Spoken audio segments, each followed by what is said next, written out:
Jiang Kehua, at the age of 26, has graduated with a master's degree and currently serves as a mathematics teacher at the most prestigious private high school in Lin City. This esteemed institution boasts an impressive acceptance rate to Tsinghua and Peking universities, ranking second in the entire province. The residential areas surrounding the school are either affluent or affluent. Thus, aspiring to purchase a home in this vicinity remains a distant dream.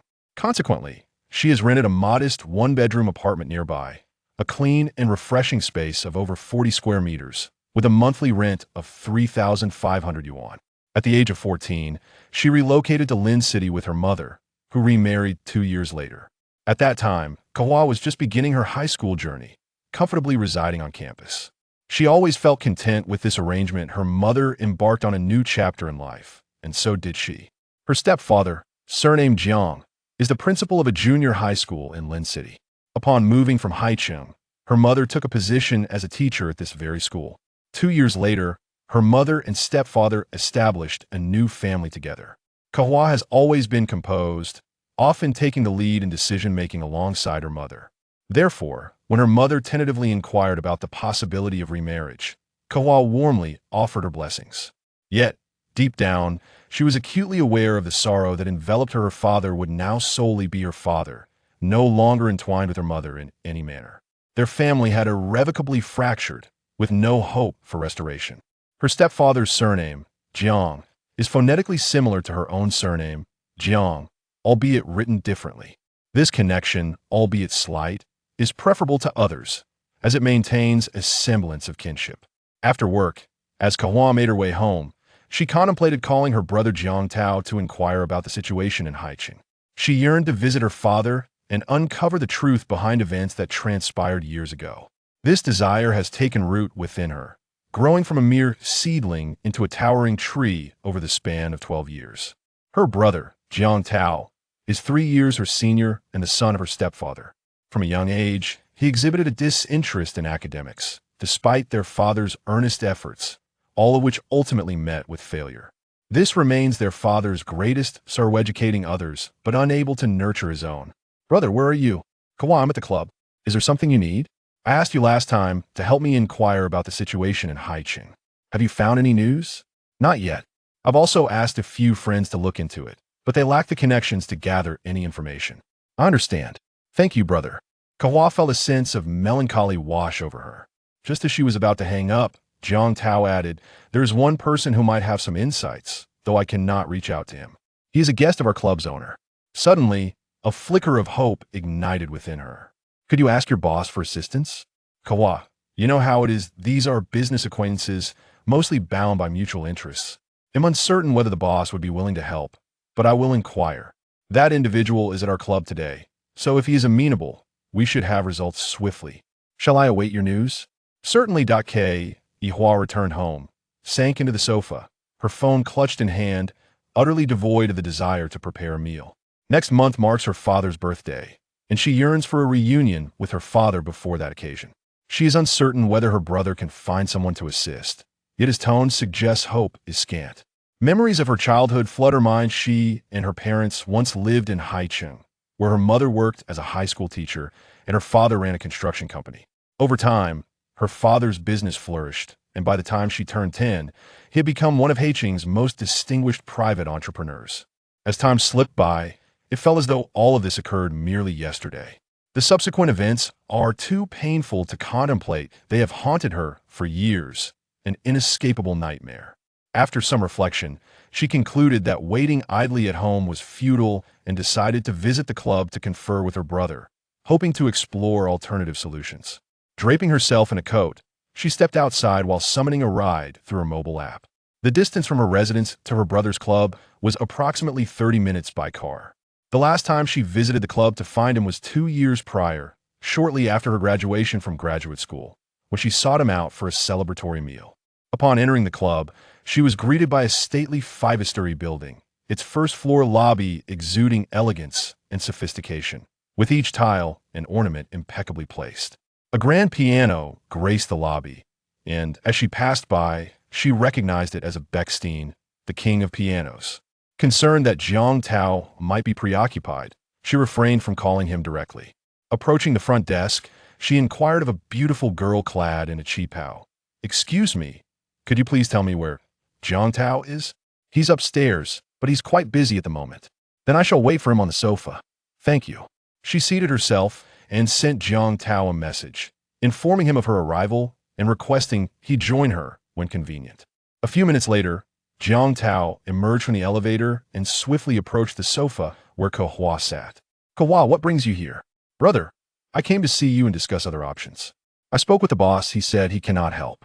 That person is notoriously fickle, and he prefers to avoid provoking him." "Do you know what kind of person he is?" "I'm not certain of the specifics, but I know he has connections in both political and business circles." Kehua nodded. "Individuals like that are indeed difficult to approach. Moreover, what incentive would he have to inquire about a criminal for a stranger?" Suppressing her disappointment, Kehua smiled at Jiang Tao and said, "Brother, you should get back to your work. You'll head home." Jiang Tao gazed at her crescent-shaped eyes and suddenly recalled the year he first met Kehua, when he had been chased by their father, wielding a coat hanger, for refusing to repeat his senior year. It was this 16-year-old girl who stood before their father, advocating for individual aspirations and the futility of coercion. "Kehua, wait a moment." Jiang Tao prepared to call the boss again, but just as he was about to dial, he fortuitously spotted the boss stepping out of the elevator. The proprietor of the establishment, in his 40s, bore a somewhat portly physique. Jiang Tao hurried over. "Boss, regarding the matter we discussed earlier, could you possibly assist me?" The boss, without casting a glance at Jiang Tao, directed his gaze towards Kehua. "Is this your sister?" "Indeed," Kehua replied with a nod. "Greetings." The boss scrutinized Kehua's figure once more. "There may be a way forward," he remarked. Kehua was not oblivious to the proprietor's intentions, yet she inquired languidly, "What might that be? Please enlighten me. Our esteemed guest possesses considerable influence. Albeit with numerous vices, it depends on your ability to manage him. Please, guide me," Kehua responded courteously. The boss instructed, "Taozi, fetch a bottle of red wine for her to deliver. Let's test the waters. The wine is on me, so do not claim I haven't assisted you." With that, he turned and departed, leaving no opportunity for further discourse between Jiang Tao and Kehua. Jiang Tao looked at his sister. "Kehua, you should return there not to be trifled with." Kehua remained rooted in place, glancing at her attire. "Brother, do you think I look good today?" Jiang Tao, momentarily taken aback, nodded. "Yes, you look splendid, you always do." Kehua lifted her gaze and smiled. "Brother, please fetch me a bottle of wine, the kind your boss would be willing to part with." Jiang Tao regarded her. "Kehua, do you comprehend who they are? Once you provoke them, the ensuing matters will spiral beyond your control." "Brother, I have waited for 12 years. My father is now over 50. If I do not seek him out, if I do not uncover the truth of that year, I fear I may never see him again, and I shall forever live with regret. Yet I do not even know where he is imprisoned. You were young when your father was incarcerated, but mother must know the truth. Would she not be willing to share with you the reality of your father's situation?" Jiang Tao queried. Kehua shook her head. "I imagine mother loathes him and has never spoken of him. She would certainly not permit me to seek him out. Besides, she is doing well now. Emerging from her depression is no small feat. I wish not to awaken her painful memories. Let me bear this burden alone." "Can the relevant authorities not assist?" Jiang Tao inquired. "Mother and I have long since separated our household registration from father's. To investigate, I would require proof of direct kinship, which would inevitably involve mother, leading to a grievous cycle." Jiang Tao sighed deeply, retrieved a bottle of red wine from the cabinet, placed it on a tray, and handed it to Kehua. Together, they ascended in the elevator in box 509. For men occupied the space, with the one seated at the head of the table being the individual we speak of. "You must exercise caution. If anything arises, call for me," she advised. Glancing at the bottle of red wine, she inquired, "Brother, how much is this wine?" "Around 30,000, Jiang Tao replied. "They typically favor this vintage." She grimaced inwardly, contemplating that it could cover her rent for an entire year. "Inform your boss that I shall reimburse him for this wine later," she asserted. Jiang Tao reassured her, "I will take care of it, you need not worry." Upon arriving at the entrance of room 509, she handed her coat to Jiang Tao, balancing a tray in one hand while the other rapped on the door. After hearing a response from within, she pushed the door open and stepped inside. This was her inaugural visit to such a venue. The dim lighting of the private room required a moment for her eyes to adjust before she surveyed her surroundings. It was clear there were not merely 4 men present, but rather 4 men and 3 women. Realization dawned upon her: where there was drinking, there were companions. The man closest to the door, clad in a white shirt, was the first to notice her. "Oh, this one is quite appealing. Jiang Kehua, take a look," he exclaimed. Following his gaze, she found the man he referred to, seated at the head of the table, with an empty space beside him indicating a need for another woman. He casually turned his head, cast a brief glance at her, and remarked, "Can't see clearly," before returning his attention to his phone. Music filled the room, and someone was singing along to the screen, yet she distinctly heard the man in the white shirt, whose name was Zhi Zhan, say, "Why are you still standing there? Hurry over and let Jiang Kehua get a good look at you."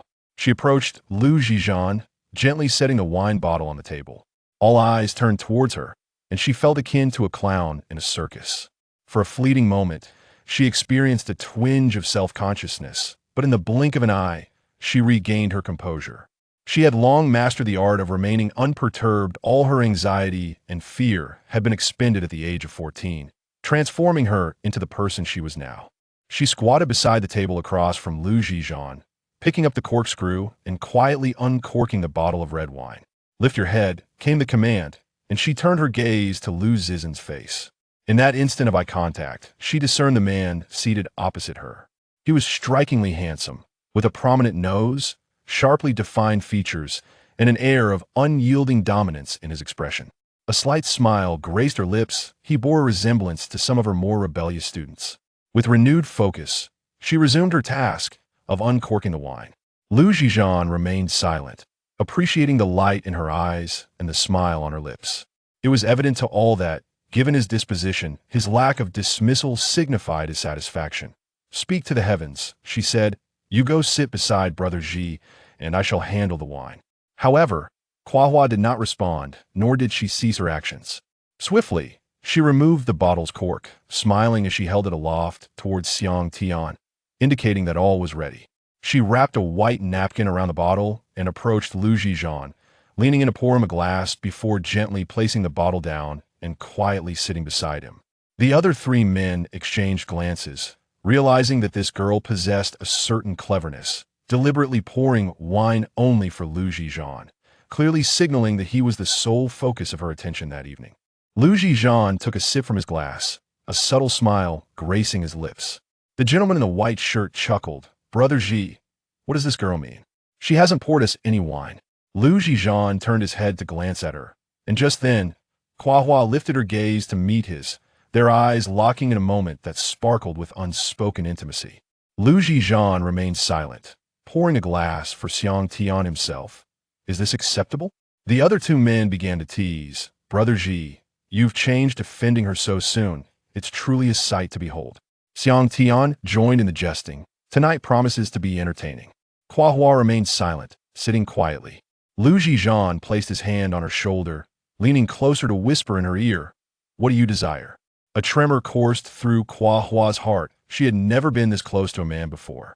She gazed into his eyes, pondering the meaning behind his question. Was he inquiring about what she needed for the impending spectacle, or was he questioning her purpose for being there? With a smile, she asked, "What do you mean?" Zhi Zhan chuckled, his smile captivating.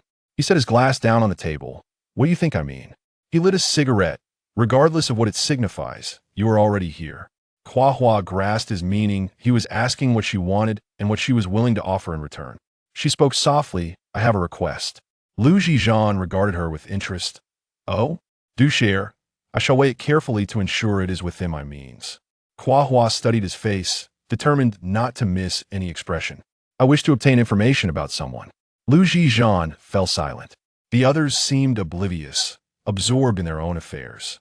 Kehua realized she might be overstepping. Even if he inquired, she ought not to reveal everything.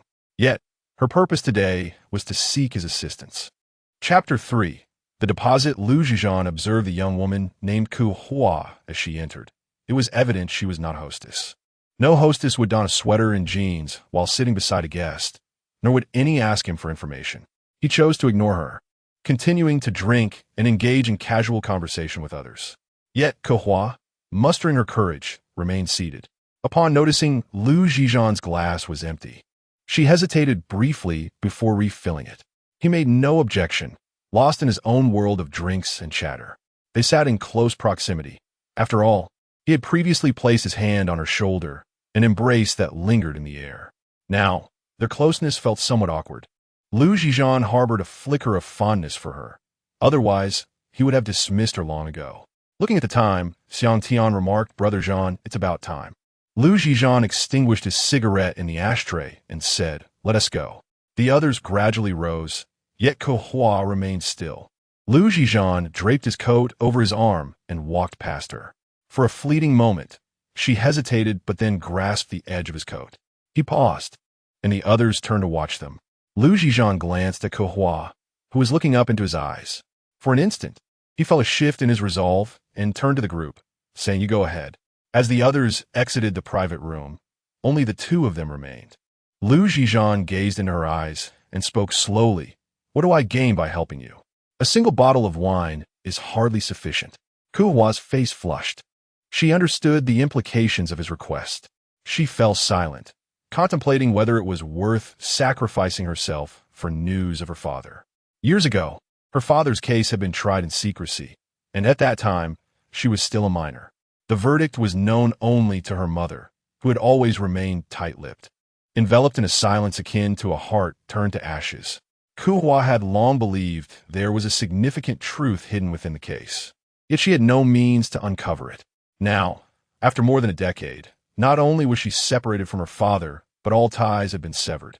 Even if she sought assistance from governmental bodies, she would first need to prove her relationship with her father, inevitably implicating her mother in the process. Seeing her silent, Zhi Zhan assumed she had given up. His initial request was intended to dissuade her. However, Kehua did not release her grip on his coat. Instead, she lifted the remaining wine in Zhi Zhan's glass and drank it in one go. Standing up, she met his gaze and declared, "As long as I can meet him, I will comply with your demands." Zhi Zhan chuckled, finding her forthrightness amusing, though he had no need for a handmaiden. He studied her eyes, contemplating her words. "Earlier, you expressed a desire for information. Now you wish to meet?" Kehua held his gaze, realizing that significant sacrifices warranted additional requests. She understood that merely knowing about her father and actually meeting him were two vastly different challenges. Zhi Zhan's lips curled into a slight smile. She was not one to shy away from a disadvantage, but he pondered who exactly was the person she sought. In Haicheng, a prisoner caught Kehua's attention when she noticed a slight furrow in Zhi Zhan's brow. She continued speaking. "His name is Jiang Kehua. I wish to know which prison he is held in, the duration of his sentence, and his current condition." Zhi Zhan regarded her with a teasing glint in his eyes. "Are you so certain that I would be interested?" For a fleeting moment, Kehua appeared at a loss, but she soon regained her composure. She took a step forward, gently rose onto her toes, and pressed her lips against Zhi Zhan's. Her kiss was tentative, lingering softly upon his lips, yet it stirred something within him. No one had ever dared to kiss him outright. It was an encroachment upon his forbidden territory. Quickly, she retreated a step, silent, her gaze locked onto his eyes. Rather than expressing anger, Zhi Zhan was suddenly filled with mischievous intent. He yearned to teach her the essence of a true kiss. With a swift motion, he pulled her towards him, pressing her against the back of the sofa, and lowered his lips to hers. Their mouths entwined in a fervent embrace. Kehua was momentarily dazed, surrendering herself to his whims. His hand slipped beneath her sweater, explored her chest, but Kehua abruptly regained her senses and pushed him away. He eased back slightly, observing the flush on her cheeks, surprised by his own impulsiveness that day. His fingers caressed her lips as he softly proposed, "Consider this a down payment. When I have news, you may settle the remainder." "How's that sound?" Kehua feigned calmness, responding, "It's a deal." Zhi Zhan chuckled as he stood and exited the private room, leaving Kehua blushing fiercely. She had unwittingly reserved herself. Chapter 4. Recoil. Kehua stepped out of the private room, only to see Jiang Tao emerging from the adjacent one, holding her coat. He had been waiting anxiously next door, fearful for her safety, reluctant to leave. "Kehua, are you all right?" he inquired. "I'm fine," she replied. Did he agree to help you? After a moment's contemplation, Kehua thought, having received the deposit, it could be construed as agreement. Yes. He asked me to wait for further news. Jiang Tao draped the coat over her shoulders, remarking, "Your courage is growing. You dare to provoke anyone." Kehua squinted and smiled. "Brother, I should head back. I have class early tomorrow. Allow me to escort you downstairs." Upon reaching the ground floor, Jiang Tao hailed a taxi and helped Kehua into the vehicle. "Make sure to visit our parents when you have a free weekend. They miss you dearly," he suggested. "All right, I will," Kehua responded. Back at home, she prepared a bowl of instant noodles, carelessly consuming a few bites before turning her attention to the lesson plans for the following day. Typically, she retired by 10 each night, rising at 6 to join her students for early morning study sessions at 7:30. However, tonight she climbed into bed at midnight, yet found herself unable to sleep. The image of Zhi Zhan kissing her filled her mind. She patted her cheeks, dismissing any further thoughts, acknowledging that although it was her first kiss, it lacked the essence of love. Having never experienced romance, she did not yearn for it. To her, love was superfluous. She pondered whether Zhi Zhan would indeed investigate on her behalf, and how he might reach her if he discovered something, considering they had not exchanged contact information. Nevertheless, she was willing to wait and see. The following morning, Kehua rose punctually, examining the dark circles under her eyes in the mirror, a wry smile forming on her lips. She had not anticipated the profound impact of her first kiss would result in such severe insomnia. Her students adored her mathematics classes. Teacher Jiang was not only intellectually and emotionally astute, but also possessed striking beauty. Even the most unruly students would sit attentively and listen during her lessons. For the captivating teacher Jiang had once declared that those who struggled with mathematics lacked the ability to inherit family fortunes. If they cannot even count money, how could they discuss investments? The students wholeheartedly agreed. Initially, these young scions were dismissive of her.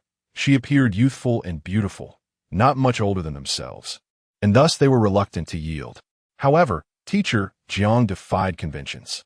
When faced with mischievous and rebellious students, she neither reprimanded nor involved their parents. Instead, she boldly challenged them, stating, "If you doubt me, let us compete. The victor's word shall prevail." Each time she spoke, she resembled a warrior, her expression steely and resolute.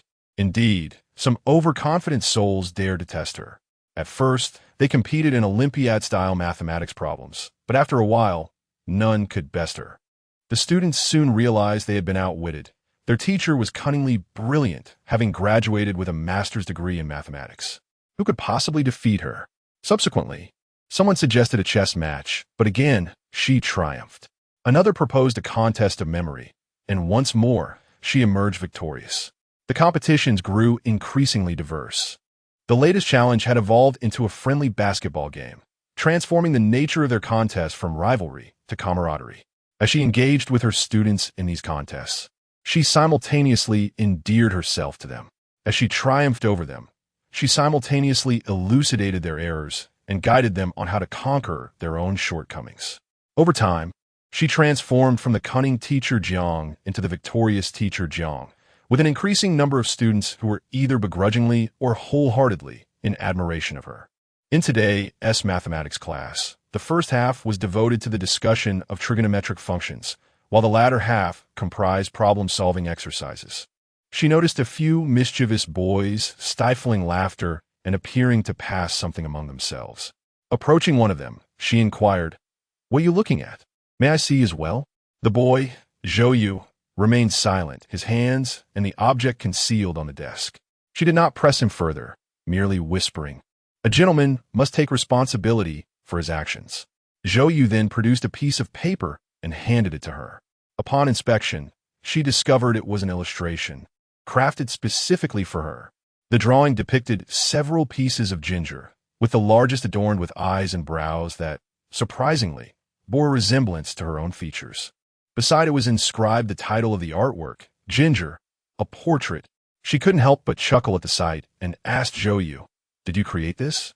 The boy nodded, his face flushing with alternating hues of crimson and pale. It wasn't the fear of embarrassment before his classmates that troubled him, but rather the dread of her discerning his inappropriate affections. Once, he harbored a strong aversion toward teacher Jiang, perceiving her as intrusive, believing he could lead a life of indulgent idleness as a wealthy heir without consequence. However, since she had assumed the role of his educator, she frequently pointed out his shortcomings, and, if he resisted, she had an arsenal of methods to keep him in check. He was mentally drained by her relentless pursuit, often finding himself bested by her and left after school for tutoring sessions. His heart brimmed with resentment towards her. Yet unexpectedly, he realized that this animosity was in close proximity to affection. He had not anticipated that there existed someone so invested in his academic progress, arguably more than his own parents. Gradually, his disdain for her diminished while his fondness blossomed. As he rolled the drawing up and held it in his palm, admiring its quality, she declared, "Since your artistic skills are commendable, you shall be responsible for the class bulletin board for the next 2 weeks." The laughter of their classmates echoed around them, and Zhou joined in. That sounds good. Chapter 5. Companions Kehua returned to the office, where a wedding invitation lay on her desk. Upon opening it, she discovered it was an invitation to the wedding of her English teacher, Li Mei. True to her name, Teacher Li was fair-skinned and beautiful. It was said that her fiancé was quite wealthy, often arriving in a sports car to pick her up. However, Kehua had never paid much attention to such matters. She placed the invitation in her drawer, not intending to attend the wedding banquet. A monetary gift would suffice. She had always preferred to keep her distance from those around her. Grateful for her position at the private school, where her salary was relatively decent, she reflected on how overwhelming the monthly expenses would be if it weren't for her job. She checked the price of the bottle of red wine online and promptly transferred 35,000 yuan to Jiang Tao via WeChat, feeling a pang of regret. Nevertheless, this was her own affair. Having already troubled Jiang Tao for assistance, she could not ask him to cover her expenses again. Jiang Tao did not accept her transfer, but sent a message instead. When Kehua opened it, she read, "The guest insisted on paying for the wine." She was taken aback. Did Zhi Zhan settle the bill? Was it out of a desire not to owe her a favor or a wish to avoid further entanglement? The memory of Zhi Zhan's face and that kiss that made her heart race lingered in her mind, indelibly etched and impossible to ignore. After a day of grading papers, she left work half an hour late. As she approached the school gate, she spotted a silver-gray sports car parked by the roadside, a man in sunglasses leaning against it. Kehua couldn't help but chuckle. On this overcast evening, did he truly think sunglasses would enhance his visibility? As she lowered her head and walked past, she was surprised to hear him whistle at her. Ignoring him, she continued on her way. Such encounters had long ceased to faze her. Moments later, the sports car sped past her, and she caught a glimpse of Li Mei sitting inside. Could this be the fabled fiancé who drove such a car? Regardless of anything else, he certainly had audacity. Whistling at his fiancé's colleague right at the school gate was quite the bold move. Upon returning home, Kehua cooked a bit of rice and prepared stir-fried tomatoes with eggs and sliced mushrooms with meat. Just as she was halfway through her meal, her phone rang. It was Jiechi. "Kehua, where are you?" "Where else could I be? At home or at school? Can't you find a man to take a stroll, enjoy a candlelit dinner, and have a sleepless night?" Kehua chuckled. Such a delightful life was meant solely for Shun Jiechi. "I'd rather have a good night's sleep." "Sleep? You should hurry out to have some fun. When you were in school, I didn't dare to call you. Now that you're working, surely you can come out to play. I'm not like you. I can't blend work and leisure. I have to teach tomorrow, you know. Let us go out this Friday night. I'll pick you up. You can't live like an old person. You should get moving, have some fun, and ideally find a handsome guy to flirt with. Maybe even more." Kehua had long grown accustomed to her friend's rhetoric. "Leave the handsome men for you, Jiechi. One a day is beyond my capacity." Shun Jiechi laughed. "Kehua, I'm serious. I'll come and pick you up after work on Friday.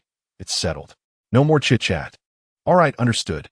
Shun Jiechi is her sole friend after many years in Lin City. Years ago, she accompanied her mother to Lin City, where they both enrolled in the same middle school. Her mother taught first-year mathematics while she was in the second year. Due to her height, she was seated at the back of the classroom, where her desk mate was Shun Jiechi. Following a tumultuous upheaval at home, her spirits remained low, and she often kept to herself. In contrast, Shun Jiechi was vivacious and talkative, incessantly chattering in her ear. Their contrasting temperaments coexisted harmoniously. In truth, there was little communication and no conflict, as Kehua remained predominantly silent. Shunjiechi came from a modest background. Her parents were migrant workers employed at a supermarket near the school, residing in an aging neighborhood. She had few friends in class, as she struggled to relate to her peers.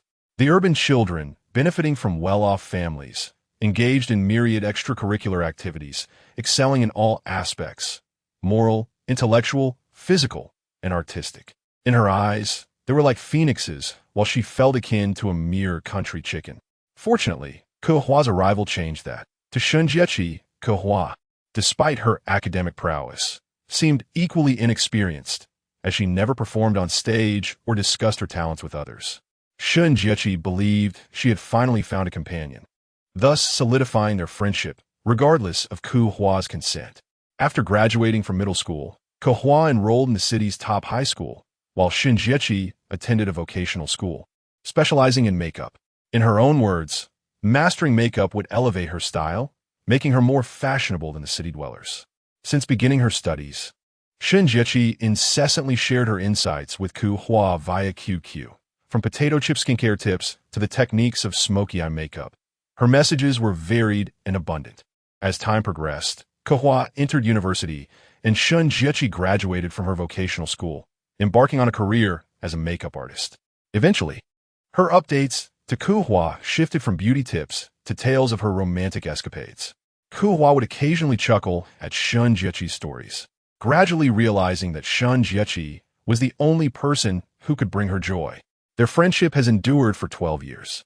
Now, Shunjiechi is a renowned figure in the makeup industry, sought after by many celebrities, earning an annual income exceeding $1 million. She often envisions inviting Kehua to join her in establishing a company, providing makeup services to the affluent while live streaming online. With Kehua as a model and herself as the makeup artist, believing that earning $10 million a year could indeed be feasible. However, Kehua has never been swayed by such prospects, preferring to lead a life of understated simplicity. Chapter 6. The encounter. As the clock struck the end of the workday on Friday, Jiechi arrived in her BMW to pick up Kehua.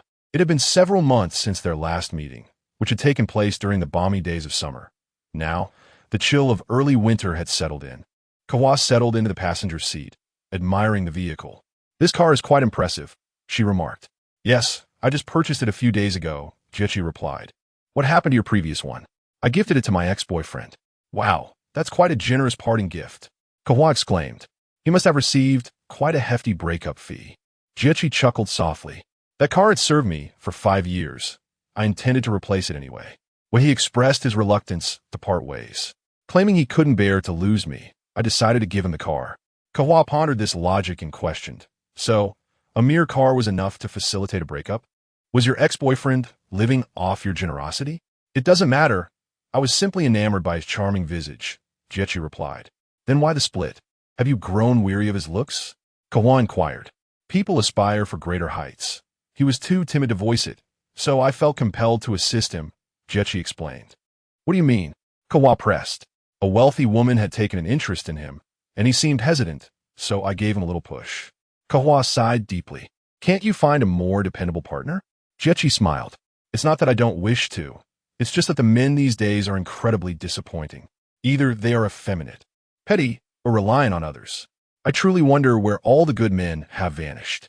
Kehua chuckled. "Is it really as dire as you portray? The men I see on the streets seem perfectly normal. Not only that, but there are even worse cases. I've recently heard about emotional abuse, something called PUA. Are you familiar with it?" Kehua shook her head. "It seems I shall remain in the company of the tranquil lamp and the bright moon. At least it brings me peace." "Don't say that. I only mean to express my lack of fortune in finding a good match. You, however, are not bound by my experiences. You surely have better prospects," Jiechi encouraged. "Where are we headed now?" Kehua asked.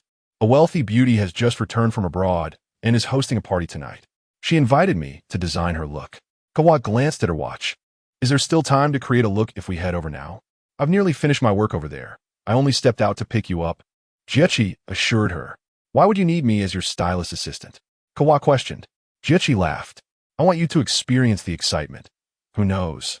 You might even meet a charming and affluent gentleman. Please spare me. I have no desire to engage in such pursuits, Kehua replied. Just drop me off at the roadside, and I shall find a place to wait for you.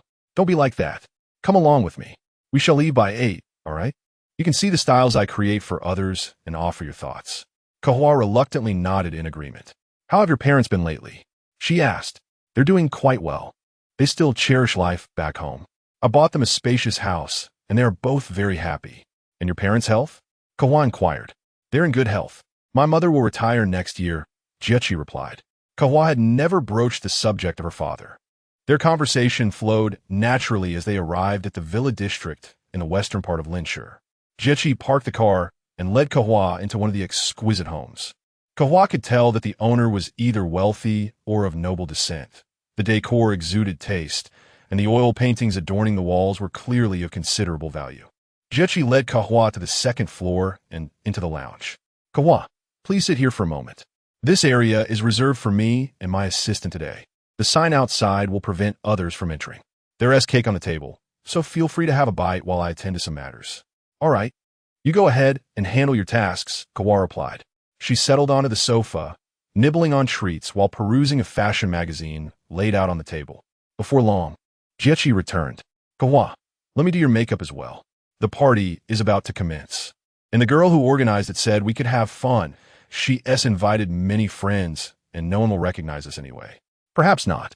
I'm not particularly adept at socializing with strangers. I'll wait for you here, Kehua said. Without further ado, Jiechi approached her, loosening Kehua's ponytail and swiftly styling her hair into an elegant updo. Kehua, focus on your own appearance. Don't worry about me. If I don't, you'll end up looking like a retired aunt, Jiechi teased as she began applying powder to her face. Kehua, your skin is truly remarkable, so fair and supple. I almost wish to kiss it. Have you misaligned your preferences? Kehua chuckled in response. I once wished to be attracted to both genders, but it seems women are only interested in you. Would you consider compromising and indulging me? Jiechi continued her playful banter while applying makeup. I think I'll reserve you for the handsome men, Kehua replied. Jiechi then stripped Kehua of her sweater and adorned her with a black off-shoulder dress made from velvety fabric interwoven with fine golden threads, which shimmered under the light. Are you serious? On such a cold day, you want me to bare my shoulders? Kehua exclaimed in disbelief. It doesn't matter. Just stick 2 warmers on your waist. Besides, it's warm indoors, Jiechi insisted, dressing Kehua in nude stockings paired with black high heels. In an instant, Kehua transformed into a mysterious and alluring beauty. Her skin as smooth as jade, her eyes sparkling with vibrancy, standing gracefully like a celestial maiden. Jiechi admired her handiwork and snapped a photo to share on social media. Quickly garnering hundreds of comments, gorgeous beauty, lovely lady, wife Jiechi changed into a different dress and took Kehua downstairs to the hall. They each grabbed a glass of red wine and chatted in a corner. Jiechi pointed out a man in a white suit, commenting that his tie was poorly chosen, detracting from his overall appearance. Moments later, she directed Kehua's attention to a man in a black jacket, critiquing his hairstyle for undermining his charm. Kehua felt indifferent towards these individuals, her attention drawn instead to her own exposed shoulders, which had already attracted the gaze of several men who raised their glasses in her direction. Suddenly, Jiechi's phone buzzed. Glancing at it, she saw a message from a wealthy socialite asking her to touch up her makeup as she was about to make her entrance. Jiechi hurried off to attend to this, leaving Kehua to set down her glass and retreat upstairs to the previous lounge, not wishing to confront the frivolous and fiery glances any longer. Chapter 7 Encounter. Kehua returned to the lounge and gazed at her reflection in the mirror. Indeed, she was exquisite. The makeup skills of the beautiful Jiechi were unparalleled, rendering her more stunning than on any previous day. However, the significance of beauty paled in comparison to the importance of simply living well. She retrieved her clothes, intending to change out of the breathtaking yet frigid dress. Just as she had exerted considerable effort to unzip the back, she overheard voices in the corridor. "What are you doing here?" inquired a man's voice. I came up to use the restroom," replied another man. "The restroom is on the first floor, accessible from both sides," the first man retorted, followed by the sound of footsteps descending the stairs. Kehua's tense nerves finally relaxed. However, just as she had managed to remove the dress, the door was suddenly pulled open. Instinctively, she grabbed the dress in front of her, shielding herself. She anxiously gazed towards the doorway, hoping the intruder was Jia Qi and not someone else. She distinctly recalled having locked the door earlier. The door swung wider, and the person outside leisurely stepped in. To Kehua's astonishment, her second encounter with Zhi Zhan occurred here, under such embarrassing circumstances. Clutching the dress, she could barely cover her modesty. Yet, her bare arms and slender leg were exposed to the man's gaze, creating a striking visual impact. "What are you doing here?" he asked while closing the door behind him. "The makeup artist is my friend," Kehua replied, her face flushed. Could you turn around for a moment while I put on my clothes?" Rather than turning away, he sauntered closer to her, remarking, "I thought you were here to deliver wine again today." Kehua bit her lip, feeling increasingly mortified. "I truly had no idea you would be here. I believe it is inappropriate for us to discuss this now. May I first get dressed?" He disregarded her request, instead chuckling, "Since you're not delivering wine today, does that mean you're here to settle the balance?" Kehua's face reddened further, and she shot him a glance, frowning and biting her lip in silence. Footsteps echoed again in the corridor, accompanied by a girl-esque voice, "Zhi Zhan, where are you?" Kehua's anxiety heightened. Standing half-naked before him, she knew that regardless of who saw her, there would be no way to absolve herself. Zhi Zhan remained silent, swiftly pulling her into the restroom and immediately locking the door behind them. Kehua stood beside him, feeling somewhat at a loss. Zhi Zhan regarded her with playful scrutiny. Earlier, upon seeing her in the hall, he had thought he was mistaken. It wasn't until he approached that he confirmed it was indeed her. Today, she was stunning, with expressive brows, alluring lips, and snow-white shoulders that captivated the eye. As she ascended to the second floor, he intended to leave, but noticed a man following closely behind, someone he recognized, a brazen young heir. After a moment's hesitation, he decided to follow, for the hero saving the damsel had its rewards, especially since their transaction remained incomplete. With one hand wrapped around her waist, he drew her into his embrace.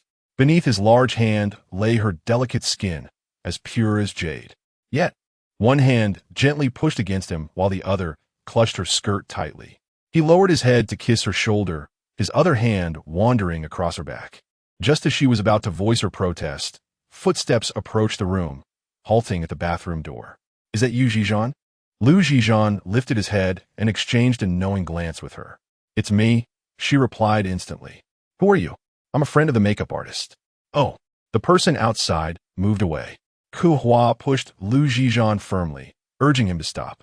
However, he seemed oblivious, kissing his way from her shoulder to her cheek. He offered her no chance to resist. One arm encircled her waist while the other cradled her head as he began to passionately kiss her lips, prying open her mouth until she surrendered completely. Zhi Zhan shed his suit jacket and draped it over Kehua, its warmth still lingering from his body. "I have located that person. When do you plan to settle the balance?" He whispered in her ear. Kehua, bewildered by his kiss, struggled to steady her breath. He smiled, gently pinching her cheek. She looked up into his eyes, her gaze somewhat hazy. "Where is he? Is he still in the prison in Haicheng?" Zhi Zhan took a step back, spreading his hands, unwilling to disclose more. Kehua steadied her emotions. "Let me meet him, and then I will follow your lead." "When do you intend to go to Haicheng?" "Tomorrow is Saturday. I'm free." He gazed in her eyes. "Very well. I will arrange for someone to take you to Haicheng to see him tomorrow, and we'll meet in the evening. How does that sound?" Chapter 8. Visit Kehua nodded slightly as Zhi Zhan cast her a couple of glances before turning to leave. She longed to inform Zhi Zhan that his lips bore traces of her lipstick, yet such words eluded her. Upon reflection, she considered that he must have encountered numerous women and that a mere smudge of lipstick would hardly pose a concern for him. Her thoughts were not misplaced. As soon as he exited, Zhi Zhan made his way to the restroom in the adjacent room, where he had more to address than just the lipstick on his lips. The last time they met, he was still uncertain whether he truly desired her. After all, for many years, his interactions with women had merely been superficial engagements within the realm of business, never advancing to deeper connections. However, their encounter today had altered his perspective. Clad in Zhi Zhan's suit, Kehua hurried back to her room, slipping into each piece of clothing. Was he sincere? Had he truly found her father? If they had not crossed paths today, would he have reached out to her? Once she was prepared, she stood before the mirror, observing her slightly flushed lips. This was their second meeting and their second kiss. Despite the absence of any emotional ties, her heart fluttered with ripples of excitement. She chuckled to herself, attributing her feelings to her lack of romantic experience. At 8 o'clock that evening, she departed the party with Jiechi. Before leaving, Kehua draped Zhi Zhan's suit over the back of a chair in the lobby, believing he would recognize it as hers. Although Jiechi initially intended to take her to a bar for further entertainment, Kehua declined, and reluctantly, Jiechi drove her straight home. Lying in bed, Kehua found herself oscillating between thoughts of Zhi Zhan embracing her in their kiss and the anticipation of meeting her father the following day.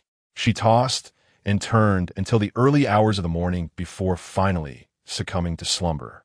The next morning at 9 o'clock, an unfamiliar number rang her phone, prompting her to answer immediately. "Hello, is this Miss Jiang?" "Yes, may I ask who this is?" "Jiang Kehua asked me to take you to Haicheng to meet someone." "All right, where shall we meet? Please send your location, and I will come to pick you up." Kehua dashed downstairs and awaited her contact at the community entrance. Approximately 15 minutes later, a vehicle appeared in her line of sight. The license plate and phone number matched, and the individual alighted to open the door for her. He was tall, resembling Zhi Zhan, but his sunglasses obscured his features. Kehua settled in the back seat and fastened her seatbelt. They drove for 3 hours to Haicheng in silence, neither of them exchanging words. Upon their arrival past noon, they exited the highway and continued towards the city center. Kehua inquired, "May I ask how to address you?" After a brief hesitation, he replied, "My surname is Xiao." "Mr. Xiao, let me treat you to lunch." It must have been tiring to drive for so long. He remained silent for a moment before responding, "All right." Consulting her map, Kehua noted there was a restaurant approximately a kilometer ahead where they could park. "Sound good." Upon reaching the restaurant, Kehua chose a table by the window, while the man removed his sunglasses and sat opposite her. His features were sharp and well-defined, his physique slender, and he spoke little, exuding an air of coldness. His name is Xiao Yi, the right-hand man of Zhi Zhan, having been by his side for a decade. Previously, Brother Zhan had tasked him with investigating a prisoner named Jiang Kehua in Haicheng prison, which puzzled him at the time. Today, however, he understood it was all for this woman. Meanwhile, Kehua, while eating, inquired, "Mr. Xiao, are we heading to the prison soon?" "Yes." "Which prison?" "The one in the main urban area." A heaviness settled in her heart as she recognized the gravity of that prison, known for housing inmates with sentences exceeding 15 years. She fell silent, taking a few more bites before heading to the cashier, only to be informed that someone had already paid. Returning to her seat, she noticed the payment QR code at the corner of the table, feeling slightly embarrassed. "Thank you, Mr. Xiao," Kehua expressed. He nodded and stood up, leading the way as she followed closely behind. Upon arriving at the prison, it was already 2 in the afternoon. Xiao made a phone call and then escorted Kehua to the prison entrance. "I'll wait here for you. According to regulations, only relatives are permitted to visit." "Thank you." Kehua entered, where an officer guided her in filling out the visitation paperwork before leading her to the meeting room. She felt a surge of anxiety, her legs trembling slightly as she fixed her gaze on the door on the other side of the glass window. Moments later, the door swung open, revealing an elderly man with graying hair. She recognized him instantly as her father, despite his aging frame and diminished stature. It was her father, whom she hadn't seen in 12 years. Kehua's lips quivered, but the word father remained trapped in her throat. Jiang Kehua took a seat, observing his daughter, who had grown into a young woman. Her long, lustrous black hair cascaded over her shoulders, her large, bright eyes and fair complexion still reflected the charm and beauty he remembered. How wonderful it was! His eyes gradually moistened.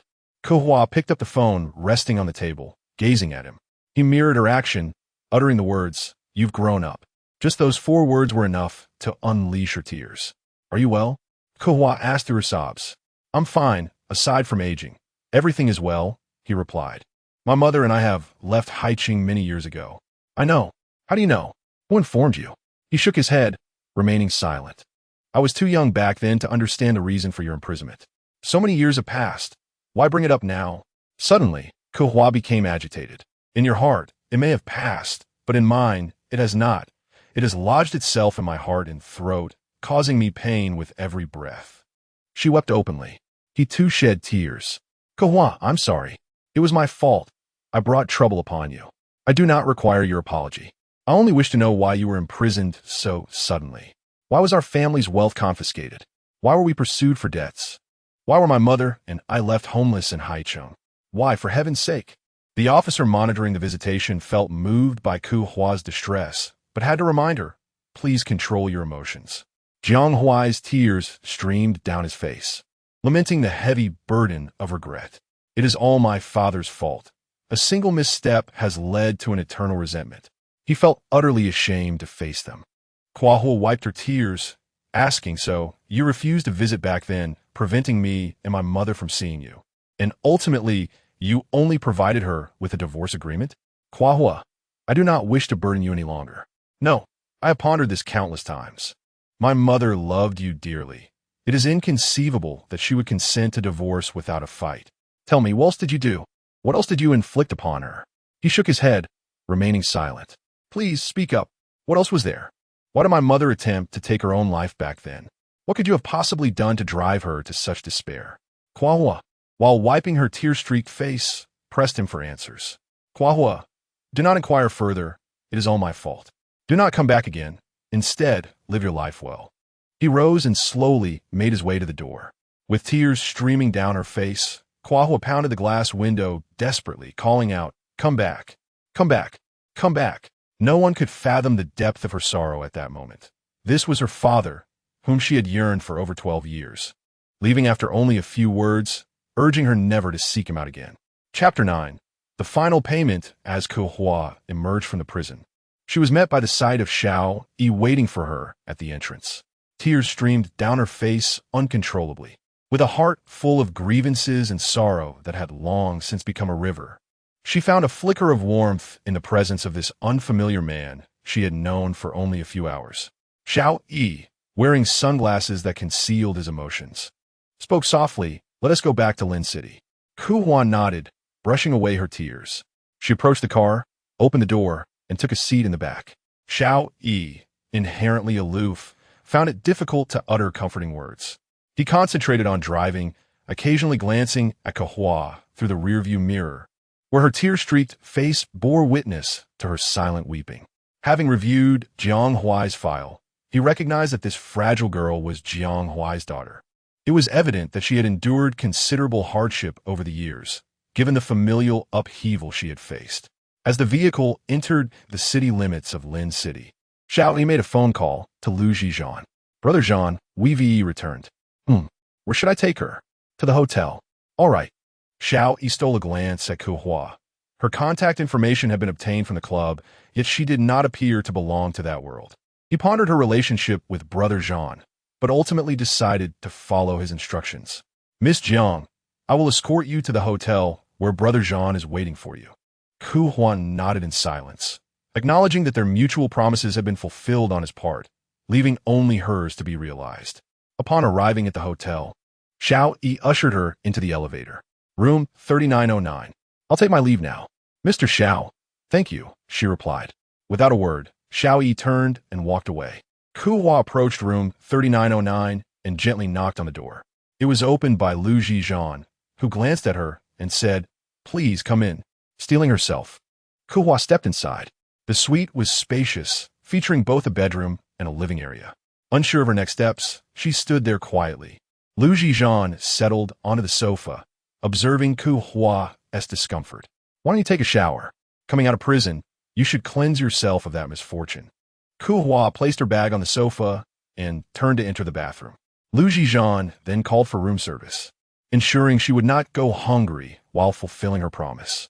After her shower, clad in a bathrobe and with her hair dried, she glanced at her reflection in the mirror, biting her lip as she realized that today was destined to be an extraordinary day. Emerging from the bathroom with her hair cascading over her shoulders, she noticed Zhi Zhan seated at the table, engrossed in his phone. Several covered plates sat before him. Come over and eat, he instructed. Taking a seat across from him. She lifted the lids from the plates, placing them aside, and arranged a pair of chopsticks next to Zhi Zhan. He smiled faintly. It was Kehua's first meal with Zhi Zhan, and the anticipation of what was to follow made her feel somewhat awkward. She lowered her head and quietly ate a few bites before setting her chopsticks down. Zhi Zhan observed her intently. Are you sure you're full? I am full, she replied softly. Zhi Zhan chuckled, remarking that settling the final payment was quite exhausting. Kehua's face flushed instantly. She remained silent and settled onto the nearby sofa. Zhi Zhan set down his chopsticks and rose to head towards the bathroom, instructing her to wait for him inside. Kehua stood and walked into the bedroom, where a large bed awaited. She lifted the covers and nestled in, leaning against the headboard. After Zhi Zhan finished a shower, wrapped only in a towel that accentuated his muscular torso, he opened the other side of the covers and joined her on the bed. Gently tucking her long hair behind her ear. We agreed on this before. Do you regret it now? He asked. Kehua gazed into his eyes and shook her head. Zhi Zhan began to kiss her, casually discarding her bathrobe. Noticing her slightly flushed cheeks, he reached out to caress her delicate skin, which resembled the finest porcelain. As he kissed her, he removed his towel, while Kehua shut her eyes, unable to bear the sight of him. Amidst the kisses, Zhi Zhan pondered how he had become so adept at this. Wasn't it supposed to be straightforward? Indeed, it all began during their meeting at the club, when she initiated the kiss, and he merely found the sensation pleasant.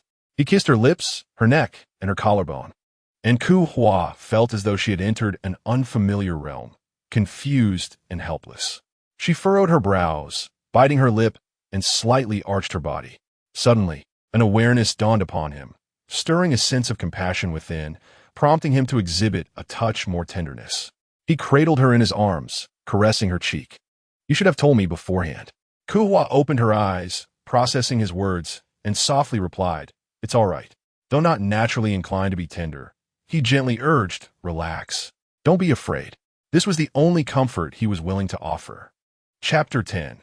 Transformation. Kehua never anticipated that her metamorphosis from girlhood to womanhood would be consummated with a man she had encountered merely thrice. She did not even know his full name, only that the men referred to him as Brother Zhan, while one girl affectionately called him Zhi Zhan. Aside from his visage and this partial name, she was utterly ignorant of his other attributes. Yet, this ignorance provided her a peculiar sense of relief. After all, this was merely a transaction, one she had sought herself. In future encounters, they could act as strangers, neither bound to the other. Exhausted, Kehua reclined on the bed, wavering between the desire to sleep a while longer or to rise and depart. As she sat up, a searing pain coursed through her. Zhi Zhan returned from the bathroom and noticed her sitting on the edge of the bed. Aren't you going to rest a bit? He inquired. Kehua remained silent, pondering whether the final payment had been made, and if it was permissible to indulge in additional slumber. Until when, she wondered. Zhi Zhan nestled back under the covers, gently caressing her back. He contemplated whether he could keep her until dawn. He urged her to recline once more, hesitating briefly before enveloping her in his embrace. Mindful that this was her first experience and that he, as a man, should treat her with kindness. Kehua turned away from him, her mind swirling with thoughts. The presence of another, so intimate, felt somewhat awkward, yet her fatigue overwhelmed her, and she soon succumbed to slumber. In the middle of the night, Kehua turned over, unconsciously pressing her face against Zhi Zhan's shoulder. He awoke, and by the dim light filtering in from the living room, he beheld the woman beside him. He had previously mentioned Jiang Kehua to him, and he realized that the Jiang Kehua she sought was the renowned entrepreneur from Haicheng who had suddenly vanished into imprisonment 12 years prior. She was Jiang Kehua's daughter, a girl who had plummeted from the heights of privilege at 14 to a life of obscurity. He wondered how she had navigated through the years. Nonetheless, she appeared to have managed herself well, devoid of the petulance typical of a wealthy heiress, nor the despondency of a fallen maiden. He found himself curious about her current profession and how she had cultivated such resilience. Nestled beside him, she slept soundly, yet he perceived her as a beautiful swan, her eyes sparkling with starlight, both gentle and audacious. Yet, to him, she would remain merely a transient presence. At 6 in the morning, Kehua awoke punctually, her eyes fluttering open to the sight of Zhi Zhan's handsome face. She recalled Jia Qi's description of a flower boy, yet Zhi Zhan was no such thing. His demeanor was too formidable, devoid of any softness. Nonetheless, it was true that she had shared a bed with this man, and had Jia Qi known, she would surely have been astounded.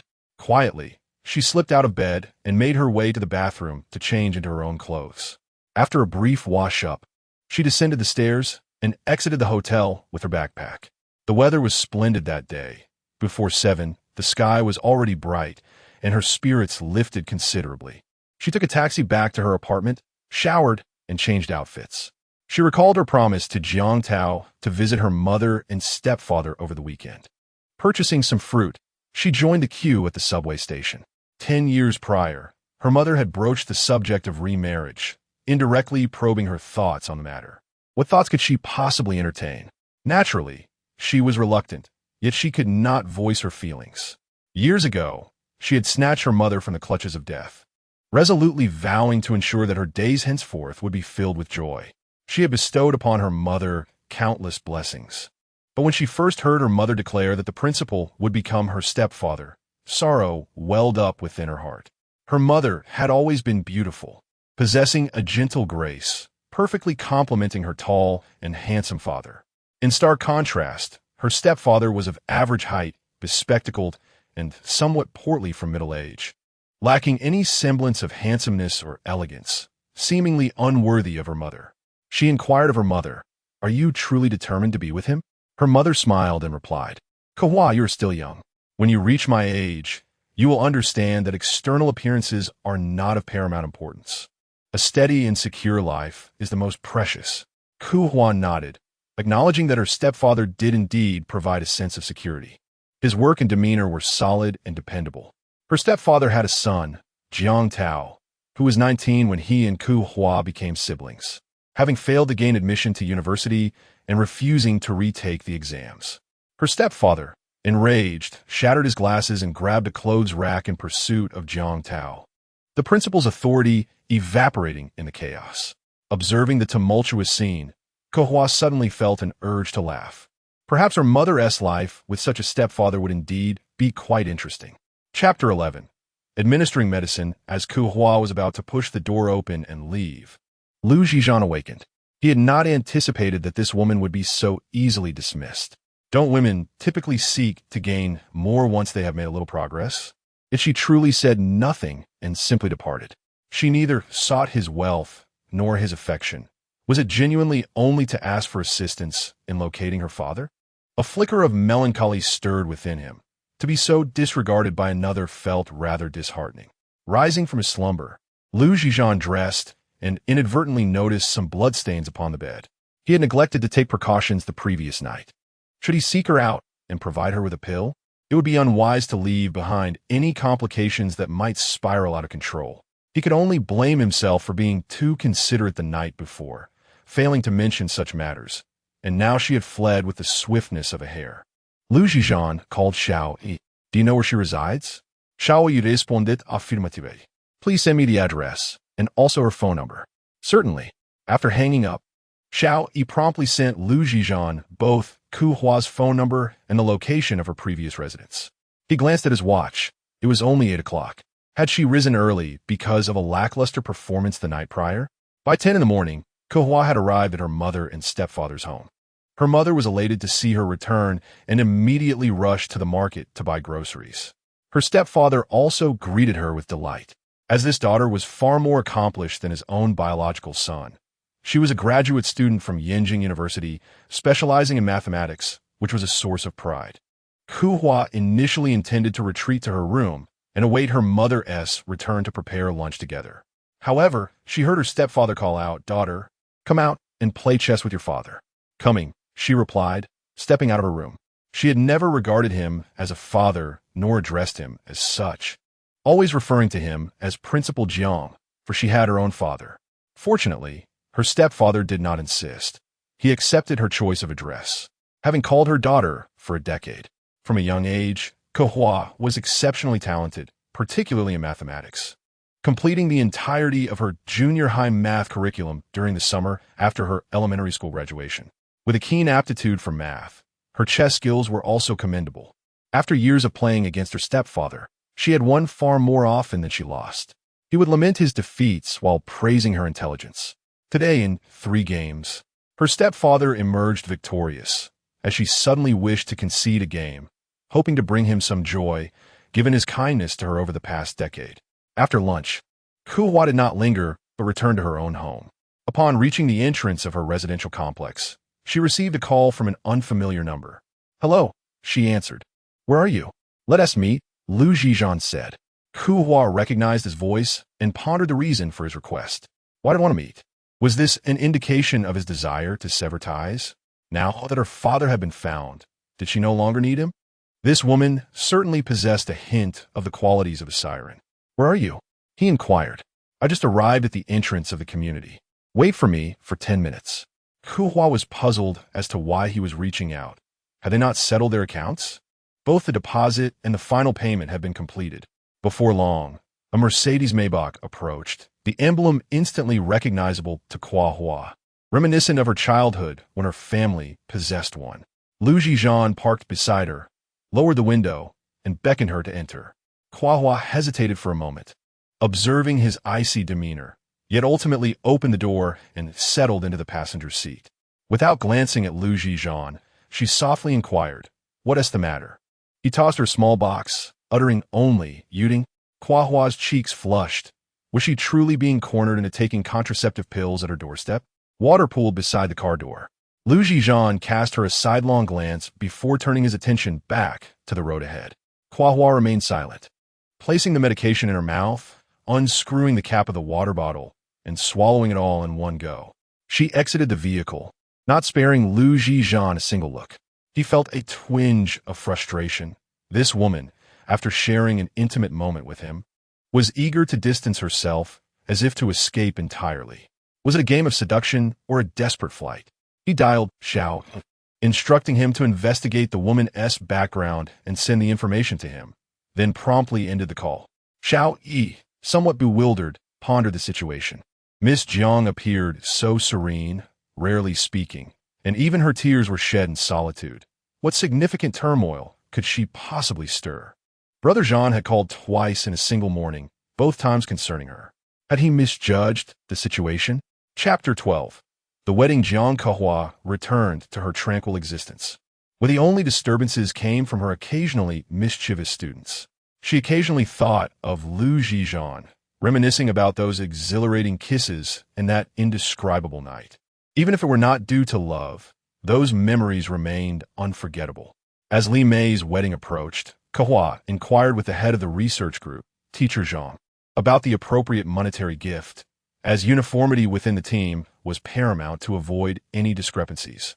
Teacher Zhang, after considering everyone's opinions, decided that each person would contribute a red envelope containing 600 yuan. Kehua initially intended to present the monetary gift to Li Mei during her lunch break, planning to forego attending the wedding altogether, but she was ultimately too late. Li Mei, beaming with joy, arrived at the mathematics research group's office with a large bag of snacks, extending another invitation for everyone to attend her wedding that weekend. As Kehua hesitated about how to request leave, she heard Li Mei exclaim, "You are all my family. You must arrive early. No one can be absent." Her colleagues laughed and eagerly agreed. Observing the lively atmosphere, Kehua felt it would be inappropriate to decline. The wedding banquet was set in a 5-star hotel by the riverside. Upon exiting the elevator, Kehua spotted the registration desk at the entrance of the banquet hall. After signing her name and handing her red envelope to the charming receptionist, she entered the hall. As the wedding festivities commenced, Kehua searched for her assigned seat according to the name cards on the table, only to discover that she did not recognize any of the other guests. Wasn't it customary for family to sit together? Feeling somewhat resigned, she took her seat and surveyed her surroundings, relieved that she was not too far from her colleagues. Among her table mates were 2 men with brightly colored hair, who exchanged glances and simultaneously turned to her, smiling and initiating conversation. Kehua found them unworthy of her attention. They likely belonged to the groom's circle. the type whose bravado often eclipsed their intellect. At last, the bride and groom approached to toast the guests. Kehua poured a little orange juice from the pitcher on the table, planning to blend into the crowd.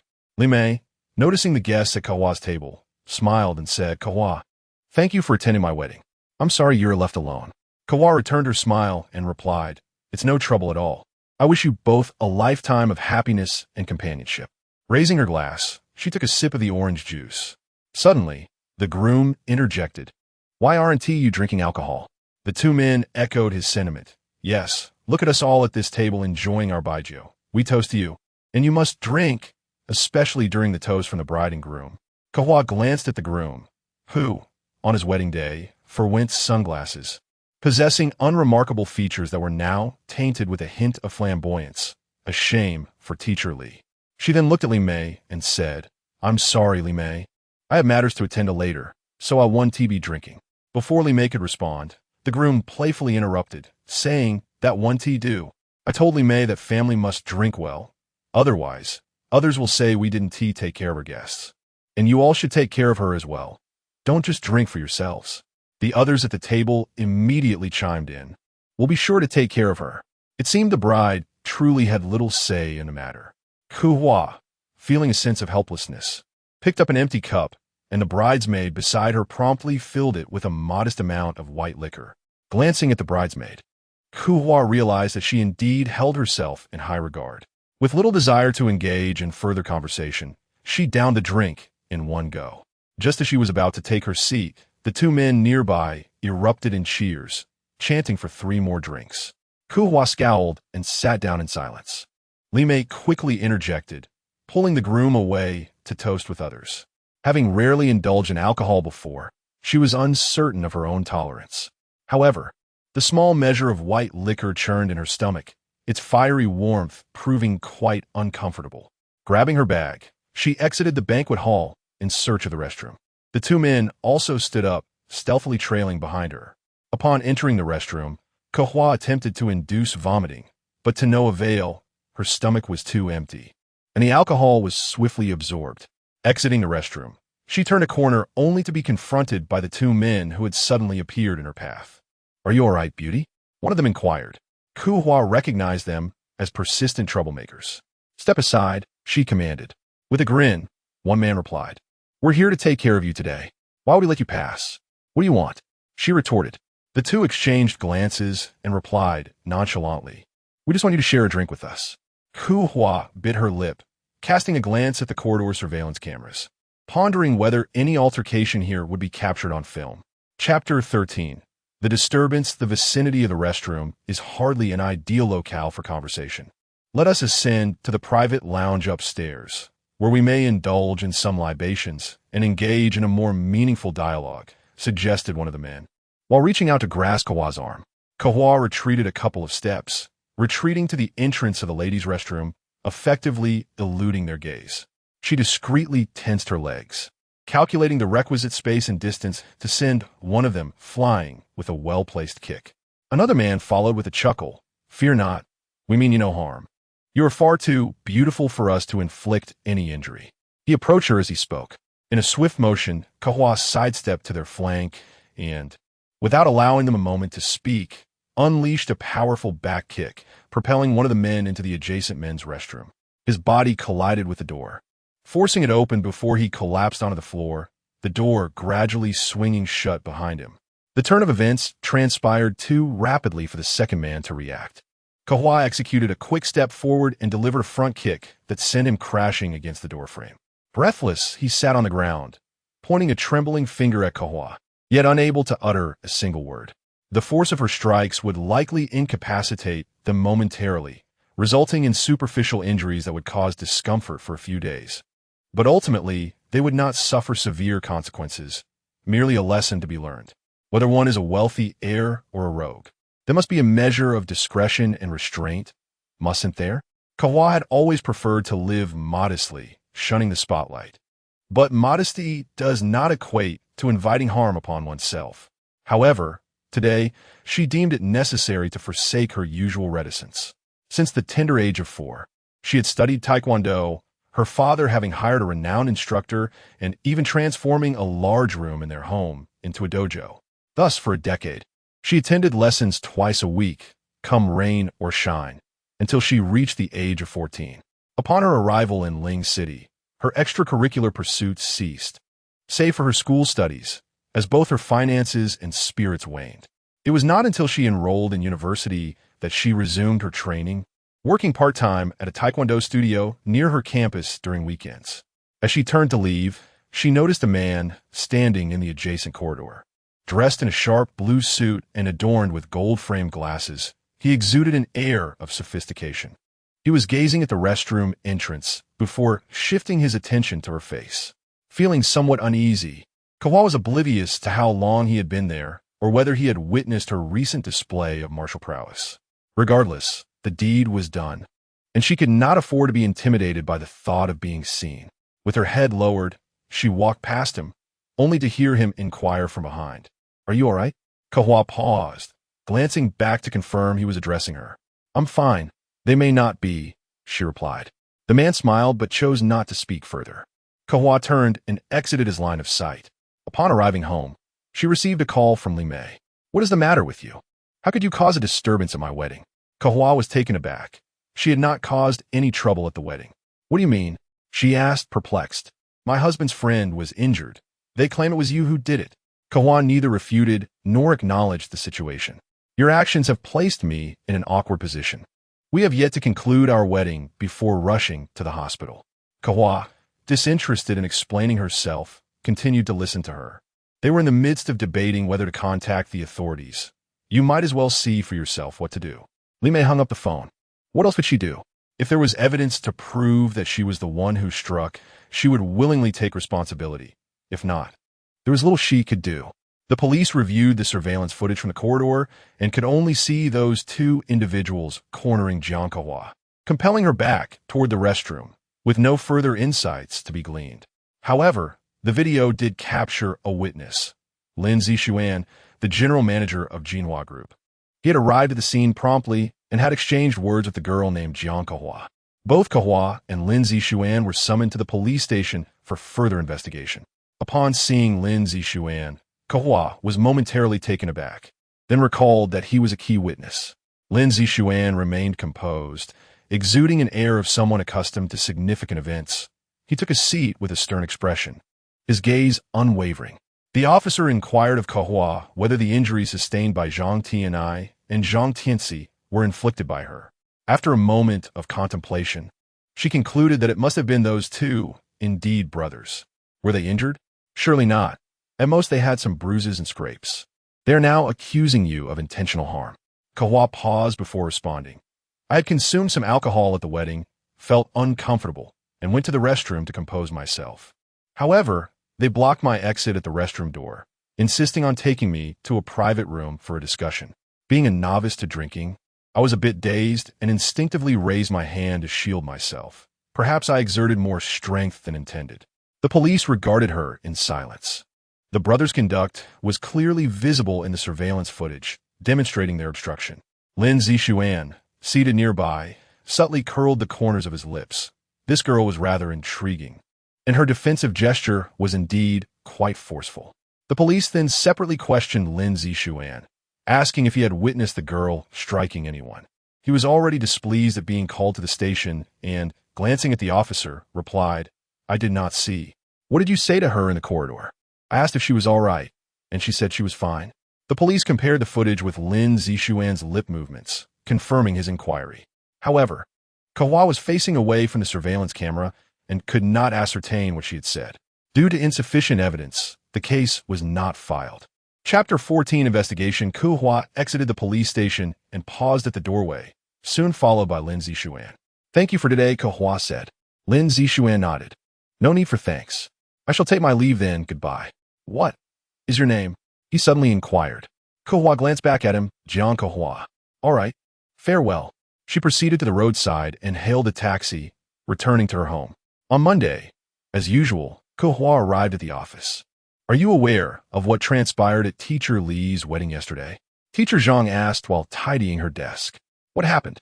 "Two guests were involved in a brawl, causing quite a commotion at the banquet." Teacher Li and her husband had to rush them to the hospital before they even finished the toasts. Kehua nodded slightly, refraining from any comment. After all, one could not disclose that those two individuals were the instigators of their own predicament. It was all due to excessive drinking, which led to their impulsive behavior. This recklessness marred Teacher Li's wedding, and once she returned to work after her honeymoon, she would undoubtedly need to offer her apologies in person. Yet, the situation was far from being resolved with a mere apology to Teacher Li, for unforeseen retribution lay ahead. Jiang Tianai and Jiang Tianxi had suffered a humiliation at her hands and were unlikely to let it slide.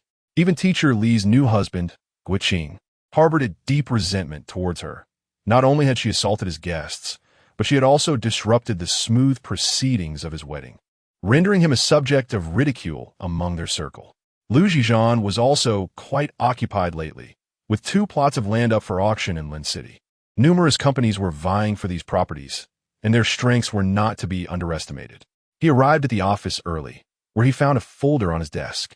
Upon opening it, he was greeted by a photograph of that woman in the upper right corner of the first page. It dawned on him that he had previously tasked Xiao Yi with investigating her, and he had almost forgotten about it due to the lengthy duration of the inquiry. He opened the document. Jiang Kehua, 26 years old, a mathematics teacher at Wenhai High School. Kehua was indeed a rather naive name. However, this high school teacher did not quite align with her persona. One moment she was delivering wine to a club. The next she was engaging in deals with him. Hardly the demeanor of someone who should be a role model. Nonetheless, a particular passage captured his interest.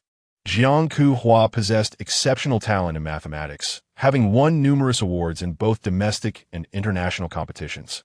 She had declined offers of exempt admissions from several prestigious universities both at home and abroad, instead opting to take the entrance examination to Yanqing University. Upon graduating with her master's degree, she rejected lucrative offers from various research institutions and returned to Lin City to work as a high school teacher. An intriguing individual indeed. Her behavior was decidedly unconventional. He pressed a button on the phone next to him and dialed the internal line. Xiao Yi, come in. The door opened swiftly, and Xiao Yi entered. Zhang, what is it? What was the reason for Jiang Kehua's father being imprisoned years ago? So far, I have discovered charges of loan fraud, illegal fundraising, and embezzlement. What is his sentence? 20 years. However, due to good behavior in prison, it was reduced to 15. It stands to reason that it should not be the case.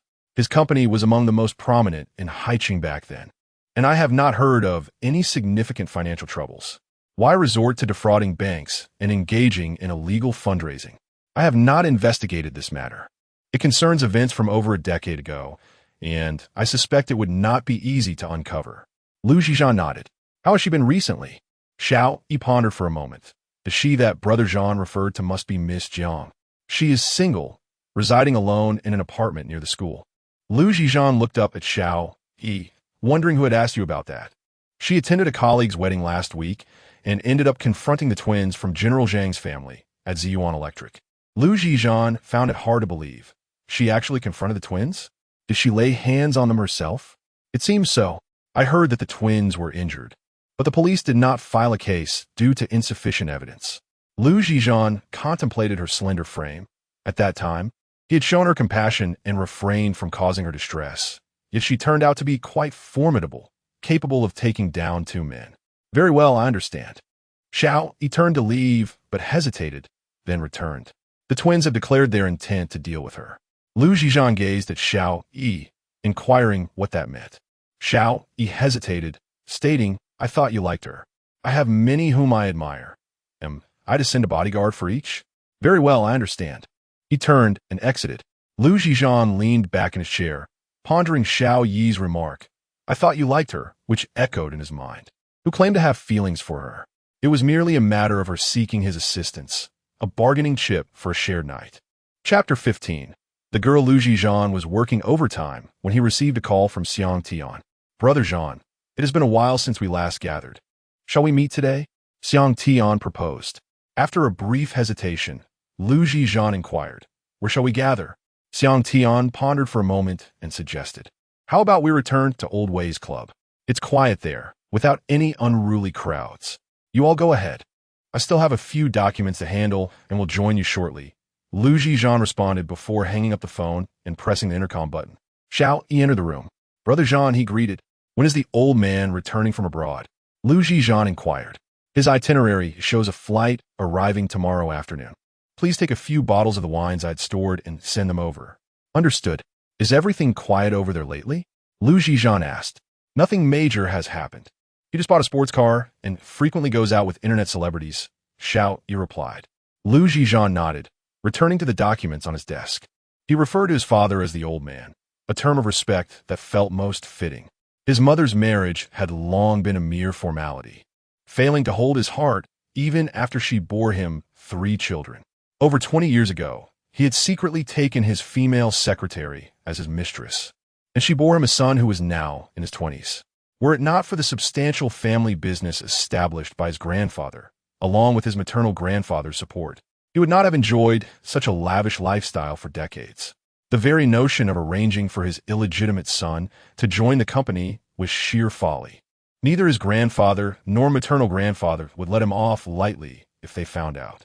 Zhi Zhan never proactively sought to meet him. He could only be considered his biological father. Occasionally, he would send a few bottles of wine to remind him of his existence and to temper his behavior.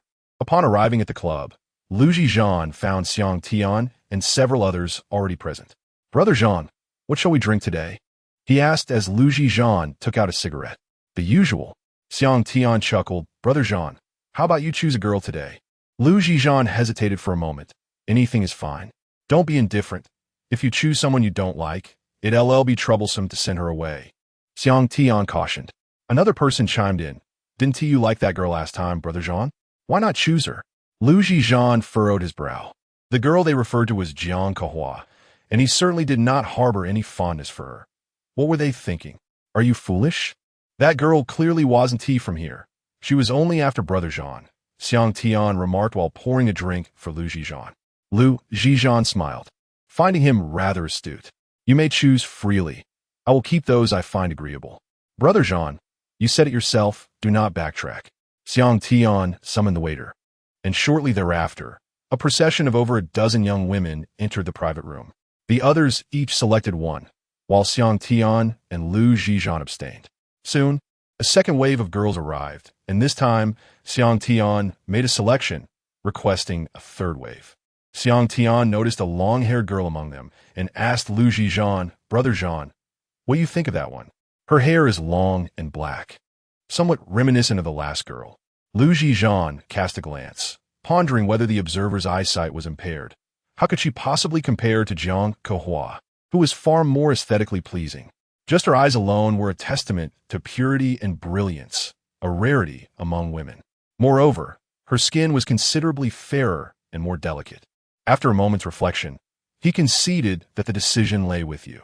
Xiang Tian promptly instructed the young woman to take a seat beside Zhi Zhan, believing he had finally flattered in the right direction. Zhi Zhan took a sip of his drink, but before he could set the glass down, the girl beside him encircled his arm. He frowned and cast a disdainful glance at her, feeling a surge of aversion. Zhang, last time you let us leave early, how did your conversation with that girl go? Someone inquired. Zhi Zhan remained silent, as he was not accustomed to reporting his affairs to others. Xiang Tian shot a glare at the questioner. Zhang, the government is about to auction off the land in the southern part of the city. Will you be participating? Zhi Zhan anticipated that this young man would undoubtedly probe for information. The land was indeed quite promising, suitable for developing a high-end residential area. All right, thank you. Shan Yi, I will have my father invest in a large shopping center in the vicinity, Xiang Tian exclaimed, elated, certain that aligning himself with Zhang would yield favorable outcomes. Chapter 16. Employment. Zhi Zhan found the gathering increasingly tedious, particularly with an unappealing woman seated beside him, who persistently leaned in closer. Had it not been for his prior commitment, he would have dismissed her long ago. As the time approached, he rose to his feet. I'm leaving, he announced. Xiang Tian also stood. I'm heading out as well. The woman sitting next to Zhi Zhan immediately stood up, casting a hopeful glance his way. How wonderful it would be if such a handsome benefactor could take her out. Zhi Zhan strode out the door without even glancing at her, causing her heart to wilt in disappointment. Jiang Tian had come to understand that Zhi Zhan was genuinely fond of the woman from last time. Their flirtatious exchanges and embraces were evident. After escorting Zhi Zhan out of the venue, he turned back to seek out the club owner, Lao Wei, to inquire about the background of the girl from before. He called Lao Wei, and within minutes, Lao Wei appeared from the elevator. "Xiang Xiao, what can I do for you?" "About the girl who delivered drinks to our private room last time. What is her story?" Lao Wei pondered for a moment before recalling the incident involving Jiang Tao and his sister. "She is the sister of a little brother of mine who came to visit him. I asked her to help by delivering a bottle of wine." He chuckled lightly, careful not to reveal that he had knowingly allowed her entry, aware of her intentions to seek out Zhi Zhan. He could not afford to offend such influential patrons. Jiang Tian scrutinized Lao Wei. "Which little brother?" "The lobby manager, Jiang Tao. You've met him." Jiang Tian nodded, inviting him for a chat. "Lao Wei, do you have any particular interest in that girl?" Jiang Tian lit a cigarette. "Not me." Lao Wei was taken aback. The only reason Xiang Xiao would be inquiring was due to Zhi Zhan, indicating that his judgment of character was indeed astute. The girl had remarkable attributes, beauty and grace, accompanied by an ethereal quality. Being noticed by Zhi Zhan was sufficient proof of her worth. Lao Wei dialed Jiang Tao, who promptly descended from upstairs. "Boss, what is the matter?" "Xiang Xiao wishes to ask you something." Jiang Tao acknowledged Xiang Tian with a nod. "Hello, Xiang Xiao. Is the girl who delivered drinks your sister?" Jiang Tao's heart sank. He realized they had inadvertently crossed paths. "Yes, she is still quite young and naive. If she has acted inappropriately, I hope you can forgive her. It's my fault for being too busy that day to keep an eye on her." Xiang Tian assessed Jiang Tao, perceiving him as a clever individual. "What does your sister do?" "She is a teacher, a leader among children at her school." This took Xiang Tian by surprise.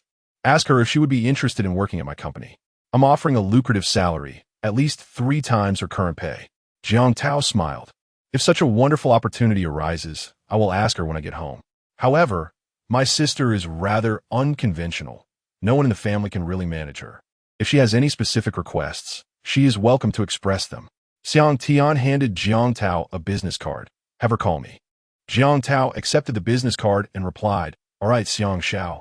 After bidding farewell to Xiang Tian, he hastily dialed a number to Kehua. "Qu'est-ce que Kehua? Do you know Xiang Tian?" After a moment's contemplation, Kehua replied, "Not really." Jiang Tao continued, "He was present the last time you delivered drinks to the private room. Do you recall? He has a rather youthful face." Kehua pondered for a moment and said, "I have a vague recollection." "What is the matter?" Jiang Tao probed further.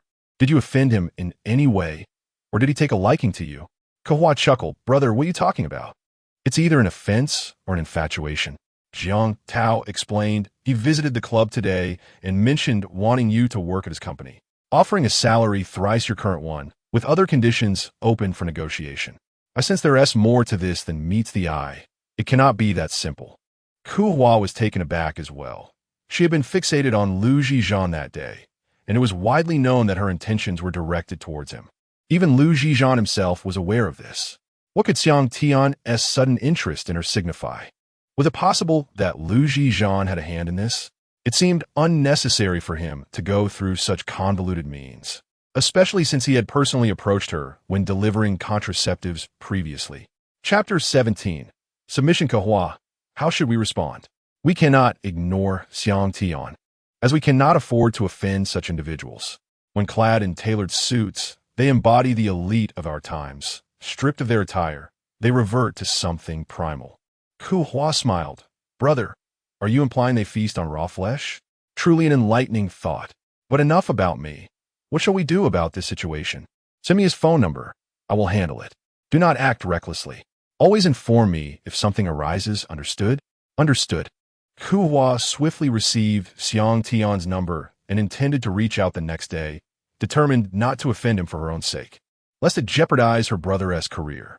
The following day, after work, Kehua dialed Xiang Tian while making her way to the school gate.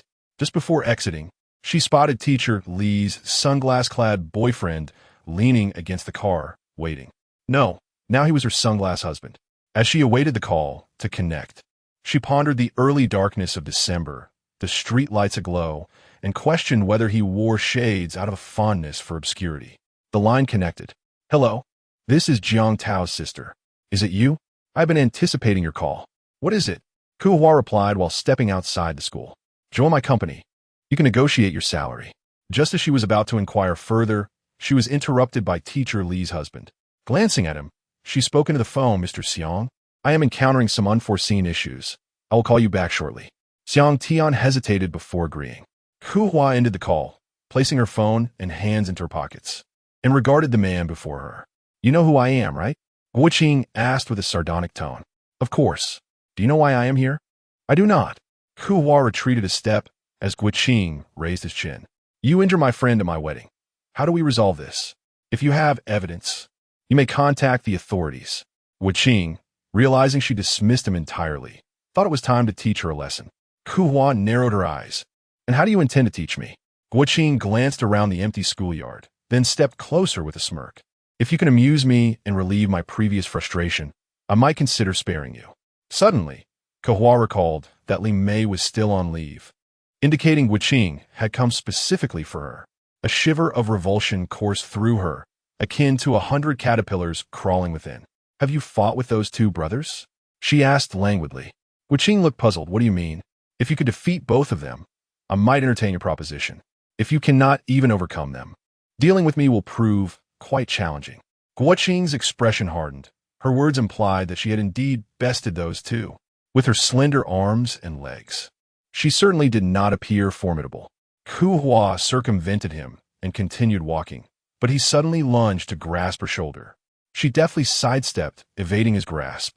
To his surprise, he dared to act so arrogantly on this bustling street.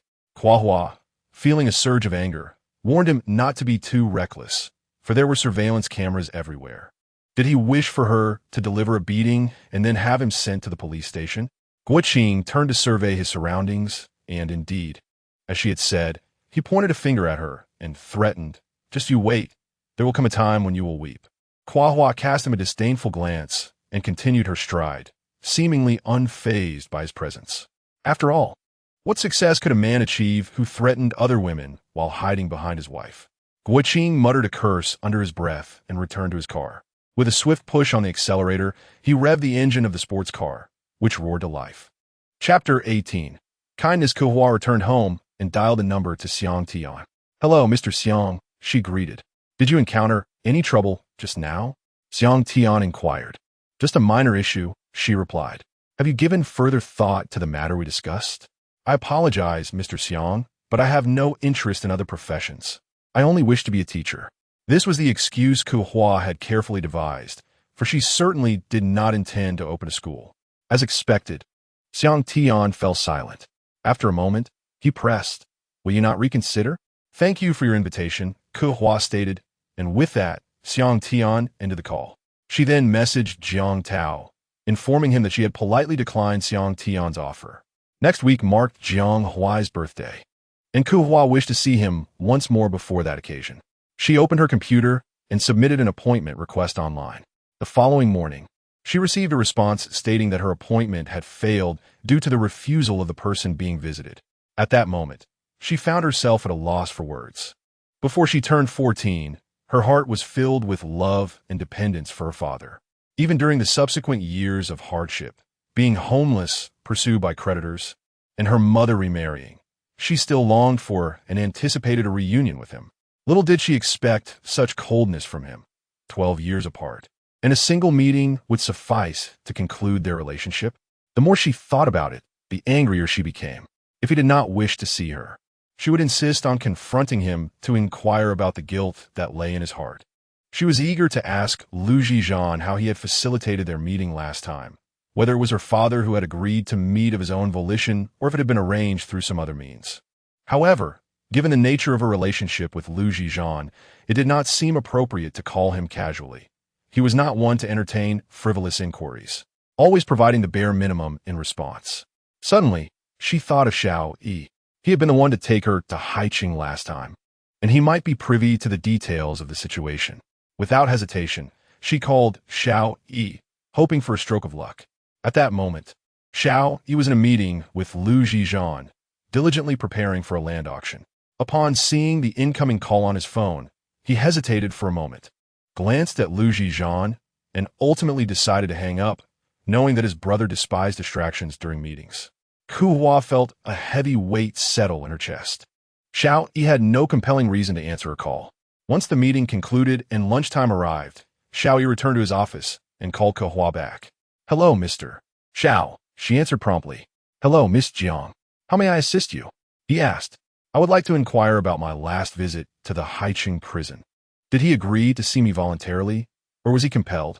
After a brief silence, Yi responded, "I consulted him, and he agreed willingly." Kehua nodded, relieved that he was at least willing to meet her once. "Understood. Thank you, Mr. Xiao," she replied. After hanging up, Yi pondered for a moment before making his way to Zhi Zhan's office. Zhi Zhan was seated at his computer, reviewing the latest project updates. He glanced up at Yi and asked, "Is there something you need?" "Brother Zhan, Miss Jiang called just now." Zhi Zhan furrowed his brow, his expression darkening. "If she called you, there is no need to inform me." Upon hearing this, Yi realized that his boss was displeased and quickly clarified. "She was inquiring about the last visit to Haiqing to see Jiang Kehua. We have no personal matters to discuss." Zhi Zhan remained silent, continuing to focus on his computer screen. Yi continued. "She asked whether Jiang Kehua willingly met her during the last prison visit or if he was coerced. I suspect she may have been rejected by Jiang Kehua this time." Upon this revelation, Zhi Zhan reflected on the character of her father, concluding that he was not a commendable individual, being unwilling to meet his own daughter after years of neglect. "Brother Zhan, should we consider assisting Miss Jiang?" Zhi Zhan cast a glance at him, reclining in his chair, and questioned, "How shall we assist? Perhaps you could visit the prison and persuade Jiang Kehua to meet his daughter?" Yi, upon hearing this, dismissed the idea of assistance. He had no desire to enter a prison. Moreover, his motivation was not self-serving, but rather because Miss Jiang was, after all, his beloved. Such is the irony of goodwill, often unreciprocated. Chapter 19.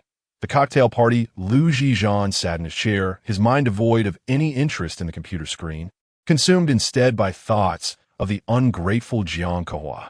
She could call Yi but refused to reach out to him. Was she afraid he might propose conditions again? The more she avoided him, the more he felt compelled to provoke her into approaching him. He was convinced that she could not maintain her haughty demeanor forever in his presence. After spending the night with him, she left, drawing a line as if to sever all ties. Who granted her such privileges? Jiang Kehua received a call from Shun Jiechi after work. "Kehua, darling, do you have time this Saturday?" Kehua shuddered at being addressed as darling. It could only mean trouble. "What is it?" "Their SA makeup cocktail party this Saturday afternoon. Come with me. I'm not suited for such occasions. You'd be better off finding a handsome gentleman to accompany you." "Absolutely not. I have a purpose for taking you. I need you to be my model." "Then I definitely want to go. Being your model is too risky. I prefer to keep my distance from your fashionable circle." WV Magazine, do you know it? It's quite renowned, with many A-list stars collaborating with them.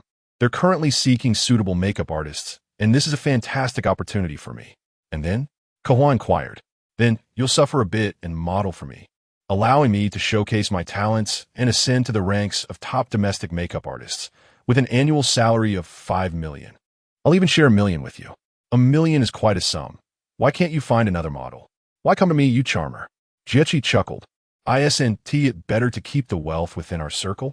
Besides, your fair skin and perfect proportions are exactly what I need for my desired look. You only offer compliments when it suits you. Why didn't you say I had fair skin and a good figure before?" "I'm not going." Shun Jiechi began to plead. "Kehua, I'm begging you. This concerns my career and my livelihood. Please help me." Kehua sighed. "You always do this." "Well, we are close, connected by blood and shared fate, with deep affection and an unbreakable bond." Stop. Just tell me the time and place. I'll do it this once." Kehua could no longer endure Jiechi's verbal gymnastics. "Saturday at 2 in the afternoon. I'll pick you up, and you'll come to my place for makeup before we head to the party together." "Understood." If there were a person in the world who could leave Kehua both exasperated and enchanted, it would undoubtedly be Shun Jiechi. On Saturday afternoon, Kehua was picked up by Shun Jiechi at her home. The spacious apartment, over 100 square meters, featured 3 rooms, 2 of which were designated for makeup. One room was filled with an array of cosmetics, accessories, makeup bags, and cases, while the other was adorned with various garments. The smallest room served as Shun Jiechi's bedroom.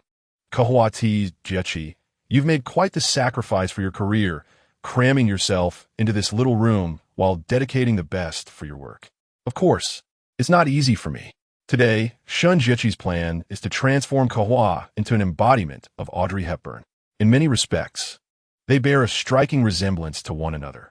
Fair skin and an elegant figure are self-evident. Most notably, Kehua possesses a pair of lively, crystalline eyes and an air of noble grace. Hepburn's classic look is epitomized by the little black dress. While wearing black to a soir, he might not be particularly eye-catching. When paired with Kehua's porcelain shoulders and dignified demeanor, it becomes something extraordinary, a veritable embodiment of artistic flair, which Jiechi adores. At one moment, Jiechi insists that Kehua wear stockings, and at another, she suggests adhesive cups. However, following their previous experience at the villa, Kehua resolutely refuses. Jiechi, nearly on her knees, finally persuades this lady of refinement to don the little black dress, insisting that she wear black 3/4 leggings underneath and replacing the adhesive cups with a strapless bra. Fortunately, the dress's slight pleating conceals everything flawlessly. Jiechi is in a state of panic, beads of sweat forming on her forehead. This is hardly a model. It is as if she were a revered ancestor. Thankfully, the outcome is splendid, precisely as she had envisioned. Is it permissible to wear a mask at the masquerade? Kehua inquires. It is indeed permissible, but you're not allowed to wear one. A mask would detract from the overall aesthetic. Your eyes and face must remain visible. Jiechi responds. Kehua grits her teeth, expressing concern about whether anyone would be taking photographs. She certainly does not wish for her students to see her in this manner. In such an event, photography is strictly prohibited. Smartphones will have their cameras covered. With so many affluent individuals present, no one desires to appear in magazines. Shun Jiechi, this is the last time. Do not involve me in such matters again. I do not appreciate it. Do you understand? I understand. Yes, you. Chapter 20. The interview as Kehua and Jiaqing arrived at the soir. It was fortunate that Kehua had donned a cashmere coat. Otherwise, in the frigid chill of the city's sub-zero temperatures, she would surely have turned into a popsicle. However, upon reaching the venue, Jiaqing promptly took the coat from her. The way Jiaqing now gazed at her was unsettling. It was no longer as if she were looking at Jiang Kehua, but rather at her own creation, her future, and her wealth. Kehua, feeling helpless, pressed her lips together, prompting Jiaqing to anxiously exclaim, "Don't do that. Your lipstick will smudge." To Kehua's surprise, there were not many attendees at the gathering. Men and women alike were elegantly attired, particularly the women, each adorned with meticulous makeup. None had chosen to transform themselves into rabbits or cats. As Jiaqing busily greeted others, Kehua felt a sense of boredom wash over her, feeling out of place. She took a glass of champagne and found a discreet spot by the window to stand and gaze outside. The city's nightscape was indeed breathtaking. How serendipitous, came a man's voice. Kehua turned to see Lin Zixuan standing not far away. She smiled slightly, acknowledging the coincidence. Her polite smile, however, stirred ripples of emotion within Lin Zixuan. She looked truly exquisite today, resembling a lustrous black pearl, radiant and resplendent, and also akin to a rose, elegant yet enigmatic. Lin Zixuan couldn't help but reminisce. It seemed that every encounter with her elicited a distinct feeling. The first time he met her, she was assertively kicking someone, exuding a heroic aura. The second meeting occurred at the police station, where she boldly spun tales of deception. And now, she had transformed into a regal princess. "Are you here for work?" he inquired. "My friend is a makeup artist. I am merely assisting her with an interview," she replied, gesturing towards her own appearance, eager to dispel any misconceptions about her intentions. Lin Zixuan pondered the word assist for a moment, then glanced at her attire and understood her position. He raised his glass to her with a smile. Such makeup soirees serve dual purposes. They provide attendees with opportunities for business collaboration while also facilitating men seeking allure and women in search of benefactors. The entrance criteria for these events are stringent, filtering participants based on both financial means and appearance, thereby sparing all parties considerable trouble. Thankfully, she was merely there to assist her friend with an interview. Kehua took a sip of her champagne and fell silent, sensing an awkwardness in the atmosphere, caught in a moment of speechlessness. Yet, to the onlookers, what appeared to be an awkward silence was, in fact, rife with ambiguity, one an ethereal beauty, the other a refined gentleman, exchanging glances and toasting in camaraderie. Not far away, Zhi Zhan observed the pair, squinting slightly. Do they know each other? He asked Xiao Yi. Xiao Yi considered. She kicked the Zhang brothers, and Lin Zixuan happened to witness it. Zhi Zhan shot him a glare and fell silent. Xiao Yi felt exasperated.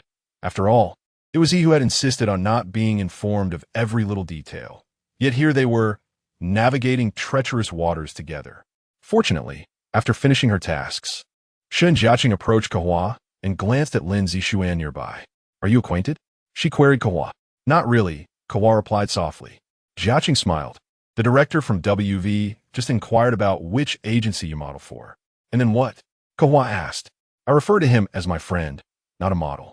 Did you inform him that I am your masterpiece? Such words need not be uttered. They're perceptive enough to discern the truth. Lin Zixuan nodded at them and turned to another corner, for it was indeed inappropriate to linger beside the two young ladies. Shen Jiechi remained unaware that the one who had just departed was the true proprietor and investor of WV. After conversing with Jiechi for a while, Kehua was called away, as someone from WV wished to speak with her further. With a smile, Kehua realized it was time for her to gracefully withdraw. She set down her glass, intending to visit the restroom and retrieve her coat, planning to slip away unnoticed. After taking only a few steps, she lifted her gaze and spotted Xiao Yi. Good day, Mr. Xiao. Hello, Miss Jiang. Kehua had no intention of engaging in lengthy conversation, eager to exit the premises. Yet she heard Xiao Yi mention that Brother Zhan was also present today. She halted in her tracks. Was he hinting at something? Nevertheless, if he was there, she must hasten her departure to avoid an awkward encounter. She glanced back at him, and Xiao Yi had already turned to look at her. As for matters in Haicheng, I cannot assist. You must seek Brother Zhan. Kehua understood and nodded, turning to head towards the restroom. Should she truly seek out Zhi Zhan? What could she possibly offer him in exchange? Chapter 21. Conditions. As Kehua stepped out of the venue, she immediately spotted Zhi Zhan standing by the floor-to-ceiling window, engaged in a phone call. A momentary sense of unease washed over her. She dreaded encountering him. Their dealings were far from honorable, and the memory of him pursuing her with medication left her feeling utterly humiliated. Summoning her courage, Kehua walked past Zhi Zhan, making her way towards the restroom. He continued his conversation, seemingly oblivious to her presence, though her silhouette was distinctly reflected in the glass. After lingering in the restroom for what felt like an eternity, Kehua emerged to find that Zhi Zhan had vanished from the corridor. She exhaled a long sigh of relief and dialed Jiai while heading back to the venue. Jiai, where are you? She inquired. In a barely audible voice, Shun Jiai replied, Kehua, I'm in a meeting about a collaboration. Where did you put my coat? I need to leave first. You carry on with your work. Preoccupied with her phone conversation, Kehua failed to notice someone standing by the door of an adjacent room. Zhi Zhan strode over, his long legs covering the distance swiftly, startling her. She halted, gazing at him, and whispered in her phone, Jiai, I'll call you back in a bit. You, what are you doing here? Kehua asked. Waiting for you, Zhi Zhan replied coldly. It's been quite a while. Is there something you need? Kehua met his gaze in silence. Without warning, he seized her arm and pulled her into the nearby room. As they walked, he added, Of course there is. Instinctively, Kehua attempted to break free, but he closed the door behind them, pinning her hand against the door frame. His strength was overwhelming, and she quickly realized she was no match for him. If you wish to avoid injury, remain quiet, he instructed her. What do you intend to do? Kehua asked, eyeing him warily. I refrained from greeting you, fearing you might not recognize me. Kehua bit her lip. Of course, she recognized him. How could she forget? They had shared an intimate night together. Only a fool would fail to remember that. Then why not greet me? She retorted. You were on the phone just now. And if I hadn't been? Kehua fell silent, contemplating her options. She would either pretend not to know him or perhaps offer a simple, hello. Zhi Zhan leaned closer, his gaze fixed on her eyes as he asked, "What would you have done?" The warmth of his breath brushed against her face, igniting a surge of anxiety that transported her back to that fateful night. Kehua struggled fiercely, trying to free her arms while her legs fought against his grip. Yet she remained trapped. Zhi Zhan held her firmly against the door, a teasing glint in his eyes as he remarked, "I won't allow you to move recklessly." He leaned in closer, whispering in her ear, "Why have you come here today?" Kehua turned her head slightly, striving to evade his face so near to hers. For no particular reason. Did he truly believe she had come seeking him? Zhi Zhan narrowed his eyes. To the banquet to find other men, perhaps? Kehua seethed with anger, glaring at him. In her desperation, she had foolishly thought to bring a bottle of wine, never anticipating how easily she would entangle herself in this predicament. She often questioned herself. Had it been someone else, would she have acted the same way? Yet, she had no answers. After all, this was not a matter of mathematics. Zhi Zhan smiled, yet his eyes were filled with indifference. "Are you here to seek Lin Zixuan? Do you intend to reserve yourself for him?" Kehua raised her gaze to meet his, softly asserting, "I do not know the person you speak of." Zhi Zhan scrutinized her reaction, questioning if she truly did not recognize him. Kehua frowned, reiterating, "I do not know him." After a moment of silence, Zhi Zhan leaned down and pressed a kiss on her cheek. "This is not over between us. You cannot pursue other men. Do you understand?" Kehua looked at him, bewildered. "What do you mean it's not over? You may seek my assistance to visit your father in Haicheng, but you must not solicit anyone else. He is unwilling to see me. What can you do about it?" I inquired with Xiao Yi. The last time, it was he who agreed to meet voluntarily. "That is not your concern. You need only to accept my terms." Kehua bit her lip. "What terms?" "You will accompany me tonight." Chapter 22. The transaction. Kehua gazed into Zhi Zhan's eyes, well aware of the implications of following him. Should she acquiesce to him? A fleeting moment of blankness enveloped her mind. Zhi Zhan, too, held her gaze, his eyes still shimmering like stars. He was captivated by her eyes. "What? Are you unwilling?" he asked, gently caressing her lips, the sensation of their last kiss nearly forgotten. He leaned down to kiss her, and despite her elegant black dress, exuding both nobility and allure, she resembled a delicate tulip, fresh and pink, seemingly imbued with a faint fragrance. Suddenly, Zhi Zhan comprehended why she was unlike anyone else to him. In her quietude, she possessed a gentle and refreshing beauty, while in her vivacity, she exuded a captivating allure. His kiss was tender, distinct from all previous ones, and Kehua found herself forgetting to resist, subconsciously surrendering to the moment. "Have you agreed this time?" Zhi Zhan inquired, observing her flushed cheeks as he playfully touched her ear. Kehua cleared her throat, attempting to mask her embarrassment. "You can truly assist me?" Zhi Zhan regarded her for a moment, his expression sobering. "This is merely a transaction." The statement was directed at both Kehua and himself. She nodded, affirming, "Yes, indeed." "All right, I consent." Zhi Zhan released her hand, declaring, "Let us proceed. I need to retrieve my coat from the venue." As he glanced at his exposed shoulder, he took out his phone and called Xiao Yi.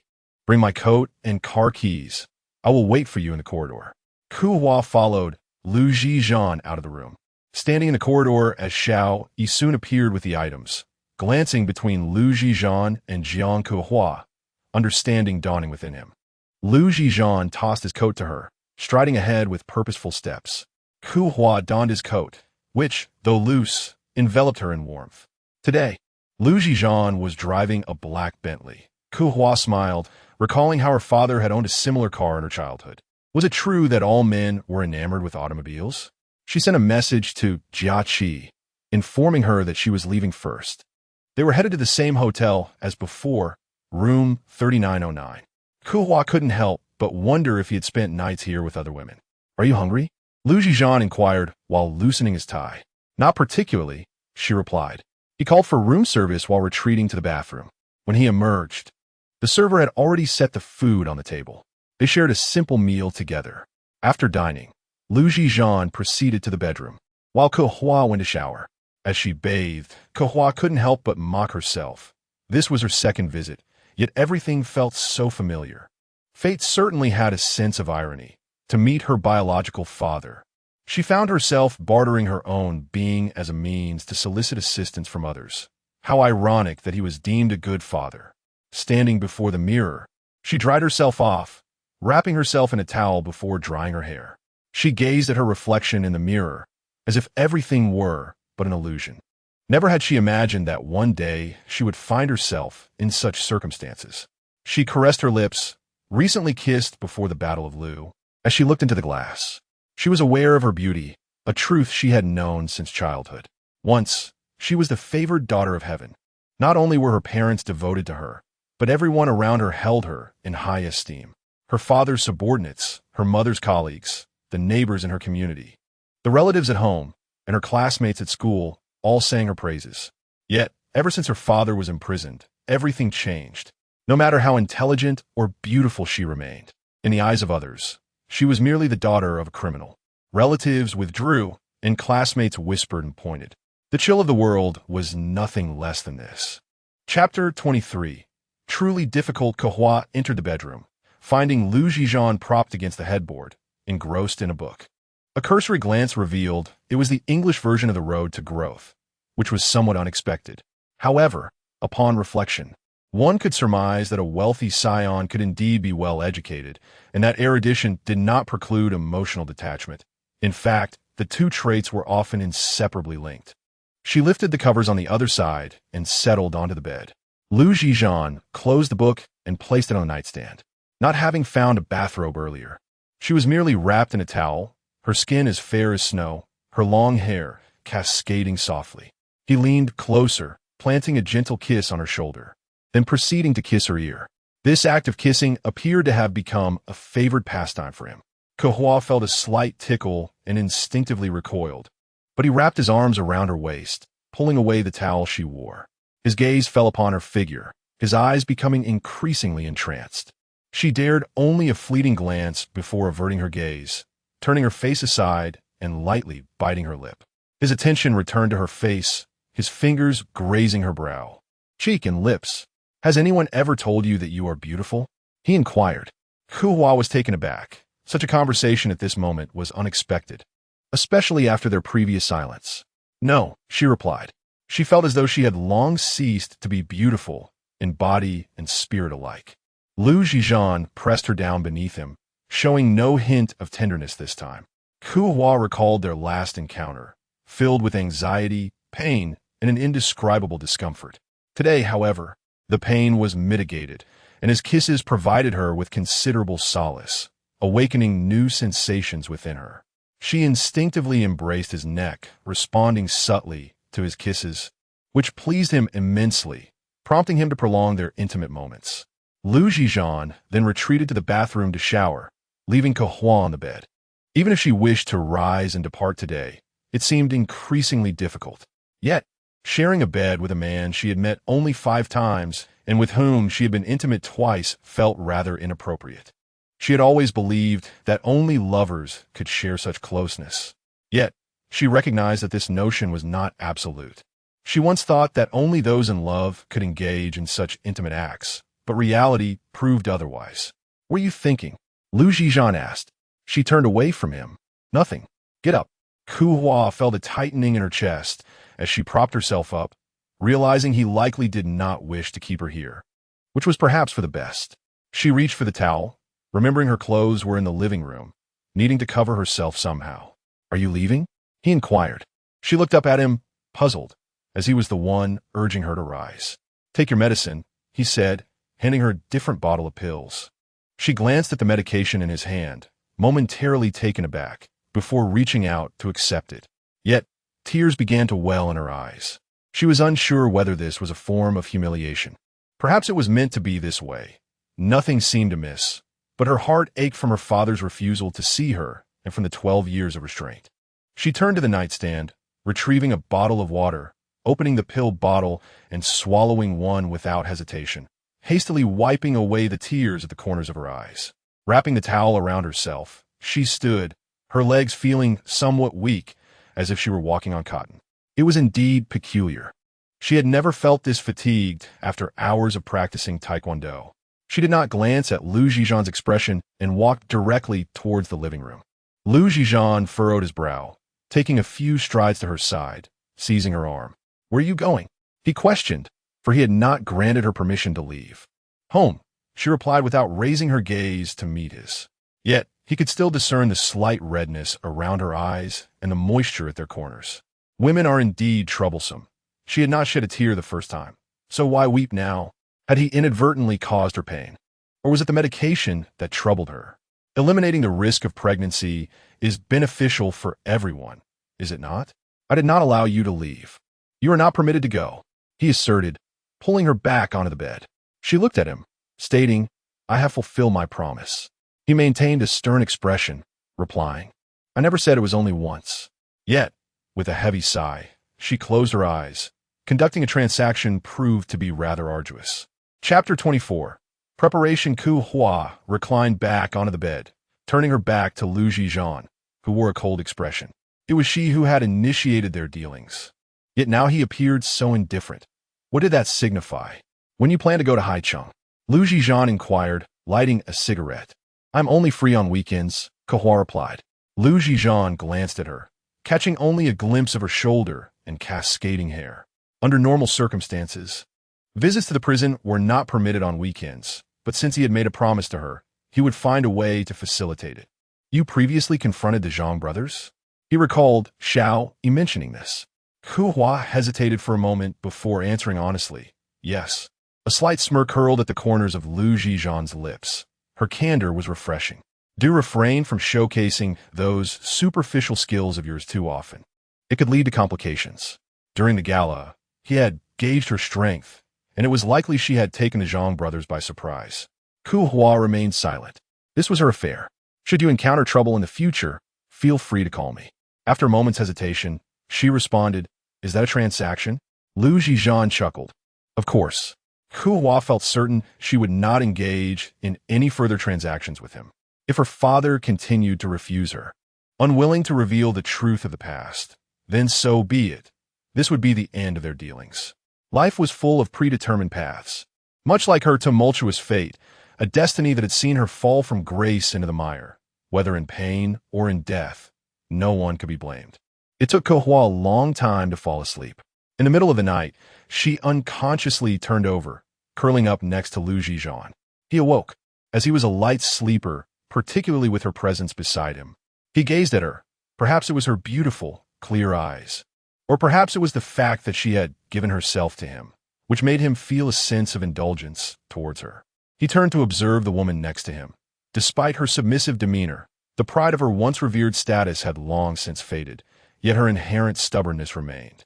He understood that she had not taken his words to heart. He had heard of the Zhang brothers, two vile individuals who had conspired together, wreaking havoc upon countless girls.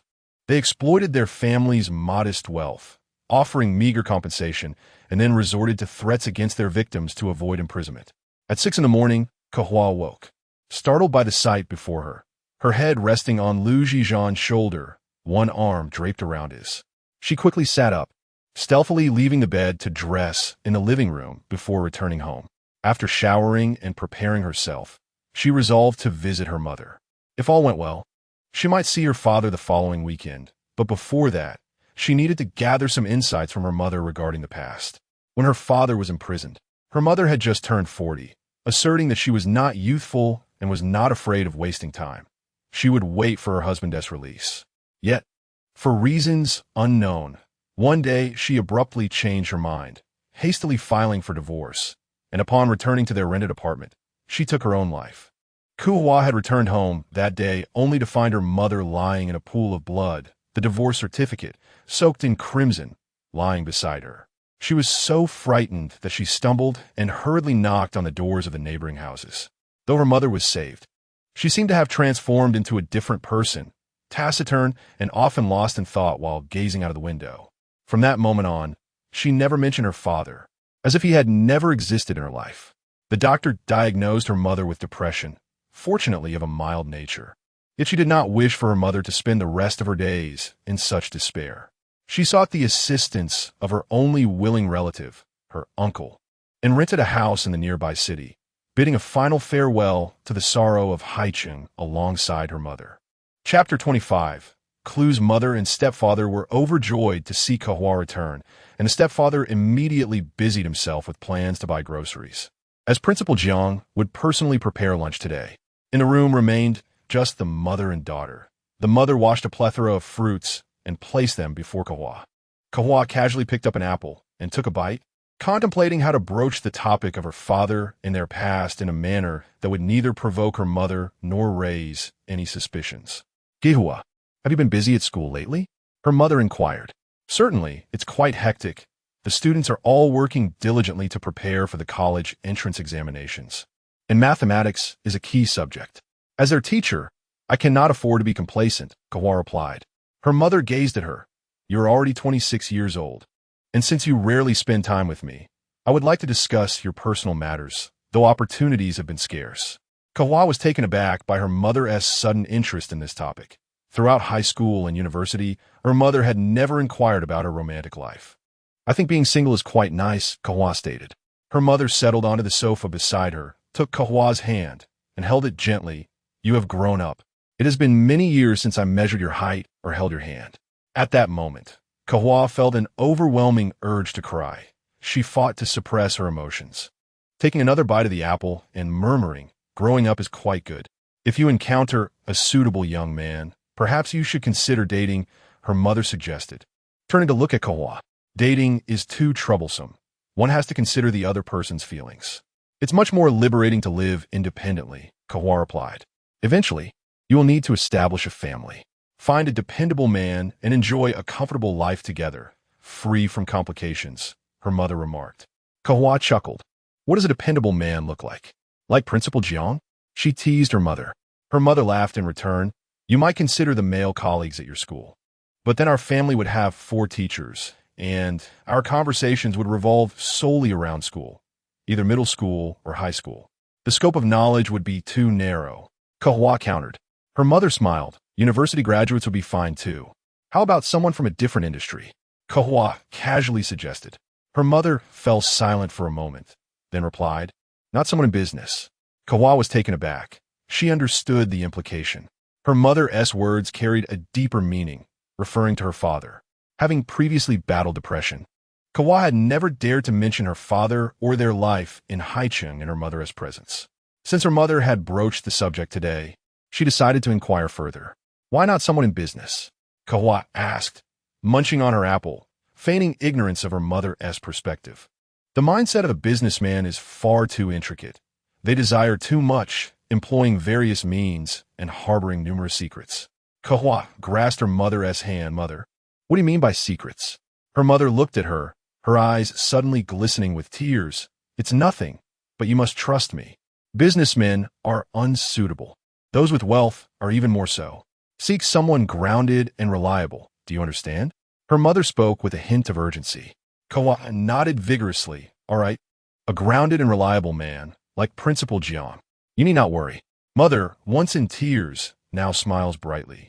Her daughter is not only her child, but also her emotional pillar. Over the years, it could be said that rather than raising her daughter, she has been accompanied by her as they both aged together. She turned down lucrative job offers to return to Lin City and become a teacher, solely to remain by her side. Although Mother does not speak extensively, Kehua gleaned much from her words.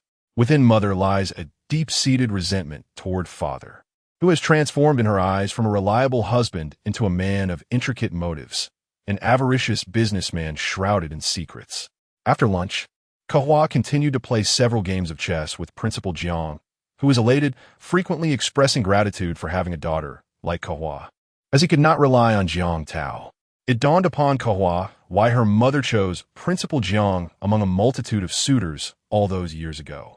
Chapter 26. Narrow path in the ensuing days, Kehua awaited news of Zhi Zhan with bated breath.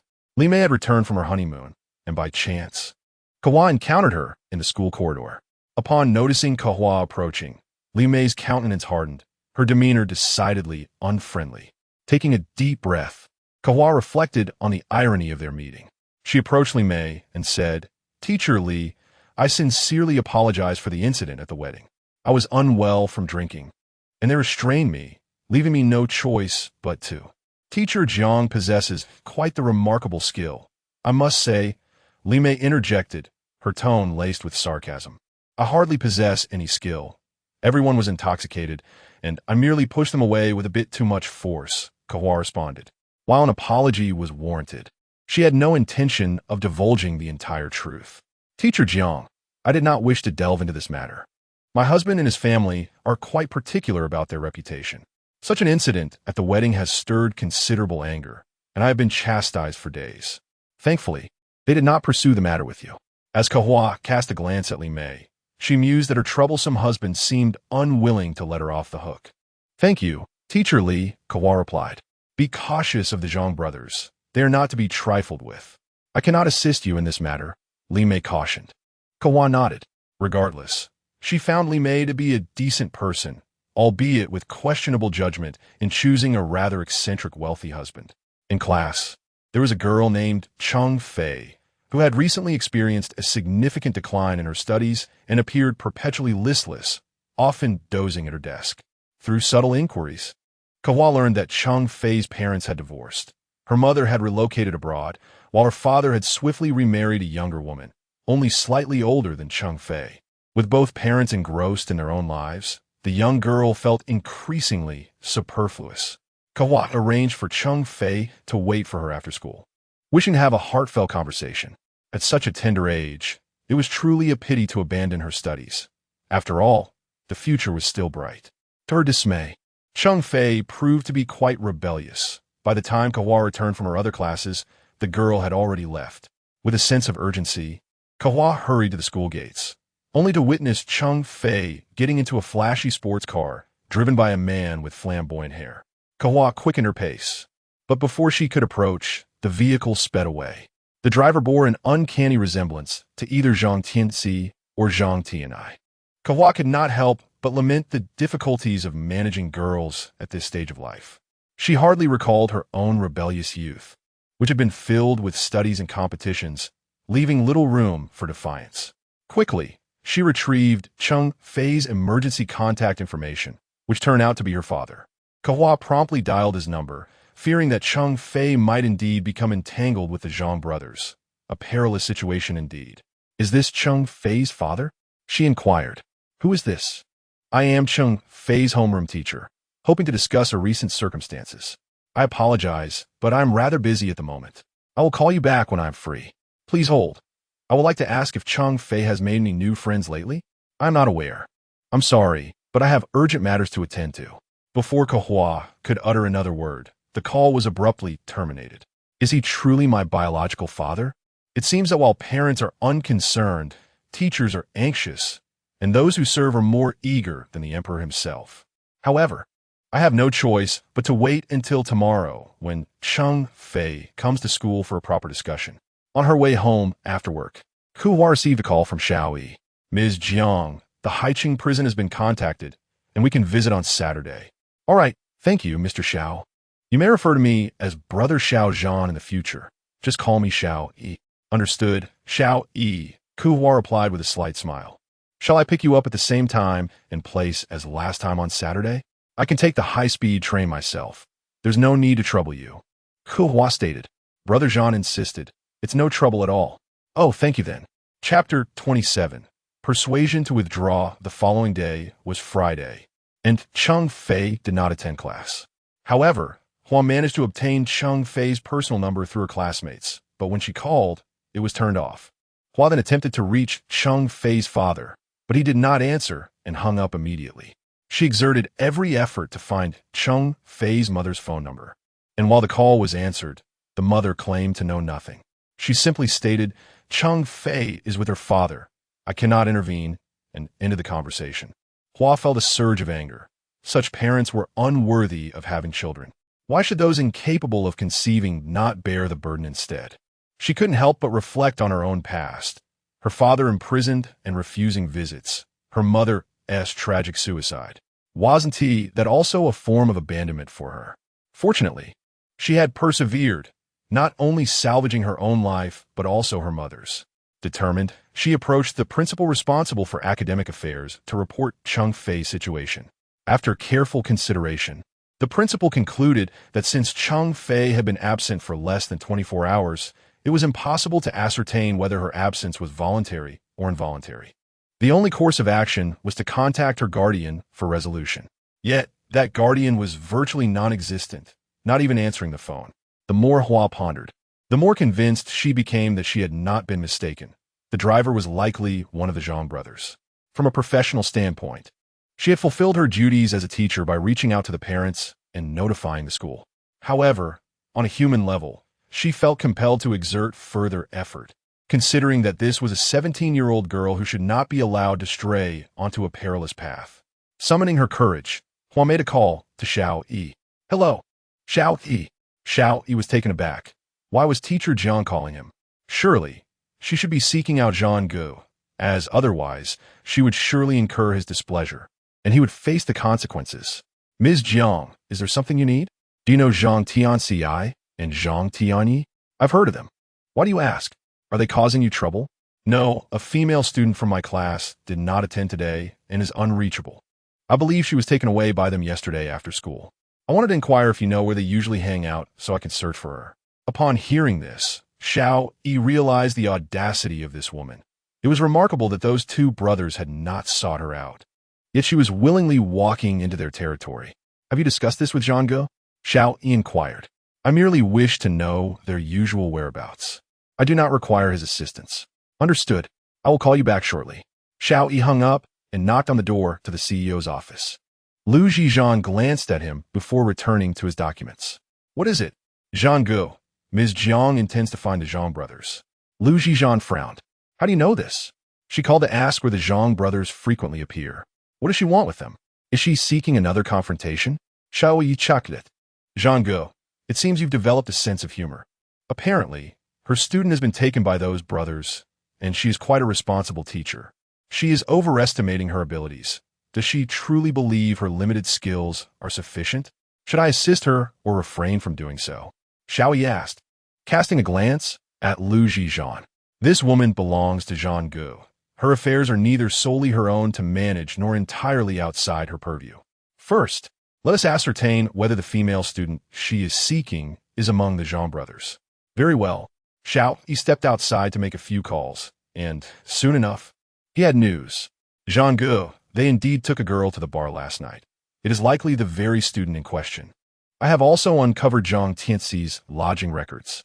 Zhi Zhan lightly tapped his fingers twice on the table and informed Jiang Kehua to refrain from meddling in matters that do not concern her. If the girl willingly chose to accompany them, there is no one who can assist her. Xiao Yi glanced at Zhi Zhan, hesitating to voice his thoughts, as he sensed that teacher Jiang was not one to be easily dissuaded. Xiao Yi returned Jiang Kehua's call. "Miss Jiang, I inquired further, and indeed, a girl accompanied the Zhang brothers to the bar last night, although I cannot confirm if she is your student." "Which bar?" Kehua inquired. After a moment of silence, Xiao Yi continued, "The likelihood that the girl went of her own accord is quite high. It would be wise not to provoke the Zhang brothers. Moreover, after your last encounter with them, they are likely seeking retribution, so exercise caution." Kehua paused for a moment, acknowledging the advice understood. "Thank you." Chapter 28. Heartache on Saturday. Xiao Yi picked up Jiang Kehua, and they set off towards Haicheng once more. Kehua sat in the back seat, her head tilted as she gazed at the scenery outside. Xiao Yi found the tranquility of the atmosphere rather pleasant, as there was little for them to discuss. "Xiao Yi, what is your full name?" Kehua inquired softly. Xiao Yi pondered briefly. "Are you referring to Zhang Kehua?" "Yes." Xiao Yi was genuinely surprised that the two had encountered each other at the hotel not once, but twice. And yet she remained oblivious to the other's name. How unperturbed she must be. Zhi Zhan. "Thank you." After a moment, Kehua asked again, "Are you aware of my father's criminal activities?" She added, "Jiang Kehua is my father. Primarily fraud involving bank loans and illegal fundraising, with substantial amounts involved." Kehua felt her heart involuntarily constrict. Why did her father require such vast sums of money? What was he doing with the bank loans and illegal fundraising? Did her mother know about this? Do you know where that money went? "I'm not certain." Kehua refrained from pressing further, contemplating what she should say when she met her father. An encounter was difficult enough. She needed to convey something meaningful. Today, as proceedings mirrored the last, Kehua entered the visitation room alone, seated on a chair as she awaited Jiang Kehua. Soon, the door opened, and Jiang Kehua walked in, his head bowed. Kehua picked up the telephone on the table, observing her father across from her. Jiang Kehua finally lifted his gaze to meet hers and slowly took the phone. With reddened eyes, Kehua asked, "Do you truly not wish to see me?" Jiang Kehua remained silent. "Why did you need so much money back then?" Jiang Kehua paused. "Who told you? That is not your concern. Where did that money go? Did your mother inform you?" It appeared that her mother was aware of the situation. Not only did she tell me this, but she also revealed other secrets. I never expected my father to have so many hidden truths. Jiang Kehua stared at Kehua intently. "What else did she say? What do you think?" "You must know best what actions you have taken," Kehua replied. Jiang Kehua shifted slightly in his seat. "Indeed, I wronged her back then, but it was also due to her health issues that rendered her unable to conceive." Kehua felt as though lightning had struck her. What did this mean? Her mother could no longer bear children. And then what? What had he done? She suppressed the tremors within her heart, realizing that her father's secrets were far from singular. Jiang Kehua was momentarily taken aback. "What your mother mentioned was not this. Is your imprisonment related to this matter?" Kehua asked. Jiang Kehua fell silent once more. The father and daughter sat in mutual silence. "Will you refuse to meet me again next time?" Kehua broke the silence. "Do not come again. There is no need for us to meet." Kehua blinked away the moisture in her eyes. "You know, if I wish to see you, I will find a way, just as I did this time." Jiang Kehua looked at her, puzzled. "Did you leverage someone as connections?" "That is of little importance. Kehua, heed your father's words. Do not provoke those in the political and business circles." "Kehua, you have arrived late. If I do not provoke you, how can I ever see you?" Jiang Kehua closed his eyes momentarily. "Kehua, it would be wise not to delve further into the matters of the past. It serves you no good. Just focus on being the teacher you are meant to be, and that is quite sufficient." "Who informed you that I am a teacher?" "I have never disclosed such a thing to you." Jiang Kehua shook his head once more. "It is best if we do not meet, Kehua. Your father is aging. His heart is not in the best of conditions, and he cannot endure too much stress. If you do not wish to see me, then whom do you desire to meet?" Kehua, emboldened by his earlier words, ventured a bold conjecture. "Do you long to see another child? A son, perhaps, or a daughter?" Jiang Kehua ceased to gaze at her, gradually rising to leave the meeting room. Kehua gripped her thigh tightly with both hands, seeking to comprehend the nature of pain. Is it the ache in her leg that would lessen the sorrow in her heart? Chapter 29. Finding someone as Kehua emerged from the prison. Xiaoyi awaited her at the entrance, just as he had done previously. Kehua uttered not a word, directly retreating to the car, and Xiaoyi refrained from asking any questions. The journey back to Lin City was enveloped in silence. Throughout the ride, Kehua pondered her next steps, contemplating the course of action to take. How had her father come to know of her profession as a teacher? What did his apology to her mother signify? Did he truly have other children? And how were all these matters intertwined with the events of the past? She was eager to discover whether anyone else had visited her father besides herself. For if such a person existed, they would be pivotal. On Monday, Cheng Fei remained absent from class, her phone still switched off. Kehua approached Principal Wu, who managed academic affairs, hoping the school could report the situation to the authorities, considering Cheng Fei was still a minor. Principal Wu promptly contacted Cheng Fei's father, and it took 5 attempts before he answered. "Mr. Cheng Fei was absent from school on Friday and has not returned today. Are you aware of this situation?" The principal inquired. "I'm not quite sure. She prefers not to live with me and has chosen to reside alone," Mr. Cheng replied. Kehua exchanged a glance with the principal, who continued, "She is still a minor and requires a guardian. I never said I would abandon her. It is her choice to live in the old house. I have hired a nanny to take care of her," Mr. Cheng retorted. "Has Cheng Fei returned home in recent nights?" Principal Wu pressed. "I'm not certain. I will inquire with the nanny," he said. "Mr. Cheng, if Cheng Fei truly has not returned and we cannot reach her, we advise reporting to the police promptly. She is a girl and faces numerous dangers alone outside," the principal cautioned. "What is there to report?" "There is no need for alarm. I will clarify things," he exclaimed, abruptly terminating the call. Kehua, infuriated, slammed her palm on the table.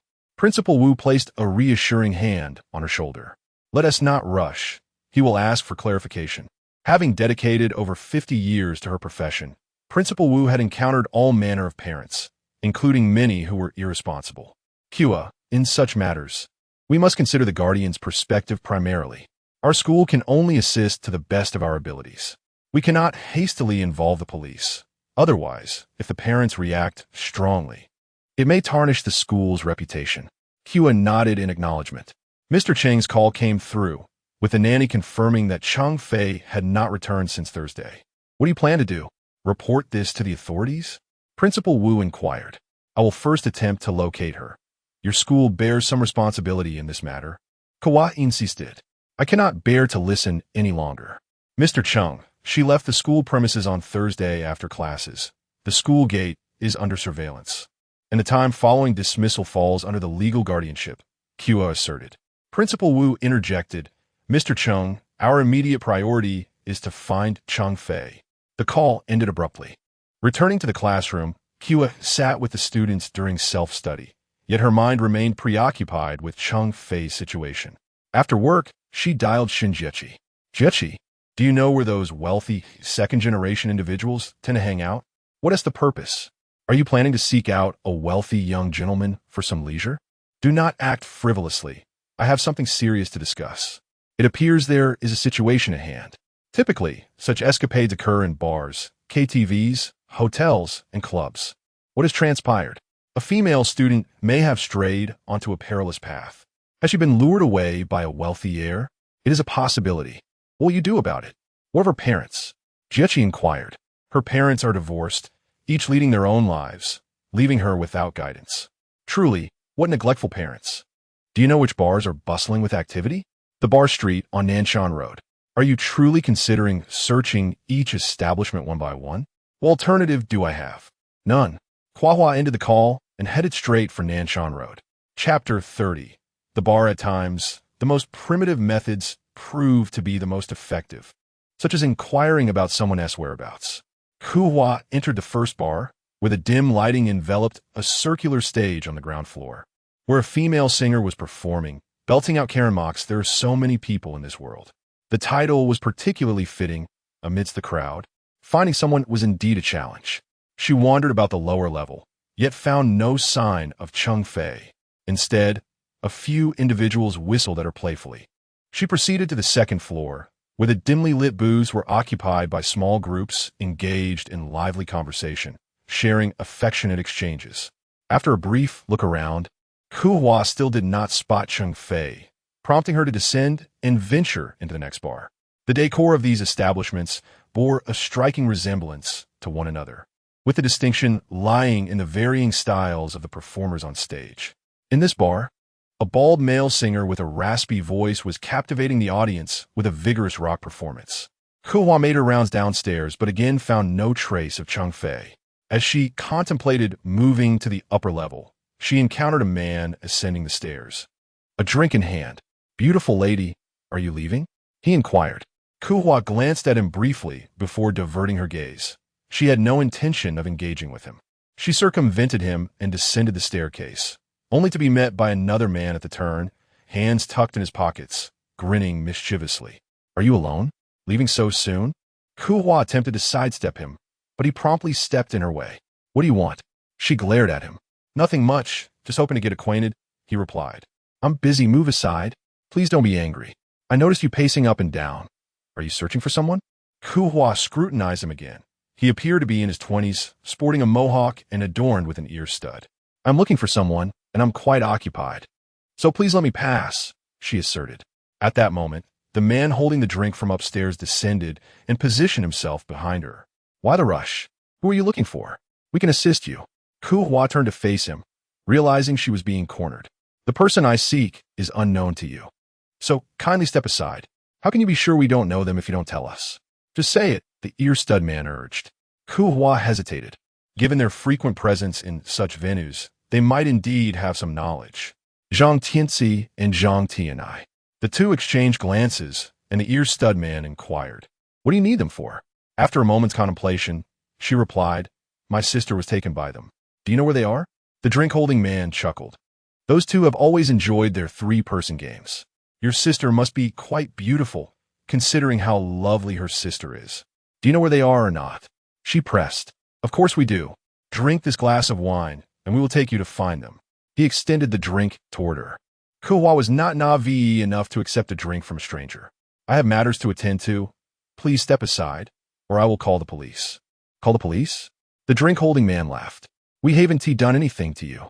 Please move aside, she insisted. The young man with earrings patted his legs and chuckled. My legs ache. I can hardly walk. Let me rest here for a moment. Perhaps you can massage my legs? Once the pain subsides, I shall be on my way. However, Kehua was too lethargic to engage further. Just as she was about to give him a kick, she heard someone say, What a coincidence to see you again. Upon turning, she discovered it was Lin Zhishuan descending from the upper floor.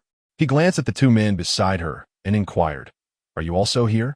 The two men, upon noticing Lin Zhishuan, immediately nodded and greeted him respectfully as Lin Xiao, standing upright with their previous rogue demeanor vanishing entirely. Are you all right? He asked Kehua. I'm fine, she replied, realizing his surname was Lin. He then scrutinized the two men, asking, What were you discussing? Kehua discerned that the two men were intimidated by him, not daring to utter a word. This young lady is searching for someone. We were merely exchanging a few words, said the man with the glass. Kehua, disinterested in debating with him, retorted, Didn't you just say you knew where they were? The man glanced at her, but refrained from responding. Lin Zhishuan turned to Kehua. Who are you looking for? Zhang Tianxi and Zhang Tianai, she replied. You are searching for them? Lin Zhishuan asked, puzzled.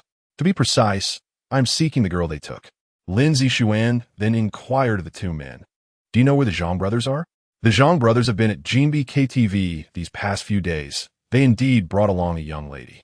I believe they mentioned a gambling game tonight, and the winner would claim the girl as a prize, one of them explained. Kehua's heart raced at the revelation. Where is Jinbi? She asked urgently. It's less than 2 kilometers from here, he answered. Just as Kehua was about to head downstairs, she turned back to Lin Zhishuan, saying, They just invited me for a drink with this glass they're holding. This implied, You handle it as you see fit. Lin Zhishuan's lips curled into a slight smile. He understood that she was not as innocent as she appeared. Are you intending to go to Jinbi? He asked.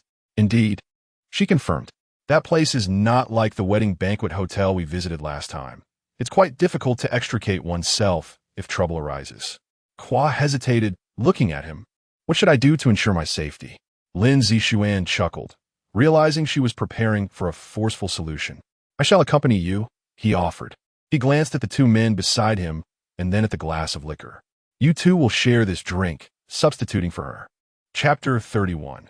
The joy of helping others. The two exchanged glances, realizing the implications of the drink they had just consumed, which contained hallucinogenic substances. Yet, with Lin Xiao insisting, who would dare to refuse?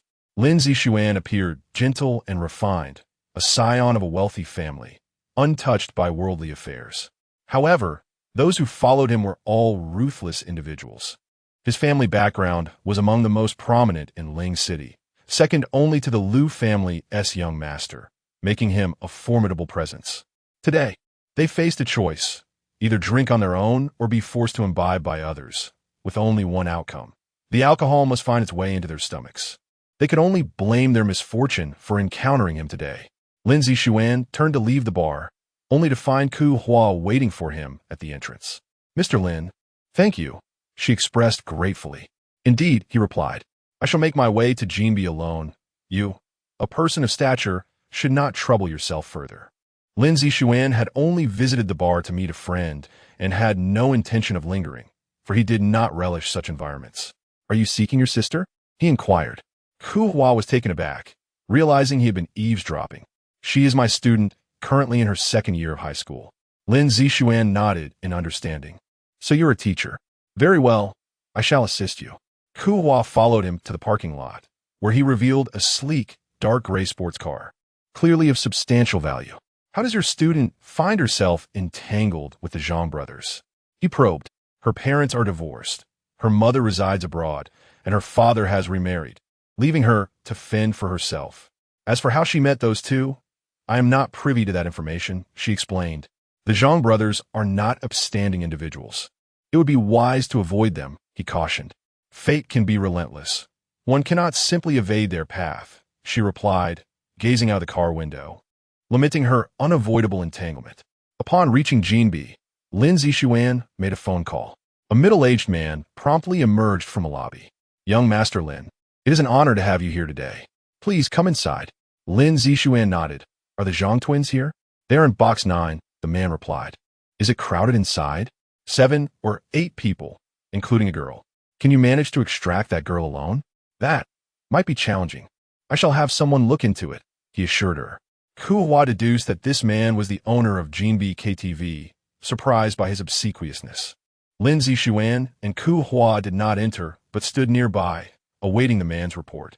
Kehua had already discerned that this Lin Xiao was extraordinary, and having his assistance would certainly facilitate matters. Shortly, the owner returned. "Young Master Lin, they're keeping a close watch on the girl. It is impossible to get her out." Kehua grew anxious. "Are they watching her closely? Is she unharmed?" "That is difficult to ascertain," he replied. Lin Zixuan glanced at Kehua, but remained silent. The brothers were notorious ruffians. Their father had resorted to in vitro fertilization in his 40s, spending $500,000 on a surrogate, only to raise them as pampered beings, ultimately molding them into thugs. Given their methods, external injuries were unlikely. Kehua, oblivious to these intricacies, looked at Lin Zixuan. "I will attempt to intervene." "How do you plan to do that?" he asked. "I have yet to formulate a plan. I shall adapt as circumstances unfold. Let us first meet the individual, and should they not be my student, then there will be no need for further commotion." At this moment, Lin Zixuan accompanied her into the Jinbi establishment, arriving at the entrance of box 9. He inquired of the proprietor whether there were surveillance cameras within. The proprietor, with a forced smile, replied in the negative. "Could someone enter with headphones and deliver some fruit, allowing me to hear the young woman's voice?" Kehua asked. "That is easily arranged," Lin Zixuan remarked, glancing at Kehua, who displayed considerable cleverness. The waiter entered to deliver the fruit and took the opportunity to engage the girl in conversation, asking her what she would like to drink. The girl expressed a desire for some hot water. Upon hearing this, Kehua immediately deduced that it must be Cheng Fei. "Mr. Lin, I will enter myself to assess Cheng Fei's situation. If there is any danger, I will trouble you to alert the authorities." She recognized that Lin Zixuan, being affluent, would find it inconvenient to intervene directly, or else he would not have summoned the proprietor. After all, becoming entangled in such matters, especially in such a venue, could lead to unfortunate rumors, regardless of whether one was attempting to rescue an endangered young woman. "Are you certain you will be all right?" Lin Zixuan inquired. Kehua offered a resigned smile, stating, "At present, I cannot be certain. I shall find out once I enter." With that, Kehua pushed open the door to the private room. Lin Zixuan promptly retrieved his phone and dialed, instructing, "You two should come in. Wait at the entrance of box 9 with something useful in hand." Chapter 32. Valor. Kehua boldly pushed open the door, revealing a scene where 7 or 8 men lounged on the sofa, raucously engaged in a game of cards. Drinking heartily, Cheng Fei sat alone at the back, her complexion pale. Initially, the group paid no heed to Kehua, mistaking her for another server. As she approached Cheng Fei, the latter, upon recognizing her, immediately stood up and called out, "Teacher Jiang." At that moment, the others became aware of her presence. "Are you all right? Are you feeling unwell?" Kehua inquired, her gaze fixed on Cheng Fei. My stomach hurts a bit," Cheng Fei replied. "Cheng Fei, would you come with me, please?" Kehua asked, searching Cheng Fei's eyes. Cheng Fei lowered her head, remaining silent. "Speak. Do you wish to come with me?" Kehua pressed again. "Damn it, it's you." Zhang Tianzi suddenly snapped back to reality, merging the image of the woman before him with the one who had kicked him out of the hotel that day. "Tianzi, who is she?" someone inquired. "Don't bother asking. Just watch how I deal with her today," Zhang Tianzi retorted, his voice laced with malice. Zhang Tianzi cast a fierce glance at Kehua, muttering, "What a narrow path for enemies. Today, we shall make you crawl out of here." "Guoqing, you said you would take care of her. Why is she still standing here, full of life?" Zhang Tianzi scolded. Emerging from the crowd, Guoqing replied, "I haven't had the chance to act yet." Kehua grasped Cheng Fei's arm. "I will ask you one last time. Do you wish to stay with them, or come with me?" Cheng Fei glanced at Jiang Kehua, then immediately lowered her head, silent. You filthy woman. Last time, you slipped away. Now you dare to steal my woman. Watch how I deal with you. Jiang Kehua exclaimed, seizing a beer bottle with all his might and hurling it at Kehua. She swiftly dodged, causing the bottle to shatter on the ground, scattering foam and glass shards everywhere. Kehua's hand was lacerated by the flying glass, blood dripping from the back of her hand. Well, this woman has some skills, remarked an onlooker, filming the scene with a phone. Suddenly, the door swung open, and two men in suits strode in, inquiring about Kehua's well-being. She shook her head, indicating she was fine. These two were presumably Mr. Lin's men. She turned to Cheng Fei once more. I will ask you one last time. Will you come with me or remain here? Cheng Fei, glancing at Kehua's injured hand, suddenly burst into tears. Teacher Jiang, I will go with you. Without hesitation, Kehua pulled Cheng Fei's arm, rushing toward the door. Jiang Kehua lunged forward to seize Kehua's shoulder, but she exerted all her strength, pushing Cheng Fei towards the two suited men, while Jiang Kehua's grip roughly tore her shirt, inflicting sharp pain on her shoulder. Jiang Kehua and Guoqing quickly encircled them, but before they could close in, Kehua pivoted and kicked Guoqing squarely in the chest. Unprepared for her formidable skill, he fell to the ground before he could react. Seizing the opportunity, Kehua dashed through the opening. Jiang Kehua hurled a bottle at her, but it was shattered by one of the suited men wielding an iron rod. Fragments of glass and splashes of beer were strewn everywhere. Although Jiang Kehua had dashed to the doorway, she found herself marred by shards of glass. Two men in suits, Lin Zixuan's bodyguards, each wielded a 1-meter-long iron rod, directing it toward those present. No one dared to move. Jiang Kehua and Jiang Kehua had sustained cuts from the glass shards, enduring the pain as they watched the suited men and Jiang Kehua depart. Kehua pulled Cheng Fei out of the KTV, where an off-road vehicle awaited them. Lin Zixuan lowered the window, inviting them inside, while the two bodyguards expertly took their seats in the driver S and passenger S positions. Kehua and Cheng Fei quickly settled into the back seat. Cheng Fei glanced at Jiang Kehua, exclaiming, Teacher Jiang, your hand is bleeding. It's nothing, Kehua replied, pulling out two tissues from her pocket, deftly wrapping them around her hand. Lin Zixuan remained silent, observing Jiang Kehua before him.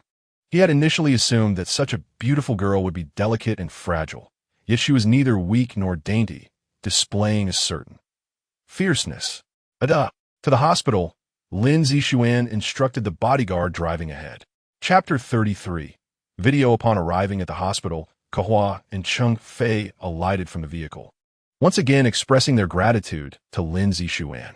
With the immediate peril dissipated, Lin Zixuan departed, accompanied by two bodyguards. Kehua guided Cheng Fei toward the emergency room, hesitating several times to voice her concerns. She yearned to inquire about Cheng Fei's health, whether she had been subjected to any mistreatment by those two brothers, and if any examinations were necessary to preserve evidence. Yet, these words lingered unspoken on her lips. Cheng Fei, does your stomach pain feel any better? Kehua asked. It still hurts quite a bit. Cheng Fei replied. When did it start? Last night. Is it menstrual pain? Or is there another reason? Cheng Fei lowered her gaze. It's not menstrual. Shall we get an examination then? After a moment's hesitation, Cheng Fei nodded in agreement. Meanwhile, the Zhang brothers, having suffered considerable embarrassment, vented their frustrations by smashing things in the private room. As the atmosphere grew tense, the onlookers gradually dispersed. Li Hui reviewed the video he had recorded in the room, marveling at the woman's fierce demeanor. Her kicks were precise and powerful, exuding an aura of confidence and grace. It was a rare occurrence for anyone to best the Zhang brothers in such a manner over the years. He promptly shared the video in their chat group, which comprised friends he often socialized with. Brothers, take a look at this woman. What do you think? Damn, she is fierce. She is quite impressive. Where did she come from? Such a woman is beyond your reach. You wouldn't be able to handle her. Exactly. She'd just end up getting beaten. Xiang Tian, also in the group, saw the lively discussions and clicked on the video. To his astonishment, the woman in the video was none other than her. Isn't she a teacher? How did she end up in a fight? He quickly called Li Hui to inquire about the details. Li Hui had scanned information, only knowing that Zhang Tianxi and Zhang Tianai had organized a gambling game today, inviting several individuals to partake, with the winner claiming the high school student. However, the woman had intervened unexpectedly, bringing 2 bodyguards and escorting the student away. After contemplating the situation, Xiang Tian decided to share the video with Lu Zhi. "Brother Zhan, don't you think this woman resembles the one from last time?" He deliberately left his words ambiguous, awaiting Lu Zhi's reaction. Lu Zhi watched the video from start to finish, realizing that the woman was indeed incorrigible, provoking the Zhang brothers once more. Had it not been for the 2 men wielding iron rods, she would not only have failed to rescue the student, but might have endangered her own safety as well. He forwarded the video to Xiao Yi without comment. Upon viewing it, Xiao Yi immediately understood.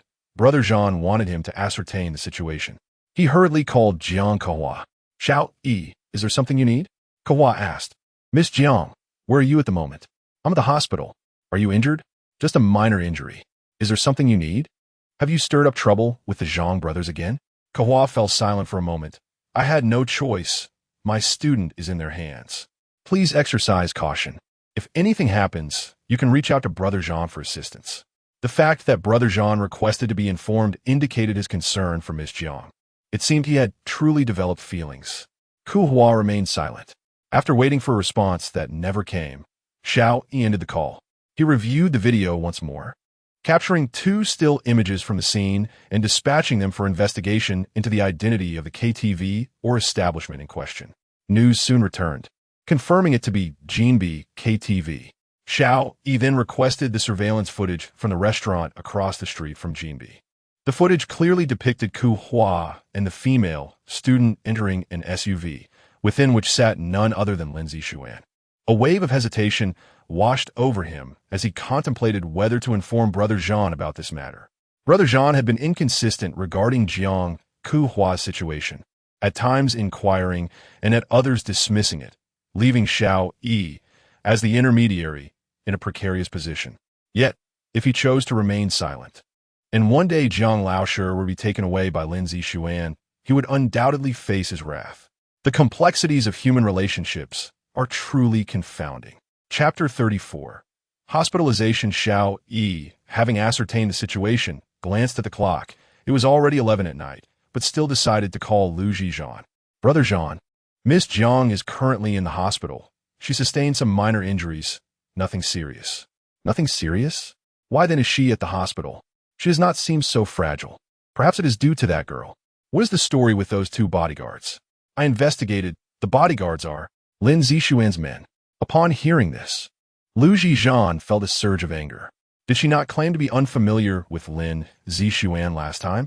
Did she not assert that she had not sought help from another man? How could Lin Zixuan so easily lend her his personal bodyguards? Was there an unusual bond between them? Lu Zhi's tone grew noticeably colder. "I believe they are merely ordinary friends, or perhaps it was just a coincidence." Lin Zixuan dropped them off at the hospital and left without even exiting the vehicle. Lu Zhi disagreed vehemently. He had never offered assistance to those unrelated to him, and in this regard, he and Lin Zixuan were alike. Both were individuals of notable stature, typically exercising great caution to avoid trouble. Without uttering another word, Lu Zhi hung up. Xiao Yi took a moment to process his boss's displeasure. It was evident he was upset. Meanwhile, Kehua accompanied Cheng Fei to the gynecology emergency room, where the doctor ordered an ultrasound along with blood and urine tests. After Kehua stayed with her through all the examinations, they returned to the doctor's office.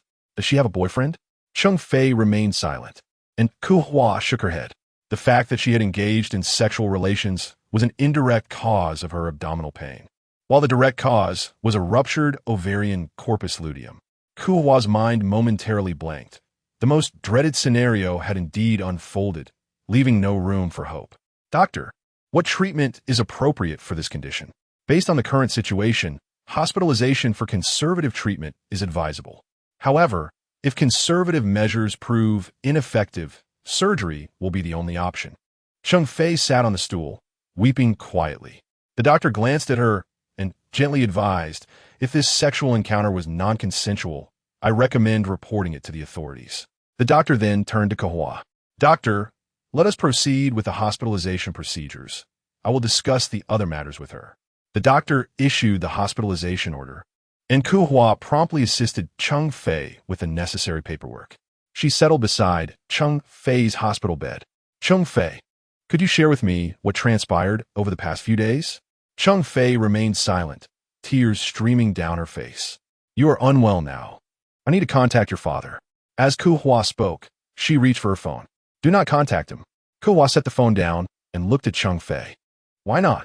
He is your legal guardian. If he finds out, it will only lead to chaos and unrest. It serves no purpose, Cheng Fei replied. However, there are many decisions I cannot make on your behalf. After a moment of silence, Cheng Fei murmured, just leave me be. I should not exist in this world. I only bring trouble to others. As she spoke, her sobs intensified. Kehua handed her a tissue, expressing a belief that every individual's life is magnificent and free, allowing one to choose their desired path in existence. No one can impede this journey, provided they invest sufficient effort and courage. However, she lamented that her parents regarded her as a burden, wishing to cast her aside, believing she hampered their own lives. If they hold such sentiments, it becomes even more imperative for her to thrive, to live splendidly, and to evoke their regret for ever dismissing her. Yet, she confessed she had begun to self-destruct, feeling devoid of everything, even the innocence of youth. She pulled the blanket over her face. Kehua gently patted her shoulder, reminding her that life still stretches ahead. She must recognize that many individuals have risen from obscurity to achieve greatness, transforming their lives from destitution to affluence. Is that truly possible? Indeed, consider the founder of Huawei, Mr. Run. Delve into his remarkable journey. And what of Mr. Liu, the founder of JD.com? Explore his entrepreneurial tale. Life is seldom a smooth sail. It hinges upon how one confronts adversity and cultivates their own strength. Cheng Fei tentatively drew back the blanket, questioning whether anyone would ever care for her again. Certainly, but it begins with the imperative to become the version of oneself that one truly cherishes. Chapter 35. Father and daughter Kehua managed to soothe Cheng Fei, but found herself in a dilemma. Normally, this situation would warrant contacting her parents to resolve the issue together. Yet Cheng Fei exhibited a profound aversion towards them. After spending an exhausting night at the hospital, Kehua returned home early the next morning, refreshed and prepared for her duties at school. She left a note for Cheng Fei, instructing her to call if needed, promising to visit after work. By midday, Kehua sought out Principal Wu and recounted Cheng Fei's predicament, omitting the details of her escapade at the KTV. Principal Wu decided to promptly contact Cheng Fei's father, as the child was hospitalized and required care, not to mention the medical expenses were considerable. Furthermore, Cheng Fei's father had been searching for her. After several attempts, the call was finally answered. Mr. Cheng, we have located Cheng Fei, Principal Wu began. Is she at school? Why did it take so long for you to call? Mr. Cheng inquired.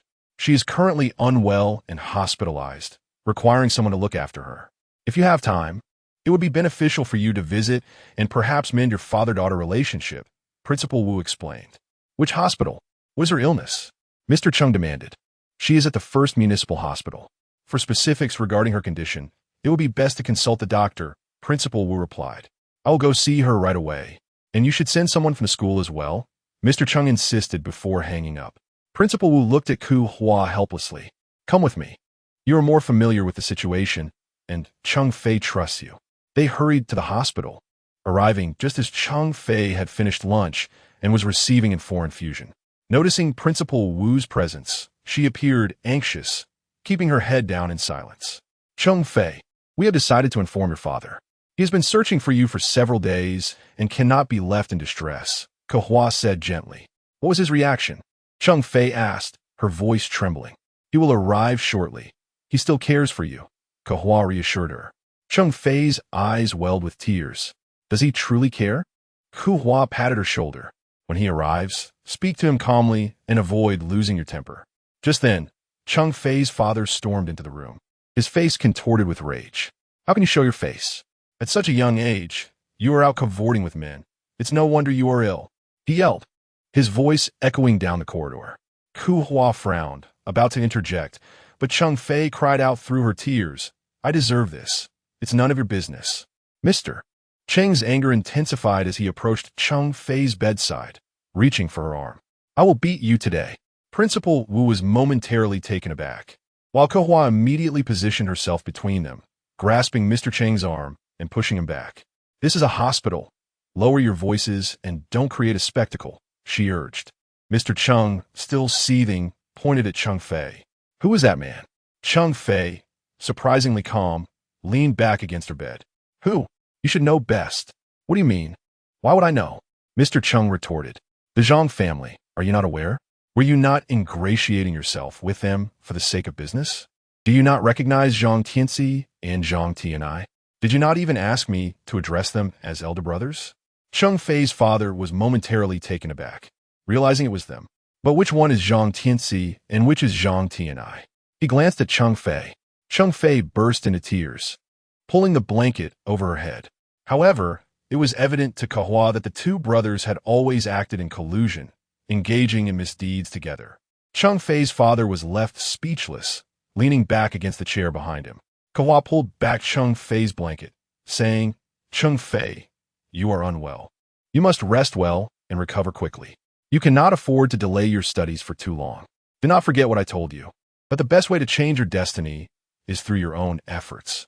Kehua and Principal Wu exited the hospital room, closing the door behind them. From that point onward, there was little they could do to assist. It was left to the father and daughter to resolve their predicament. Chapter 36. Years ago, on the way back to school, Kehua pondered deeply about the essence of the father-daughter bond. It was evident that Cheng Fu was insufficiently caring and protective towards Cheng Fei, revealing his inadequacy as a father. Yet, the anguish he had just displayed was undeniably authentic. A man in his 40s, rendered pale and trembling in both hands and lips by a few probing questions from his daughter. Perhaps he had never considered how his selfishness could inflict such profound harm upon her. He merely sought to live his own life, to marry a youthful and beautiful woman whom he adored, and to engage in more business ventures to amass greater wealth. Little did he realize that fortune and misfortune are intertwined. The blessings he pursued became the burdens she had to bear. Kehua couldn't help but reflect on her own father. Before his imprisonment, she had been the cherished little princess in his palm, the beloved daughter of his heart. There was no doubt he loved her dearly. During the time she lived in a rented room in Haicheng with her mother, her life was extraordinarily challenging, even more so than Cheng Fei's. The most pressing issue was the lack of money, followed closely by relentless debt collection. She had once felt as lost as Cheng Fei, longing for a savior to rescue her. This yearning propelled her now to bravely rescue Cheng Fei, undeterred by danger.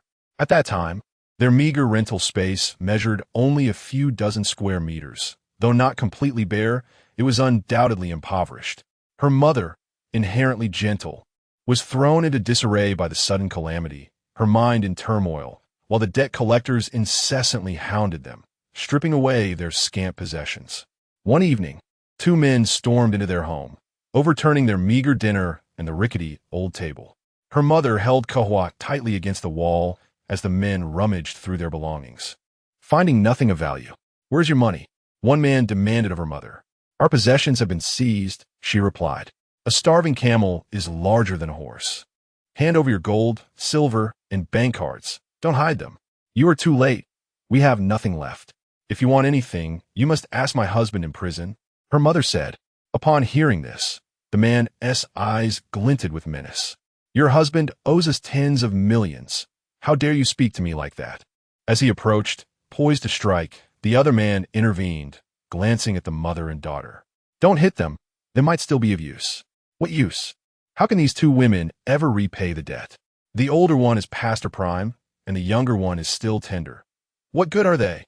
Her mother's heart quaked as she clutched her daughter tightly. "Kai, this is too cruel." "If you're worried about cruelty, then forget about money," he retorted, having already plotted to transport them abroad under the guise of labor export, where each could be sold for hundreds of thousands of dollars. Yet Kehua was not naive. Despite her young age, she understood their sinister intentions. If they succeeded today, there would be no future left for them. She incessantly searched for any tool within reach, knowing she could not rely on her mother. Her mother's frail disposition rendered the idea of confronting burly men absurd. She felt an urgent need for a knife, whether to eliminate her adversary or to end her own suffering. After scanning her surroundings, her heart leapt with joy upon spotting a pair of scissors resting on a cardboard box just 2 steps away. Gently pushing her mother aside, she sprang up as the assailant approached, delivering a sudden kick to his jaw that sent him crashing to the ground, frothing at the mouth. Without hesitation, she seized the scissors and pressed them against his throat. The other man, momentarily bewildered, struggled to comprehend the scene, witnessing his companion, Kai, collapse in a daze. The young girl held the scissors poised at Kai's carotid artery. "You had better take him to the hospital. He has a concussion," she warned, her gaze fixed on the man. "If you still intend to capture me and my mother, it will be either his life or mine." Her mother, paralyzed by fear, was aware of her daughter's decade-long training in Taekwondo, but was astounded by her remarkable prowess, capable of incapacitating a man with a single blow. "Didon TB rash. I will take him away now. You needn't fight me. I have no intentions like Kai's. All I seek is money. I am not committing a crime," the man declared. Kehua remained vigilant, tightening her grip on the scissors. "You come here and drag him out." The man complied, pulling Kai outside, while Kehua swiftly shut the door and secured it with a bolt. Exhausted, she sank to the floor, her back drenched in sweat, her legs trembling violently, tears streaming down her cheeks. Her mother rushed to embrace her, and the two wept together, engulfed in a torrent of emotion. Chapter 37. A cry for help. Kehua found herself torn between gratitude and resentment towards her father. Without his nurturing, she would not have achieved her current state. She would have been unable to save herself, let alone her mother. Yet, had it not been for him, both she and her mother would not have faced such dire circumstances. Subsequently, they departed from Haicheng, severing all ties with her father. The debt collectors seemed to vanish overnight. Yet Kehua occasionally pondered whether those individuals were truly so inept that they could not find her. After all, the distance between Lingshi and Haicheng was merely a little over 300 kilometers. It was only upon gaining admission to university that she gradually came to accept the reality that no one would come to collect debts anymore. However, she sensed an invisible hand shielding her from those pursuers. As Kehua returned home from work, halfway through her journey, she encountered unexpected visitors by the roadside. The Zhang brothers and Guiqing emerged from their vehicle, their expressions dark and fixated upon her. She halted, biting her lip, facing 3 prepared men. She was acutely aware that her current state would not allow her to prevail. Having hardly slept the previous night, her legs felt weak. What was she to do? Suddenly, she recalled Zhi Zhan. He was her only hope at that moment. She had saved his phone number, yet she wondered if she would have the opportunity to call him today. Pleading for his assistance was certainly preferable to being beaten to death. Clutching her phone, she cursed herself for not having set up a shortcut. Guiqing approached first, rubbing his chest as he walked. "You damn female teacher, quite formidable, aren't you? Even daring to kick me. Have you decided how you wish to die?" Kehua took 2 steps back, contemplating a retreat if necessary. "Does Li Laosher know about your antics? You wanted to win that girl at the gambling table yesterday, didn't you?" she retorted. Guiqing was taken aback. How did this woman know everything? He glanced at the Zhang brothers, who harbored a deep-seated hatred for Kehua and were indifferent to her words. Today, they were determined to settle the score, old grievances and new alike. They ominously retrieved baseball bats from the car, and upon seeing this, Kehua wasted no time, bolting away while frantically searching her contacts for Zhi Zhan's number. She dialed, and it rang 3 times before he picked up. "Zhi Zhan, help me," she gasped. There was a brief silence on the other end. "Where are you?" he inquired. "I'm at the gate of Wenhai High School. The Zhang brothers are chasing me with baseball bats." Zhi Zhan could hear the sound of her hurried footsteps. "Can the school security stop them?" he asked. Kehua nearly burst into tears. "The average age of the security guards is 60. They certainly can't." She glanced back to see her pursuers drawing ever closer. Zhi Zhan smirked slightly. She demonstrated admirable judgment. "There, S.A. Zhan U Group, Mall, 800 meters from your location. Head there." "And then what?" Jiang Kehua, glancing over her shoulder. Fortunately, the three men, accustomed to a life of ease, were not particularly swift. The nearest entrance is on one high road. Once you reach there, you will be safe. Kehua felt a twinge of doubt. She had been to that mall before. Would simply reaching the entrance guarantee her safety? Yet at that moment, she had no choice but to trust him. In the midst of the chaotic market, Lu Zhi's men dared not stir trouble in their own territory. Yet, unease lingered in his heart, prompting him to immediately call Xiao Yi, instructing him to arrange for Jiang Kehua's reception at the entrance of the One High Road Mall. Xiao Yi, understanding the urgency, hastily made the necessary arrangements. He mused on the fact that teacher Jiang certainly had a knack for attracting trouble, perpetually embroiled in crises. However, today she exhibited a measure of wisdom by directly contacting Zhang Gu, sparing him the burden of intermediacy. Desperately, Kehua sprinted towards the mall, only to find three men clad in formal suits awaiting her arrival.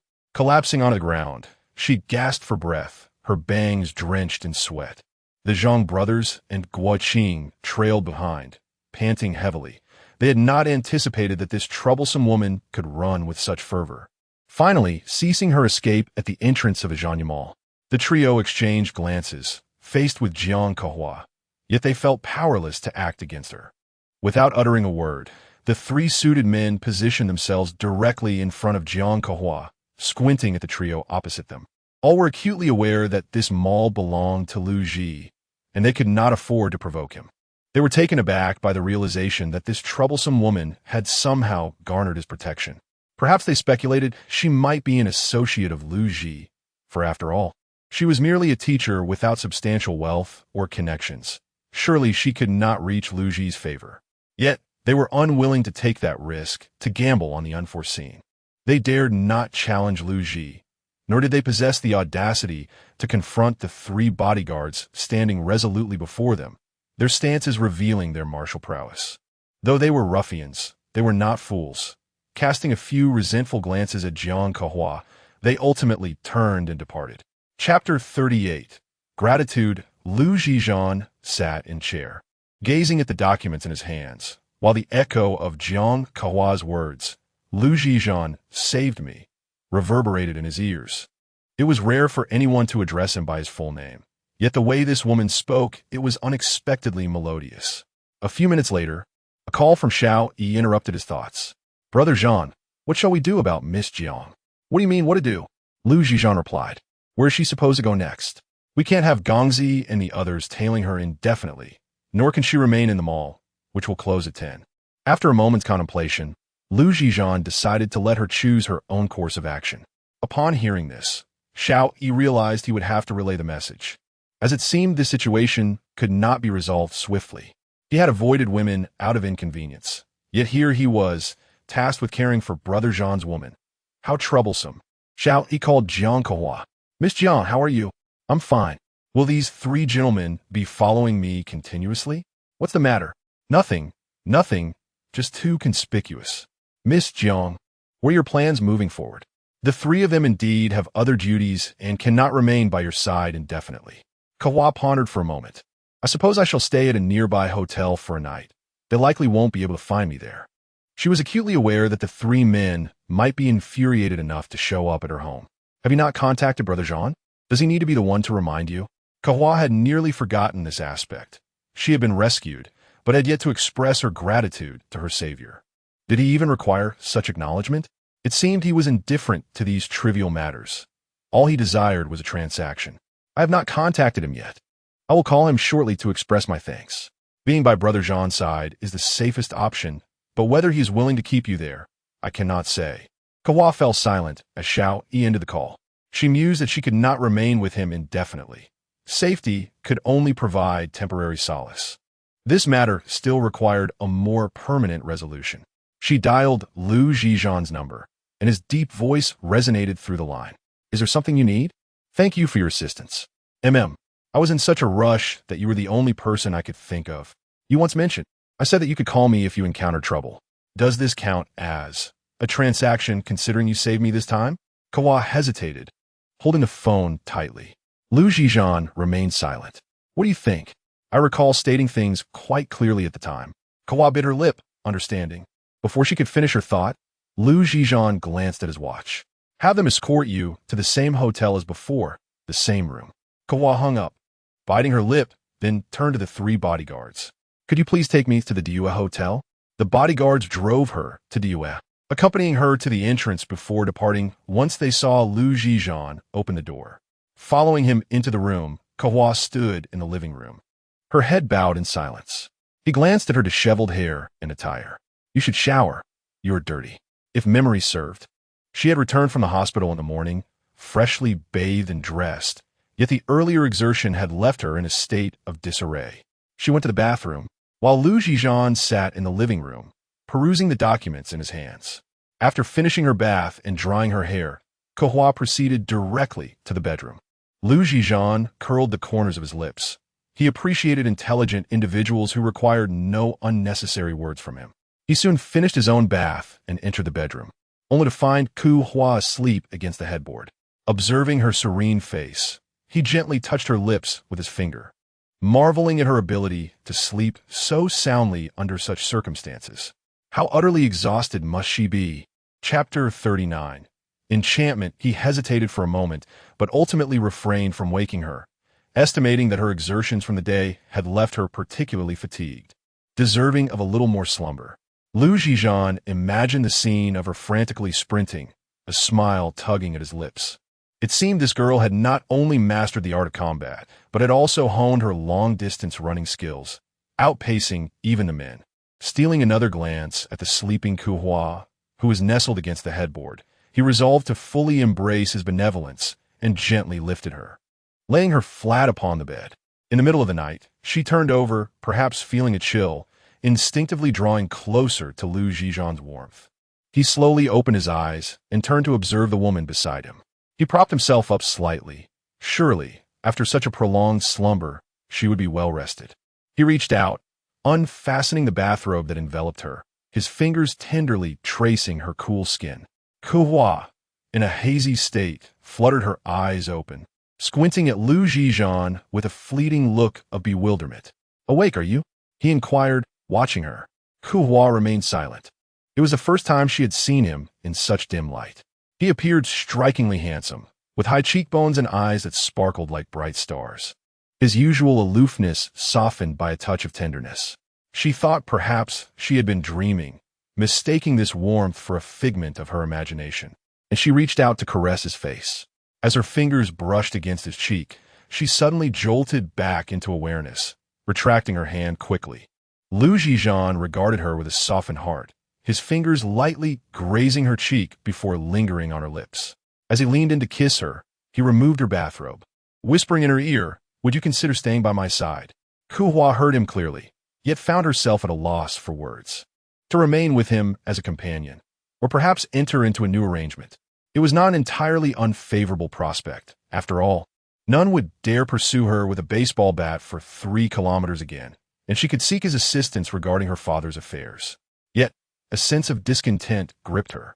Inexplicably, as if their relationship resembled a leafless tree by the roadside, bare and lifeless, despite being alive. She softly asked, "What did you say?" At that moment, she opted to feign ignorance, realizing she needed more time to ponder and reach a decision, unable to respond immediately. Zhi Zhan lifted his gaze to meet hers. Her eyes were captivating, always twinkling with starlight, and her lips were exquisite, igniting within him a fervent desire for kisses. "Shall I repeat myself?" He chuckled, unable to deny that she was indeed a remarkable presence, inciting in him a longing not only to possess her, but to keep her close.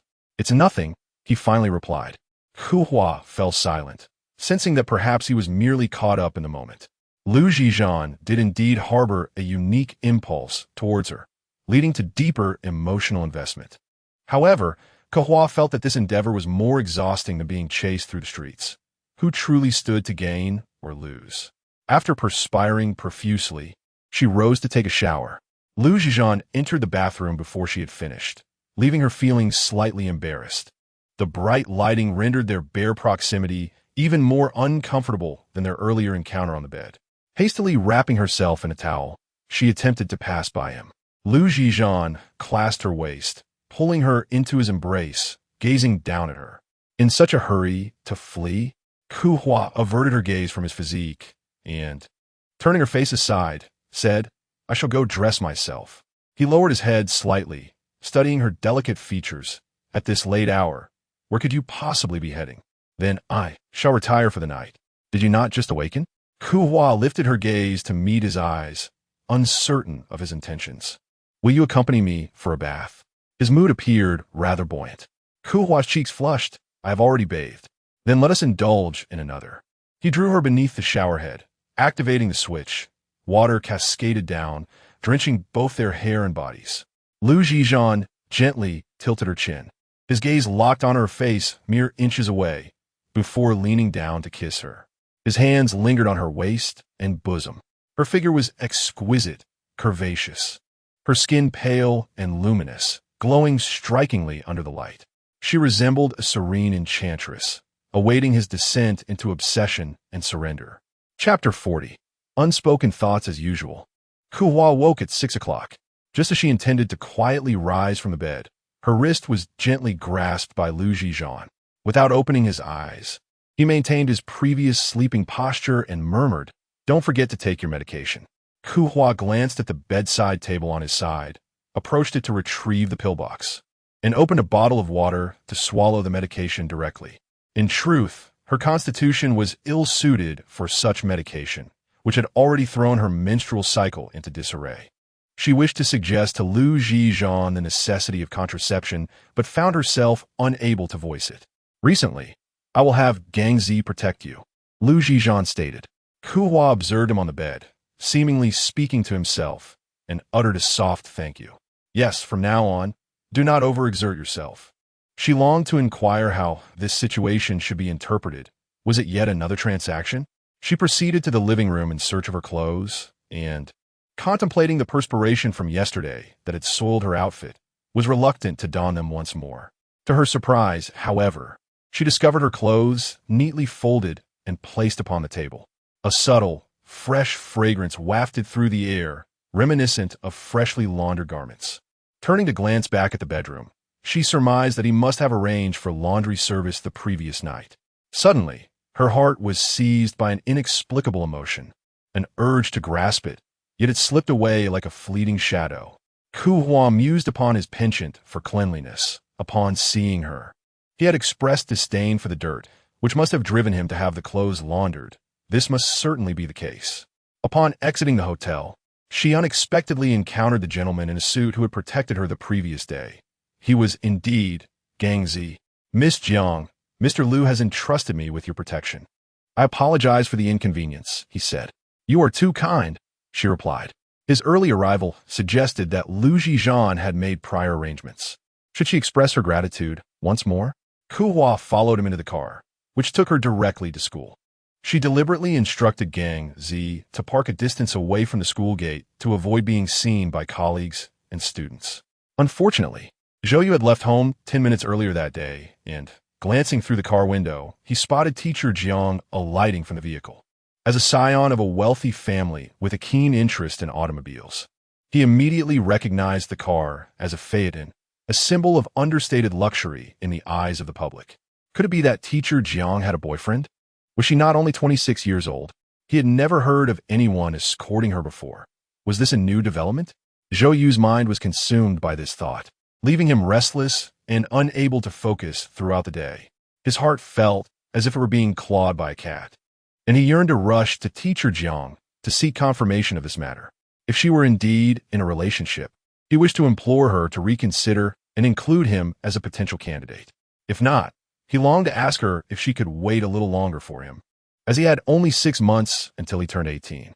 Unbeknownst to Kehua, Zhou Yu was mired in a tangle of complex emotions, merely noticing that he often appeared lost in thought. As the school day drew to a close, Kehua sought to speak with Zhou Yu, concerned about his recent distractions amidst the intensified academic pressure. How could he afford to develop new issues when he was already struggling to maintain focus in class? With his current academic performance, even if he couldn't gain admission to Tsinghua or Beida, there were still opportunities at other prestigious institutions.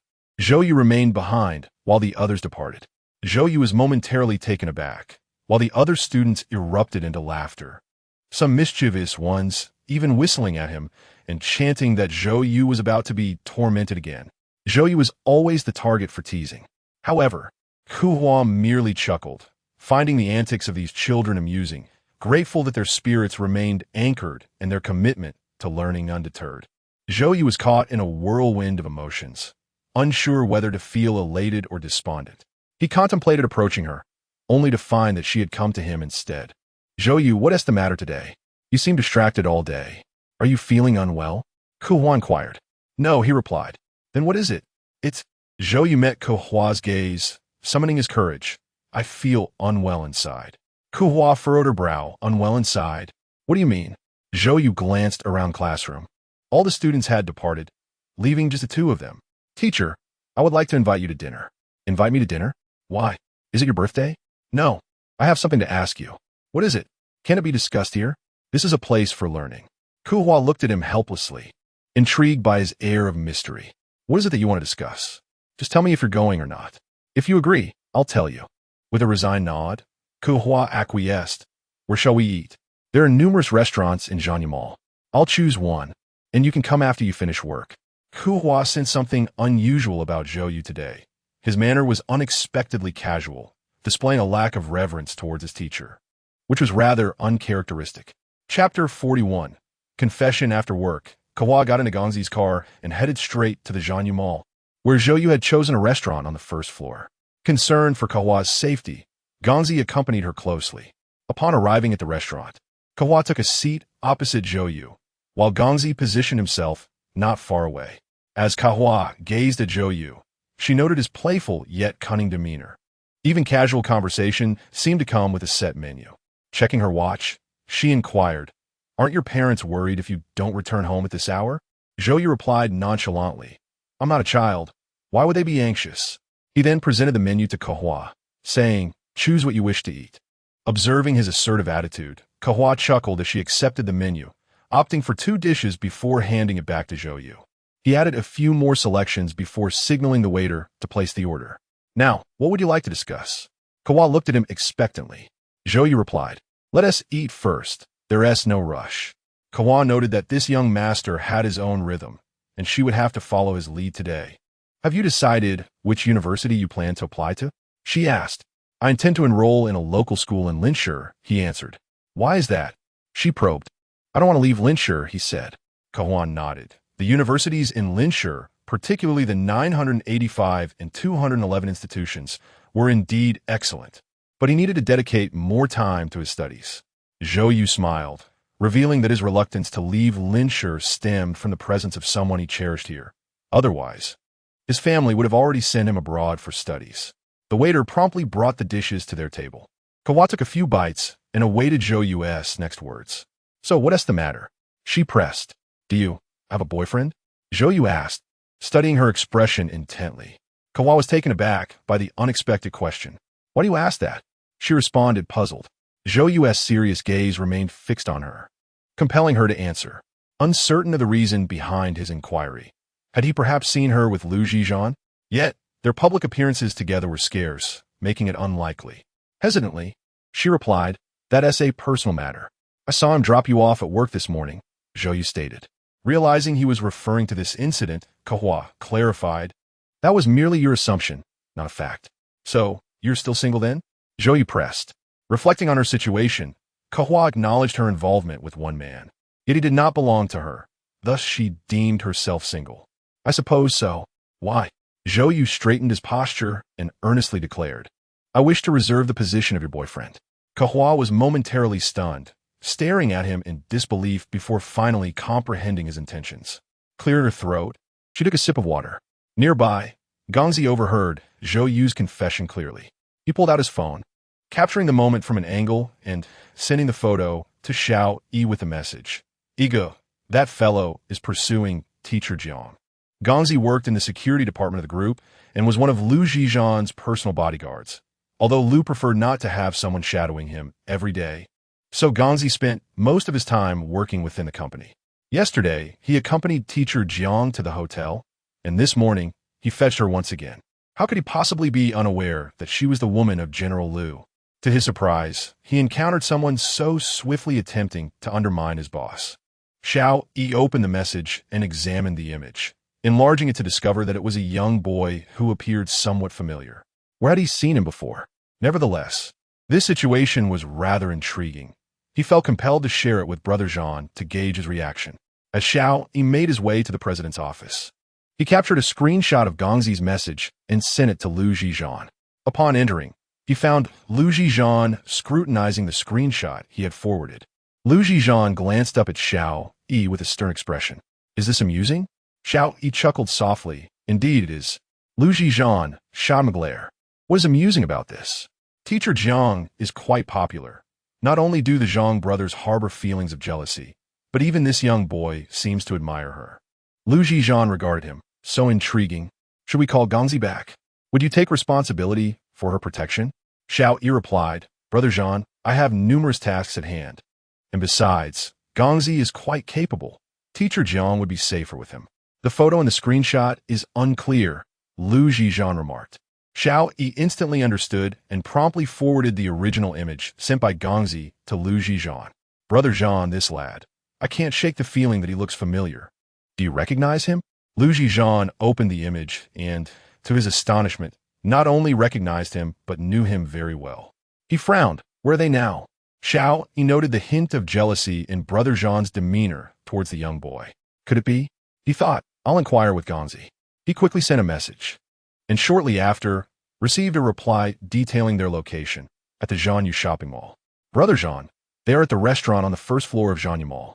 Liu Zhi Zhan rose, stating, Take me there at once.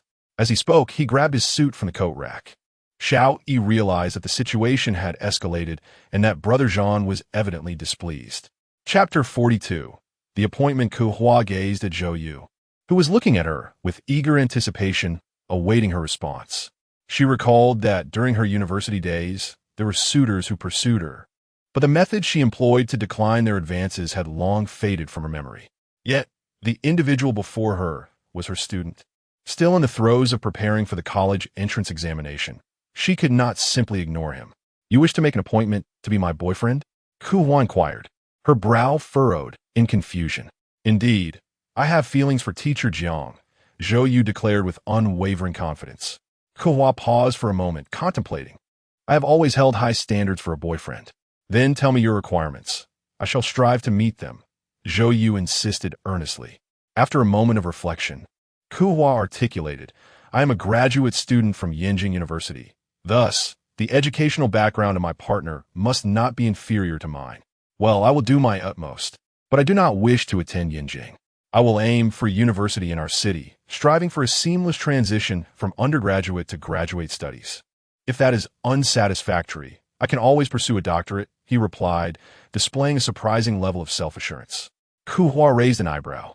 But pursuing dual degrees means you will graduate in 8 years. By then, I will be 34, and my youth will have slipped away. She spread her hands, conveying her helplessness. You see, it is not that I am unwilling to give you a chance. Rather, time is unforgiving.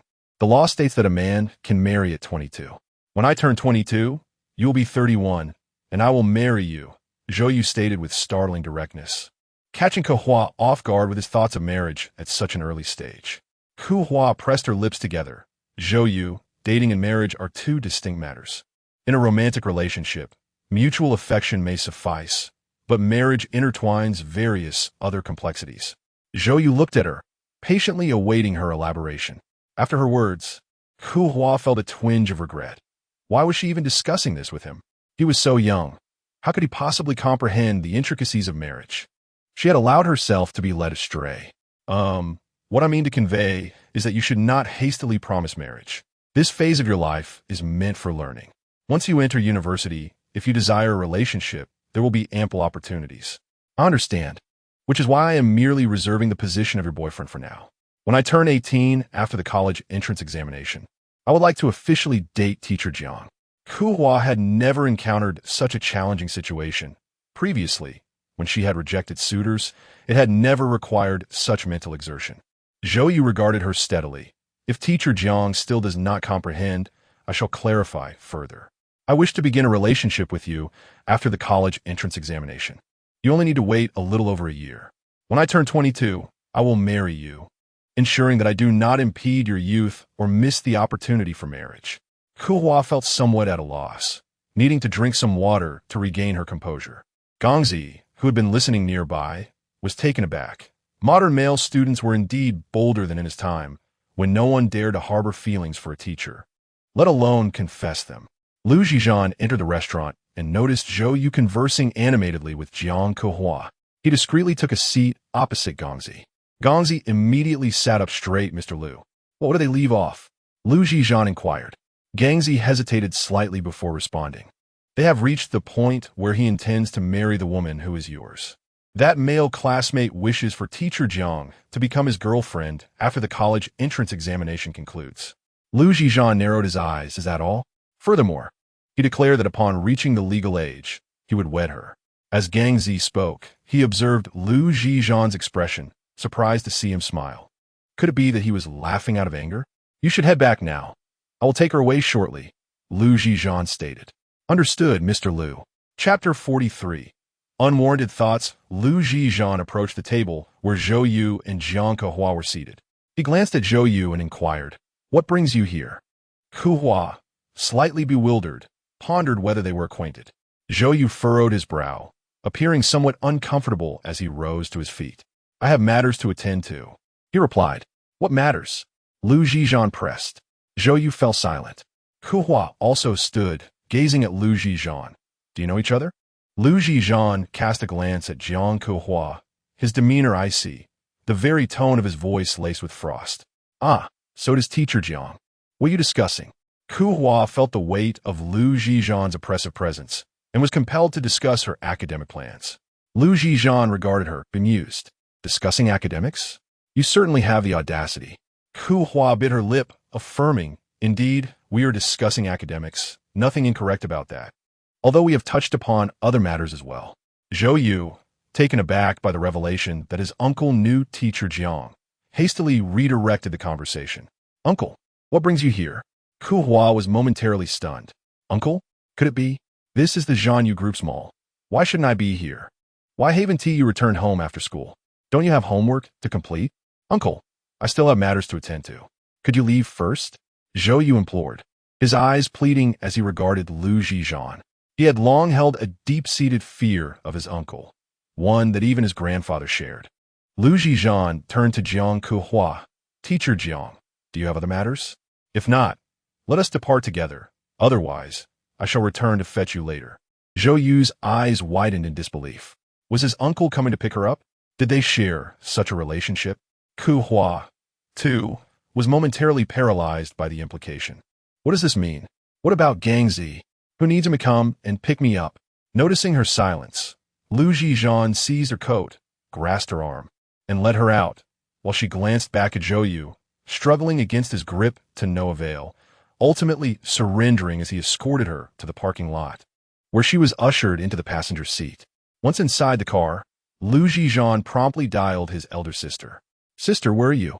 Zhi Zhan had two sisters. His elder sister, Lu Qing, aged 42, was 10 years his senior. She had married at 24 and given birth to Zhou Yu at 25.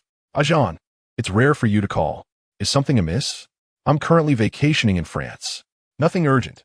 However, you ought to pay closer attention to Zhou Yu's studies, as he will be taking the college entrance examination next year. Oh, I understand. I recently considered sending him to study in France, but he refused, insisting on attending a local university. Staying here in Lin City? It seems my nephew has developed quite the affection for teacher Jiang. Zhi Zhan glanced at Jiang Kehua, who remained unperturbed, sitting calmly in the passenger seat. Schools here cannot compare to Yanjing's. I concur. Once I return, I shall ensure he focuses on his studies and aims for a university in Yanjing. After ending the call, Zhi Zhan turned to Jiang Kehua. Have you made your position clear to him? His tone was far from amiable. Upon hearing this, Kehua understood immediately. He was already aware. Gangzi had been seated nearby, overhearing their conversation. Otherwise, Zhi Zhan would not have arrived, and of course, he was there for his nephew. However, when he arrived, Both she and Zhou Yu had yet to finish their conversation. It was abruptly interrupted. They had spoken, yet left many words unvoiced. Zhi Zhan lifted her chin with a gentle yet assertive grip, gazing into her eyes as he spoke in a hushed tone, though his words bore an undertone of insistence. "What did you say?" Kehua furrowed her brow, responding, "I am his teacher. What else could I say? Surely, I cannot harbor inappropriate thoughts towards my own student." He continued, "You must remember, even if our relationship is merely transactional, you are still a woman I have encountered. Do not entertain any thoughts that are unbecoming towards him. Do you understand?" Kehua, feeling a surge of indignation, wrenched her chin free from his grasp and attempted to exit the vehicle. Zhi Zhan seized her, casually locking the door on her side. "I have yet to permit you to leave. Fasten your seatbelt." He started the car, driving towards the Duel hotel. He unbuckled his seatbelt and stepped out, yet Kehua remained still. "The Zhang family is negotiating with your female studentess family. It seems they are facing considerable losses this time. If you wish to avoid being pursued relentlessly, you would do well to stay by my side for a few days. I do not wish to engage in further trivialities." Chapter 44. Living under another's roof, Jiang Kehua reluctantly alighted from the car, pouting as she trailed behind Zhi Zhan. She pondered to herself, what was happening? Had she become his mere appendage? Upon entering the room, Zhi Zhan ordered room service. Thanks to his nephew and the woman before him, he had yet to dine this evening. Kehua settled onto the sofa, idly scrolling through the news on her phone to pass the uncomfortable time. She felt that sharing a space with someone devoid of both friendship and romance was exceedingly awkward. Fortunately, her tendency to remain silent most of the time made it easier. If it had been the loquacious Shun Jiaqing, it would have been unbearable. As Zhi Zhan retreated to the shower, Kehua reflected on the fact that every encounter with him had transpired in this hotel room. Did he live here permanently? Did he possess no home of his own? Or was it merely when he spent the night with a woman that he chose to stay in a hotel? Upon further contemplation, she realized that he was Zhou Yu's uncle and a local of Ling City. It was foolish to presume he had no residence. A sense of melancholy enveloped her. She could not remain in Zhi Zhan's abode indefinitely. It was not a sustainable arrangement. She decided to message Shun Jiaqing. "Where are you?" Shun Jiaqing replied instantaneously, "At home. Want to come over and enjoy a little world of our own?" "Are you sure you're not in a relationship now?" "Of course not. I'm currently in a dry spell, no men in sight." "What about those handsome, young men around you?" "I've recently changed my taste. I prefer more masculine types now." "Your preferences are always shifting. The only constant is your capriciousness. What remains unchanged is my sincere affection for you. The heavens bear witness." "Ha! What about you? Where are you?" "I'm currently living under someone else's roof." "What happened?" "Due to some issues, I've attracted the attention of a few wealthy troublemakers. To avoid their retaliation, I'm temporarily staying at a friend's place." "You must have stirred up some trouble again." "Where are you now? I'll come pick you up. You can stay at my place for a while." "Aren't you worried I'll bring you trouble?" "Why worry? I've navigated society for many years. I have a few friends. You should come over so we can discuss how to handle the situation. We can't just keep hiding." Encouraged by her words, Kehua agreed. Like Jiaqing, she understood that hiding was not a viable solution. Staying with Zhi Zhan was not her preference, regardless of his willingness. It would be wiser to stay with Jiaqing for a few days to evade the Zhang brothers and formulate a plan. Having made her decision, she awaited Zhi Zhan's return from the bathroom to inform him. Zhou Yu settled the bill and departed the restaurant, feeling increasingly vexed. He had not anticipated that teacher Jiang and his uncle were acquainted. If their relationship were indeed intimate, his earlier confession would seem exceedingly foolish. He needed to clarify the situation. Why did she claim to be single to him while being entangled with his uncle? As Zhi Zhan emerged from the bathroom clad in a bathrobe, Jiang Kehua stood, gathering her coat and bag. She looked at Zhi Zhan and said, "I'm leaving now." He glanced at her briefly before proceeding to the dining table, asking, "Where are you going?" "I will stay at my friend's place for a few days and will not disturb you." "Can your friend truly protect you?" However, after some contemplation, it seems unlikely that the Zhang brothers would be able to locate her there.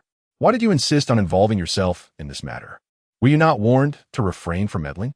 Did you believe yourself to be formidable?" Kehua bit her lip, yearning to express that the girl was pitiable. reminiscent of her younger self, alone and vulnerable. She wished to offer her assistance, hoping to alter the course of her fate. She turned to Zhi Zhan and expressed her gratitude, saying, "Thank you for your help. Goodbye." Zhi Zhan remained silent, watching her exit the room. He then called Gang Zi, instructing him to get in touch with Jiang Kehua and escort her to her desired destination. "Understood, Mr. Liu. Shall I continue to be responsible for her protection?" "Yes." Chapter 45. Admiration. Gongzi immediately called Kehua. "Hello, Miss Jiang. This is Gongzi." "Hello, Gongzi. General Manager Liu has instructed me to continue protecting you. Where are you headed now? I can escort you." Kehua hesitated for a moment, her heart entangled in a brief conflict. She did not wish to remain indebted to Zhi Zhan, nor did she want to hear his warnings any longer. She felt an insurmountable chasm between herself and Zhi Zhan, perhaps due to their differing backgrounds or perhaps their disparate life experiences, which ultimately led to a divergence in their modes of thought and perception. His admonition against provoking Zhou Yu was an affront to her. How could she possibly harbor inappropriate thoughts about her student, who was merely a young boy? Though the arrangement with Zhi Zhan was absurd, it was nonetheless a choice she made as an adult, devoid of moral judgment or concern for others' opinions. This had nothing to do with her profession. Her genuine affection for the children should not be subjected to suspicion. His assertion that she should not interfere in Chang Fei's matters perhaps stemmed from his view of self-interest and personal gain, while she perceived it as a struggle for humanity. Must one truly turn a blind eye to the plight of humanity, remaining a cold spectator? To watch a vibrant life wither before her eyes without moving a muscle? "Miss Jiang? I'm listening, Gongzi. Please convey my gratitude to General Manager Liu. I will handle the forthcoming matters myself, so there is no need to trouble him further. I also appreciate your care over the past few days." Kehua hung up the phone, leaving Gongzi bewildered. What was happening? Had the boss been rejected? General Manager Liu had not assigned his bodyguard to anyone else yet. Ms. Jiang was the first. How could she have turned him down? He found himself admiring Ms. Jiang. Unlike those women who fawned over General Manager Liu, she was a true heroine, displaying remarkable fortitude. He called Zhi Zhan. "General Manager Ms. Jiang said she no longer requires my protection. She can manage on her own." He did not dare mention that Ms. Jiang had asked him to express her gratitude, as that would only embarrass his boss further. "Well, attend to your own matters," Zhi Zhan replied before hanging up. This woman truly lacked an understanding of her own limitations, and was utterly oblivious to the nature of villainy. Kehua did not ask Jiaqing to pick her up. Instead, she purchased a few changes of clothes nearby and took a taxi to her place. Upon seeing Kehua, Jiaqing began chattering incessantly. "How did you get involved with the rogue? Can't you report him to the police? Is there any danger in your daily commute?" Kehua plopped down on the sofa. "I'm thirsty. Pour me a glass of water." Jiaqing quickly poured a cup of warm water and handed it to Kehua. "Now, spill it. I'm dying of curiosity." Kehua recounted the events of attending a colleague's wedding and rescuing Chang Fei. "Kehua, how did I not notice this enthusiastic side of you before? You bravely ventured into the lion's den to aid a distressed student." "I have forgotten what I used to be like," Kehua smiled. "You always carry yourself with an air of detachment, immersed in your studies. Aside from responding to teachers, you hardly speak, and you ignore everyone else, appearing rather aloof. Fortunately, I am here as your desk companion. Otherwise, your linguistic abilities would surely regress." Kehua smiled at her, expressing gratitude to Shun Jiechi for rescuing her from dire straits. Upon uttering those words, she felt a tremor within her heart. Had it not been for Shun Jiechi back in the day, her inner world might have been utterly desolate. "Have the Zhang brothers troubled you?" Jiechi inquired. "Just a couple of days ago, they chased me with baseball bats for several kilometers after work." Kehua puffed her cheeks and sighed. Shun Jiechi's eyes widened in alarm. "Oh my goodness, how fierce. Did you report it to the police?" "They didn't manage to hit me, and even if I did report it, they wouldn't admit to anything. Isn't their surveillance along the way? With their shameless disposition, they would surely concoct 100 excuses to absolve themselves. What shall we do next?" Jiechi's concern for a friend deepened. "If it's convenient for you, I could stay here for a few days. If not, of course it's convenient. You can stay with me. You're not going anywhere else." "Then thank you, Jiechi. Here's the plan. I will lend you my car so that they won't catch sight of you during their commutes. After a while, they will likely give up. Kehua fell into a brief silence. While delaying might be possible, the likelihood of them giving up was slim. Prior to the Lu Ji battle, it was mentioned that the Cheng family was negotiating with the Zhang family, and it was estimated that the Zhang family would incur substantial losses. How could they possibly let her off easily? Jiechi wrapped her arm around Kehua's shoulders, reassuringly stating, "It's all right. We'll take it step by step. Set my number as a shortcut. If anything arises, contact me immediately. I will undoubtedly rush to your side without hesitation." Kehua smiled at Jiechi. As a token of her appreciation, she prepared dinner for Shun Jiechi every evening. Shun Jiechi squinted her eyes like a cunning fox and proposed, "How about this? You model for me, and I shall treat you to dinner every day. Does that sound agreeable?" Chapter 46. Earning money. Kehua stared incredulously at Shun Jiaqing. Hadn't they agreed that the last time would be the final occasion? Shun Jiaqing picked up a plush toy from the sofa and pressed it against Kehua. "The director of WV had spoken highly of you at the recent gala and has inquired several times about whether you could model for a nostalgic photo shoot. Is it truly so difficult for WV to find a model? Why must they insist on me? Your portrayal of Audrey Hepburn was so successful that they deem you the ideal candidate for the nostalgic theme. I refuse to participate. It's a paid opportunity." Shun Jiaqing leaned in closer to Kehua. Kehua gently pushed her aside with a finger on her forehead. "I still want to do it. If you agree to take the photos, you could earn money. Though you may not afford a house, you could certainly buy a car." Kehua pondered. "How much are we talking about?" "That depends on the quality of the photos, but I estimate it could range from 30 to 100,000. "But you just mentioned buying a car? Are you suggesting I should settle for an electric scooter?" "Ha! You could purchase a compact vehicle or even an electric car. It's environmentally friendly. ISNT, they're a popular little electric car available for under 30,000. The domestic Rongwang is quite the sensation." Kehua looked at her earnestly. "Are you implying that I could buy not just one, but perhaps two cars?" Shun Jiaqing burst into laughter, reclining on the sofa, finding Kehua increasingly humorous. "You could drive one for yourself and gift another to your mother." Kehua gave her a thumbs up. "You truly are your mother's daughter. So, have you agreed?" Jiaqing inquired. "I'll think it over. You once told me that you pursued mathematics, yet it does not seem to yield much profit." Kehua smiled. That was her misconception.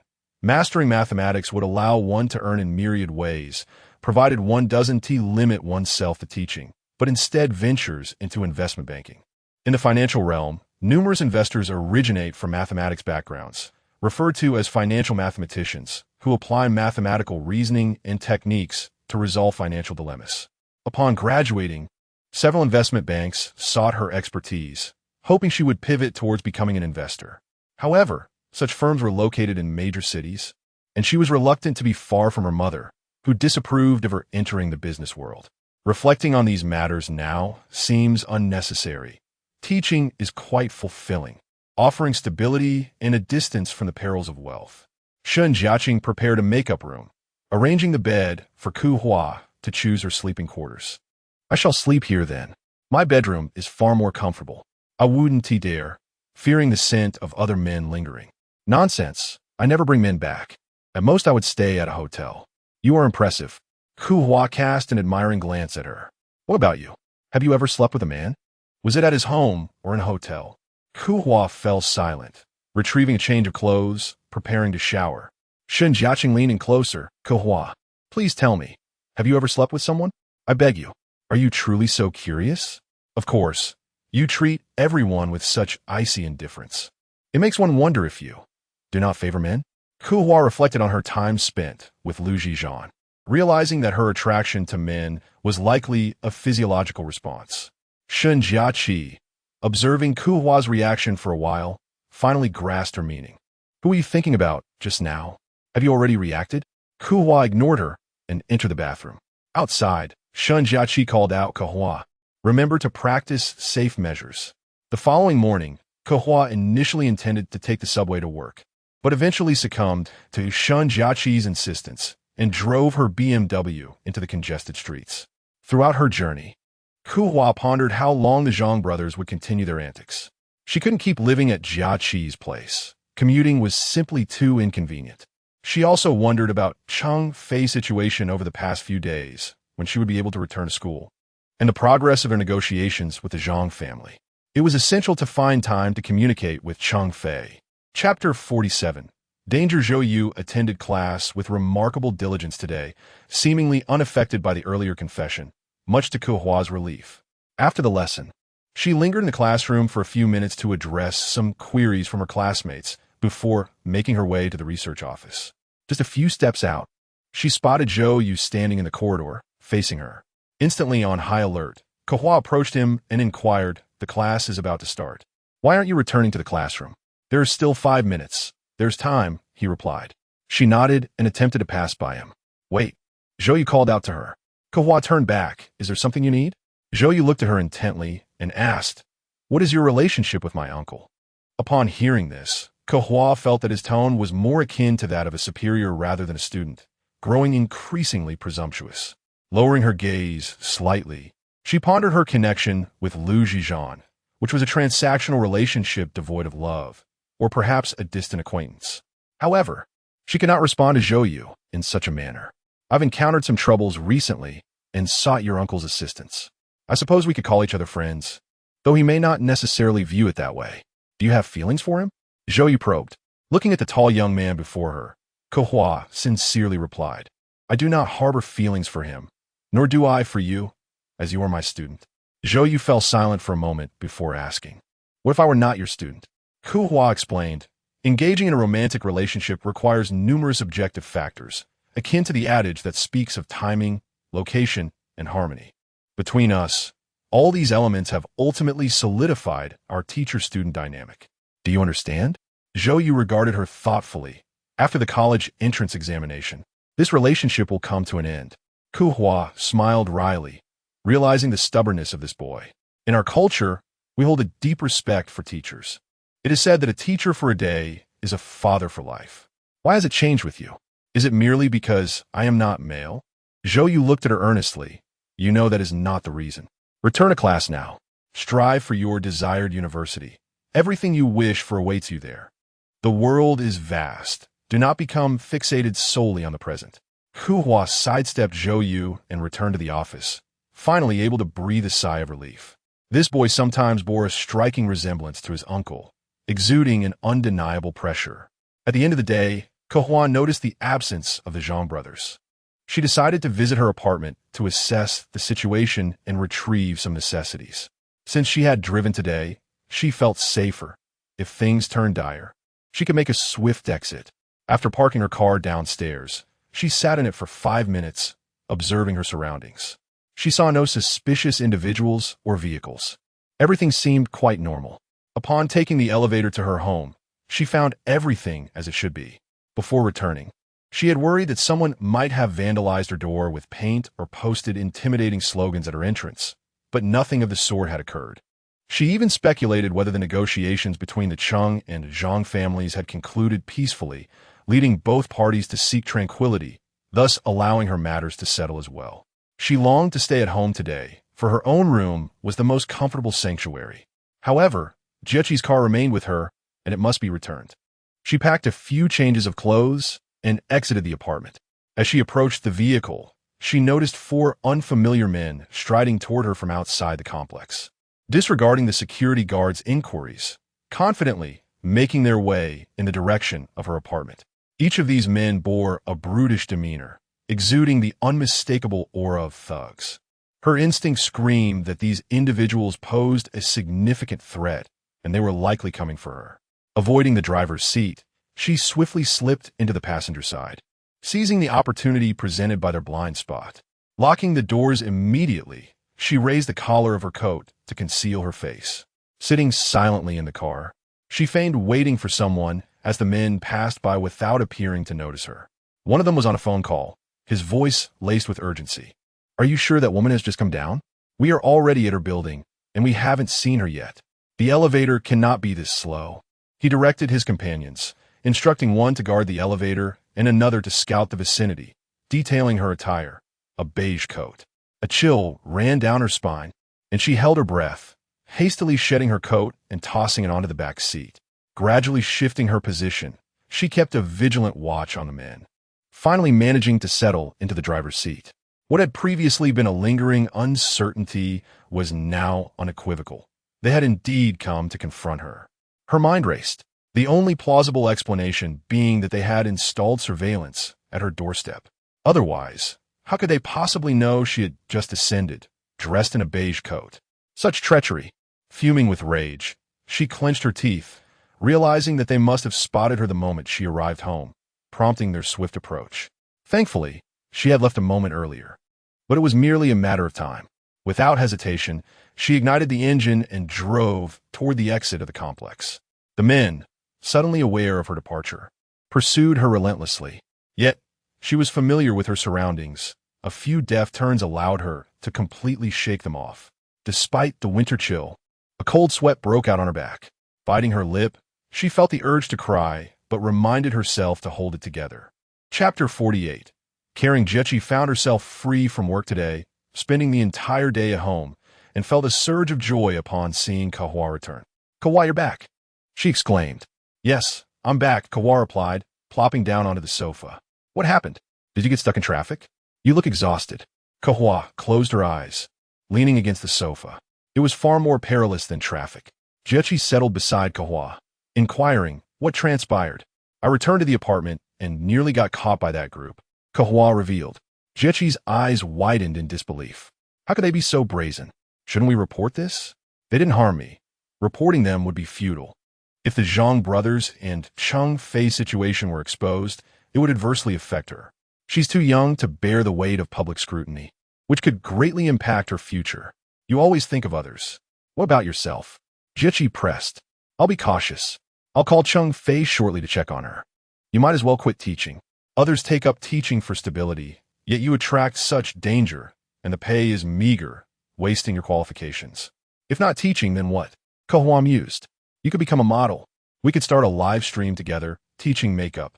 You wouldn't have to endure the grueling hours you do now, waking before dawn and sleeping well past dusk."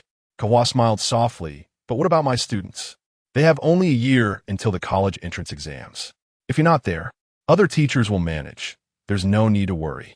Kehua remained silent, understanding that a sudden change could disrupt the students' morale. It was a last resort, something to avoid unless absolutely necessary. She stood and made her way to the kitchen. "Jechi, is there anything in the fridge? I didn't have time to shop earlier." "Don't bother cooking. I've ordered takeout. Let's have a bite, and you should rest early," Jechi suggested. "That sounds good. I'm truly worn out today, both physically and emotionally." "Kehua, about the photo shoot we discussed yesterday, have you thought it over?" "WV is still awaiting a response. Let's aim for the weekend to give it a try." "Great." She finally agreed. Kehua went in her room and called Cheng Fei. It took a while before Cheng Fei answered. "Teacher Jiang." "Cheng Fei, how is your health now?" Kehua asked. "I've been discharged from the hospital. I'm fine now. When do you plan to return to school?" "I no longer wish to attend university." Kehua paused, taken aback. "Why? I feel so exhausted." "What do you plan to do to support yourself in the future?" Kehua inquired. "My father will give me some money. He wants me to go abroad to find my mother." Kehua was reminded of her last interaction with Cheng Fei's mother, who had shown a chilling lack of maternal concern. "Do you wish to seek her out?" Cheng Fei fell silent, contemplating. "When my mother left, she despised my father, and by extension me. If it weren't for my existence, she could have divorced him years ago and started anew. I never imagined that after all these years, she would end up with nothing. I have always hoped you would find the strength to rise and pursue a path you love. Even without participating in the college entrance exams, you can acquire a skill that allows you to live a better life." Cheng Fei wept softly across from me. "Teacher Jiang, will I ever have my own life?" "Of course," I reassured her. "Your future path is still long. You can live joyfully and freely. You must not give up, but they will never let me go. They claim my father took their money, and I am bound to obey them for life. There is no such reasoning. Your life is long, and you must break free from their control. You must inform your parents of the reality, so they can help you devise a way forward. If that fails, we can seek legal assistance." "Teacher Jiang, I am so afraid. I cannot provoke them. I fear their retaliation. That is precisely why you need a solid plan. For instance, applying to a university in another city or studying with your mother could be excellent choices." Their reach cannot extend that far. After speaking with Cheng Fei, I felt even more despondent. A girl is inherently fragile. In childhood, she requires her parents' protection, and, as she matures, the tender care of a partner. Yet, how many are fortunate enough to receive such love? Chapter 49. The photo shoot. On a Saturday afternoon, Kehua and Jiang arrived at WV's photography studio, where other models were also scheduled for a shoot. Kehua was assigned as the last model, as WV would not place such significant importance solely on her. They would select based on the subsequent photographs. While Jiang applied makeup, she shared essential tips for the shoot. I've already briefed the photographer. He'll capture you in a manner that highlights your strengths, so there's no need to feel anxious. However, do pay attention to your gaze. It should be a touch gentler. Kehua quipped, had I known you had such expectations, I might have refrained from coming. Jiang playfully pinched Kehua's cheek, insisting, you must embody grace and the charm of a vintage beauty. Today, Kehua was to model 2 outfits. A dark green silk qipao adorned with subtle patterns, paired with a clutch and a European-style floral waist dress complemented by a wide-brimmed hat. Both ensembles were classic designs from the 1920s and 1930s, demanding a noble and elegant demeanor. She first donned the qipao, while Jiang styled her long hair into an effortlessly elegant updo.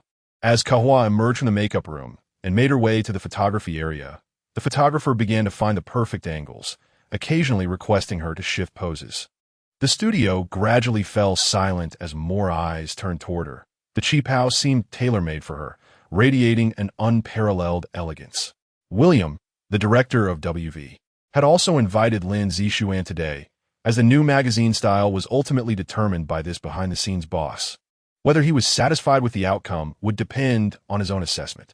Initially, William could not fathom why, after attending the makeup cocktail party, Lin Zixuan insisted on a vintage theme for the magazine, repeatedly referencing the elegance and fashion elements of Audrey Hepburn. It wasn't until he saw Shan Jiang in the office days later that he had an epiphany. Could it be due to Jiang's friend? Wasn't she mimicking Audrey Hepburn at the cocktail party? This realization was one of the reasons he invited Kehua to model. If his suspicions were correct and she participated, the boss would surely be pleased. The other reason was simply that she was indeed the best candidate for this theme. As Lin Zixuan observed Kehua under the photography lights, he found himself irresistibly captivated by her every expression. Having encountered many beautiful girls, she was extraordinary among them. He had been drawn to her numerous times, attributing that feeling solely to his male instincts. Returning to the makeup room, Kehua changed into the European-style fitted dress, and Jiang released her hair, restyling it into a snug updo to better complement the wide-brimmed hat. If Kehua in the qipao was like a flower, exuding a delicate fragrance that enchanted those around her, then now she resembled a spring sprite, pure and regal, embodying the very essence of spring. The photographer was utterly enamored with this final model, no matter how he shot her. She appeared stunning, even alleviating the fatigue of a long day's work. Lin Zixuan and William stood at the forefront of the crowd, smiling as they gazed at Kehua. He longed to stride over and envelop her in his embrace. Such a radiant version of her was a sight he had never encountered before. He realized he had developed feelings, transcending mere masculine instinct. William observed everything keenly as he gradually approached Shun Jiang. Jiang, please don't leave right after the shoot. Invite your friends to join us for dinner so we can discuss our future collaboration in depth. Sure. Are you satisfied with her performance today? Absolutely. Though the boss should be even more pleased. The boss? I didn't see him. You'll meet him during dinner. He returned to Lin Zixuan's side. Mr. Lin, this model is a friend of our newly signed makeup artist. Shall we join for dinner to discuss our future collaboration? Would you be able to attend? Lin Zixuan remained silent, merely nodding slightly. William was indeed a cunning old fox. He had clearly discerned his own sentiments, and yet phrased the invitation so delicately. Nonetheless, he was genuinely satisfied. Chapter 50. A surprise. William arranged for a private room at a nearby 5-star hotel, making it convenient for the boss and the young lady to transition from the restaurant to the guest room, a mere 2-minute journey between floors. However, after the shoot, Kehua wished to remove her makeup, but Jiang insisted that she retain her look a while longer, claiming that she had performed exceptionally that day. Kehua, are you not hungry? You didn't allow me to eat my fill at noon, and naturally, I am famished now, Kehua replied. The outfits this afternoon were all tailored to accentuate the waist. You can hardly expect to feel full. It's a mercy that Sister Chi allowed me a morsel to eat. That's more like it. Let us go dine. The director is treating us, Jia Chi said. The director? You may as well go alone. I would feel quite embarrassed. Kehua retorted. Quickly now, we must hurry. We still have business to discuss, Jia Chi urged, pulling Kehua along without further ado towards William's business vehicle. As they walked, Jia Chi jested, Kehua, should you achieve fame, I shall take on the dual roles of your manager and makeup artist. Do not indulge in fanciful thinking. Such fleeting glory is not as easily attained. I merely wish to earn enough to purchase that little electric scooter you mentioned, which costs 30,000.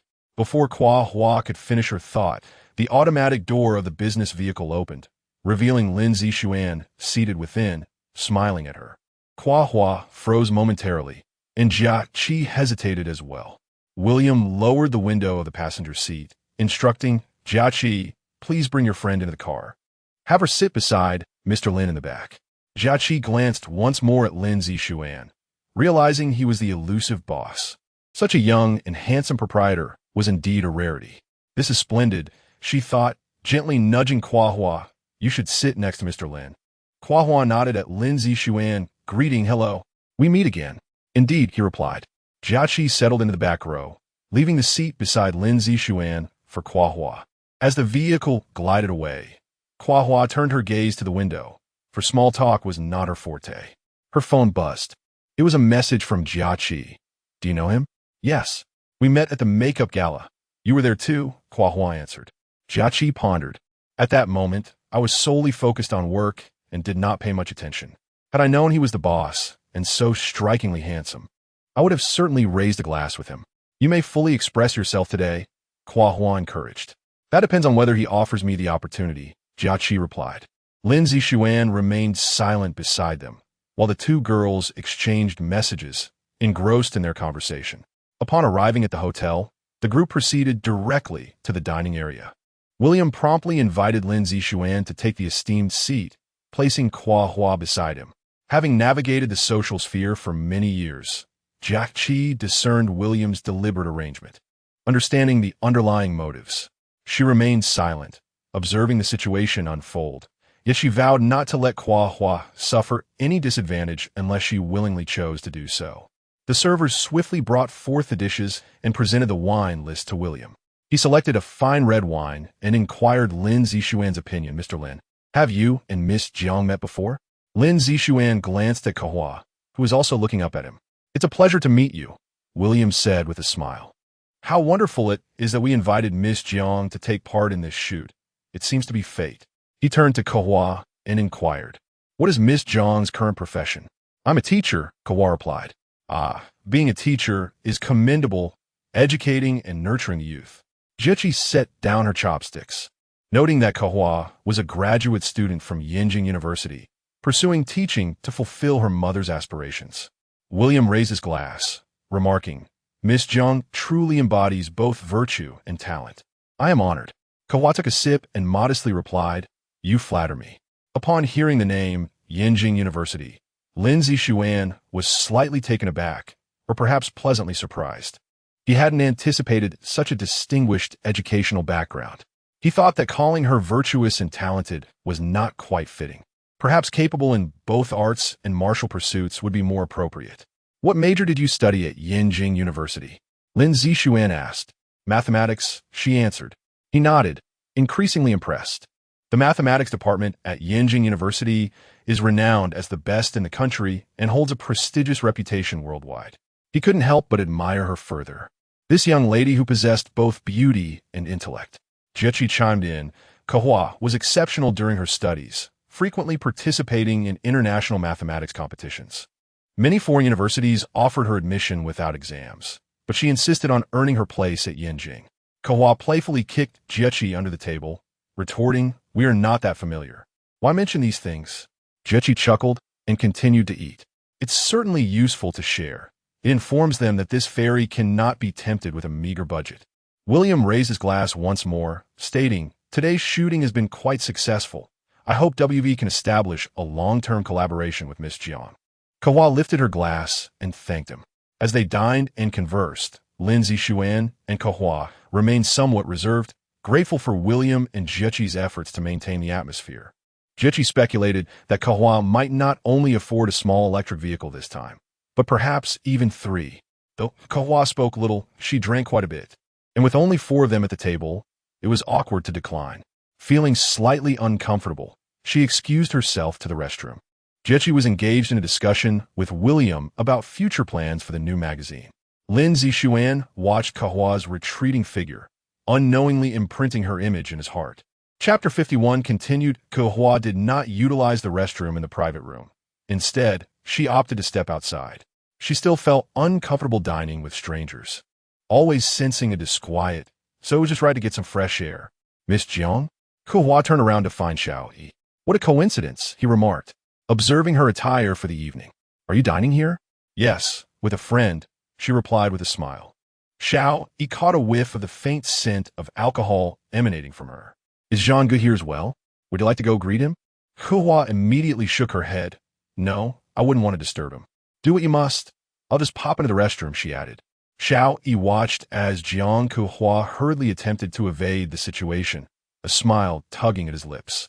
It appeared that Jiang Kehua was not particularly favored by teacher Jiang. He returned to the private room and sat beside Zhi Zhan. "Shan Yi, I saw her in the corridor."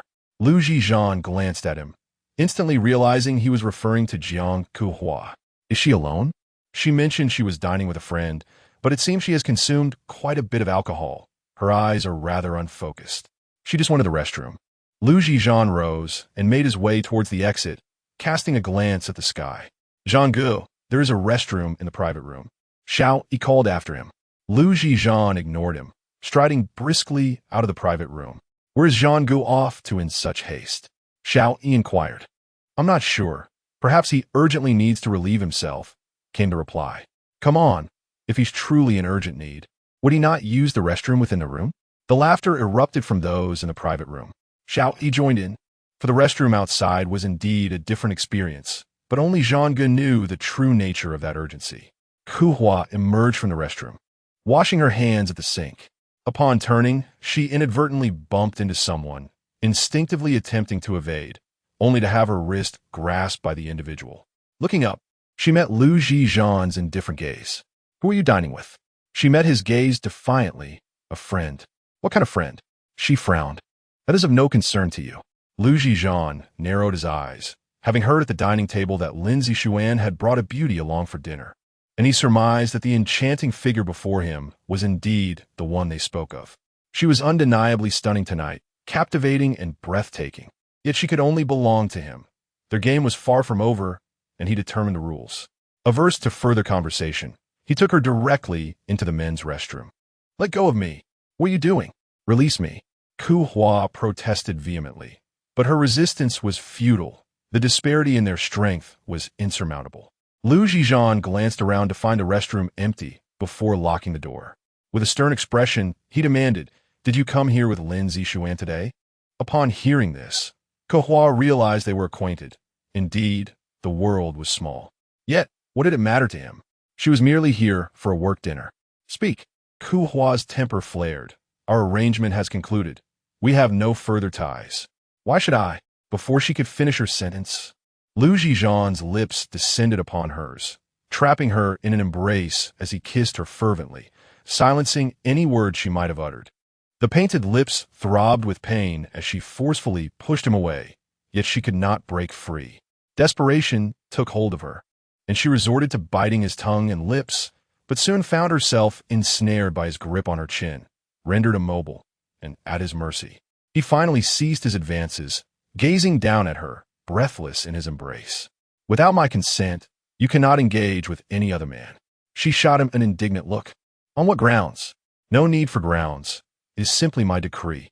"You, why should I heed your commands?" "Why? There could be myriad reasons. For instance, you are a woman I have lain with." Embarrassment and fury coursed through her.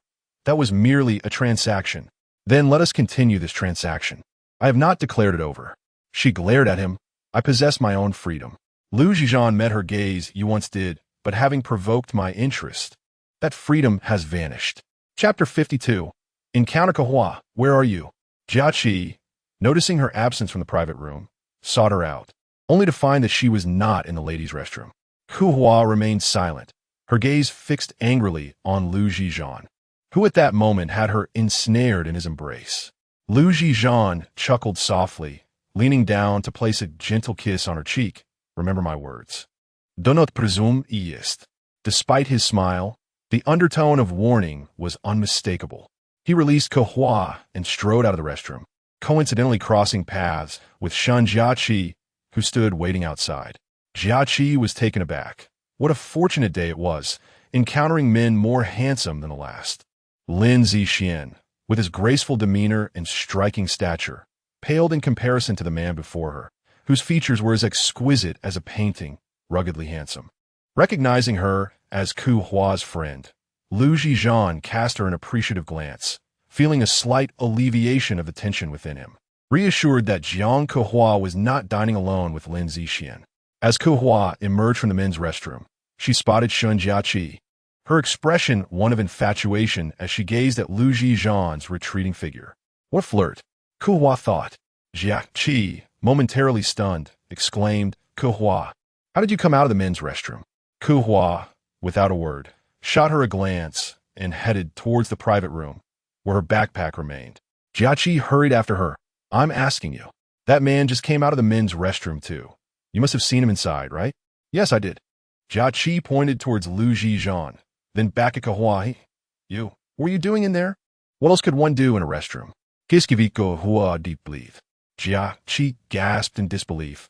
You mean to say you saw him using the restroom? Kiskiviko hua halted. If you're so curious, why didn't you go in and see for yourself? I would have, but he left. Disinterested in further discussion about that man, Kehua returned to the private room, grabbed her backpack, and prepared to depart. Mr. Lin, William, I shall take my leave now. Until next time. Lin Zixuan also rose. I'm leaving as well. Let us go together. William nodded. It's not safe for young ladies to travel alone. It will be best for you to share a ride with Mr. Lin. Jia smiled. It's not even 9 o'clock. What danger could there be? That old fox. William, Kehua, and Jia exited the private room together. As Lin Zixuan walked while speaking on the phone, their car arrived at the lobby entrance. The three of them took the elevator down, and upon reaching the hotel lobby, they unexpectedly encountered Zhi Zhan, who was descending from another elevator with a group of people. Lin Zixuan and Zhi Zhan exchanged a brief glance, neither uttering a word, merely nodding in acknowledgement. Xiang Tian, upon spotting Jiang Kehua beside Lin Zixuan, was taken aback. What on earth is happening? Isn't that woman the one who was flirting with Brother Zhan? How'd she end up with Lin Zixuan? Could she be a corporate spy? Is it for that plot of land? He turned to Xiao Yi. Do you know that woman? Which one are you referring to among the two? The beautiful one. Hasn't she ever been seen alongside Brother Zhan? I was paying attention, but it seems not. With a skeptical gaze directed at him, Xiao Yi, who was known for his cunning and shrewdness, would never utter the truth. Otherwise, he would not have remained by Brother Zhan's side for so many years. He resolved to inquire further about that woman to uncover the truth behind her initial reluctance to join his company, claiming her passion for teaching, and now entangling herself with Lin Zixuan. Was she perhaps a deceitful woman, adept at ensnaring wealthy and handsome men? However, Hua deliberately avoided looking at Zhi Zhan, wishing to avoid any form of interaction with him, even through mere eye contact. Yet, Zhi Zhan unabashedly fixed his gaze upon Jiang Kehua's face. Lin Zixuan furrowed his brow, noting Zhi Zhan's complex expression, which seemed tinged with anger. Did they know each other? The most delighted of all was Jia, who flitted her attention from one person to another, thoroughly indulging in the spectacle before her. Chapter 53. Misfortune approaches upon returning home. Xiaoqi began to tease Kehua. Although President Lin appeared genteel and refined, he also bore an air that suggested he preferred solitude. Why, despite dining with us? Did he go out of his way to escort us home? Isn't it because of you? Kehua replied. Xiaoqi pointed to herself, chuckling. Because of me? Are you truly naive or merely pretending? Kehua poured herself a glass of water, asking, "What do you think the reason is? Have you not noticed the peculiar way he looks at you?" Kehua settled onto the sofa, asserting that she had not observed it, to be precise. She had not paid any attention to his gaze at all. You are overlooking such an exceptional man. I truly wonder what kind of man would capture your affection. There is no need for fondness. It only leads to unnecessary distress. Do you wish to live a life of solitude? Kehua glanced at her. Even if one has affection for another, who can guarantee that such feelings would endure until the end of time? People are inherently fickle. We change, they change, the circumstances change. Who can keep pace with whom? Xiaoqi was taken aback by her words. How could she possess such profound insights into the world? Hadn't she only just begun to experience the mundane? 2 days later, news arrived from WV. Kehua's photograph had been selected, and she would receive a remuneration of 100,000 yuan. Shun Xiaoqi promptly shared the news with Kehua, and both were elated, planning to dine together after work. Kehua had been commuting in Xiaoqi's car these past few days, and having learned from her previous experience, she dared not be complacent. It was improbable that she would always be fortunate enough to escape peril. With this substantial sum, she could contribute additional funds toward purchasing her own vehicle, feeling rather guilty about continually borrowing Xiaoqi's. She insisted on using the car for herself, opting to take taxis to and from work instead. Kehua occasionally pondered whether, had she known the ensuing troubles, she would still have sought out Cheng Fei. As she contemplated this, struggling to find clarity, she reversed her thoughts. If Cheng Fei were to fall into the clutches of the Zhang brothers, losing her freedom and future, would Kehua be willing to pay the price to assist her? The answer was evident. Everything she had done was worthwhile. Kehua and Xiaoqi arranged to meet at a restaurant near their residence, arriving one after the other. Xiaoqi, brimming with excitement upon seeing Kehua, exclaimed, "Kehua, the photos you took this time are exceptional. Both the photographer and the director have sung your praises. And the 100,000 yuan reward was personally approved by President Lin, setting a new precedent." Kehua smiled, remarking that she owed her gratitude to Miss Shun Xiaoqi for her skilled touch, which had helped her appear so refreshingly unique, thus earning her this honor. It's fortunate no one else overheard. Otherwise, they might think we are a pair of con artists engaged in a mutual flattery act.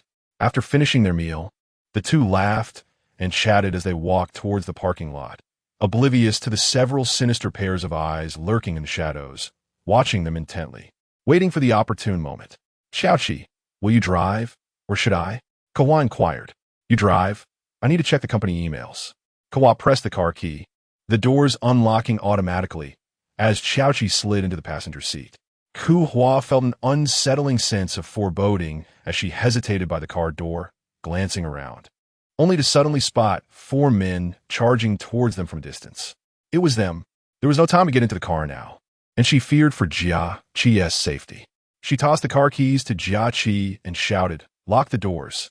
With a resolute slam, she shut the car door and glared at the approaching men. Jia Qi, bewildered and unsure of what was transpiring, instinctively complied with Kehua's command to lock the doors. It was only when she saw the men drawing near that realization dawned upon her. "What do you want?" Kehua inquired defiantly.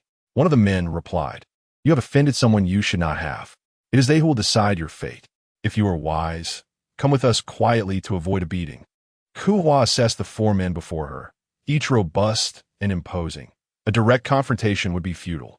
Fortunately, having just dined, her strength was still adequate, and she contemplated an escape.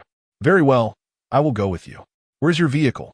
One of the men retrieved the car keys and pressed the unlock button, causing a nearby black sedan to flash its lights. Kehua calculated the distance between her and that vehicle, recognizing it as her sole opportunity to flee. Once inside, escape would be nearly impossible. Meanwhile, Shun Jia Qi sat in the car, a bundle of nerves, feeling as though she were an ant on a hot pan. She had never faced such a situation before. Her hands and legs trembled. What should she do? Call the police? But Kehua had previously advised against it, particularly for the sake of that girl. Suddenly, she recalled Lin Zixuan, having noticed during their last encounter that he had bodyguards. She was certain of her judgment. He likely harbored feelings for Kehua. Surely, if she pleaded for his assistance, he would intervene. The only uncertainty was whether there would be time. She quickly dialed William. William, please contact President Lin immediately. Kehua is in trouble. I will send you the location right away. All right. Have you contacted the police? We cannot alert them just yet. It is too complicated to explain in a few words. We need to reach President Lin quickly and seek his help. Chapter 54. I beg you to help me. 4 men, 2 in front and 2 behind, encircled Kehua, compelling her to follow them. Kehua cast a glance back at Jiang, wishing to convey reassurance and apologies, yet her words remained unspoken. Jiang sat in the car, tears streaming down her face, her heart in turmoil. She yearned to rush out and assist Kehua, but she realized that her intervention would be futile, an act of folly against insurmountable odds. The pain of witnessing Kehua being taken away by these men gnawed at her heart.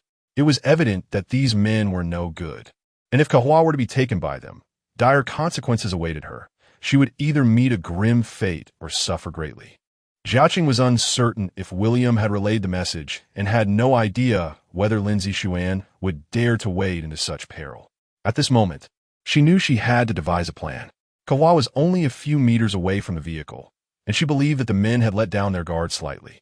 She had formulated a strategy to launch a sudden attack on the man to her right rear, aiming a kick at him, and then swiftly escape while they were still taken aback. Just as Kehua was about to act, she was startled by the sudden blare of a car horn behind her. Turning around, she was astonished to see Jiang barreling towards her in her BMW.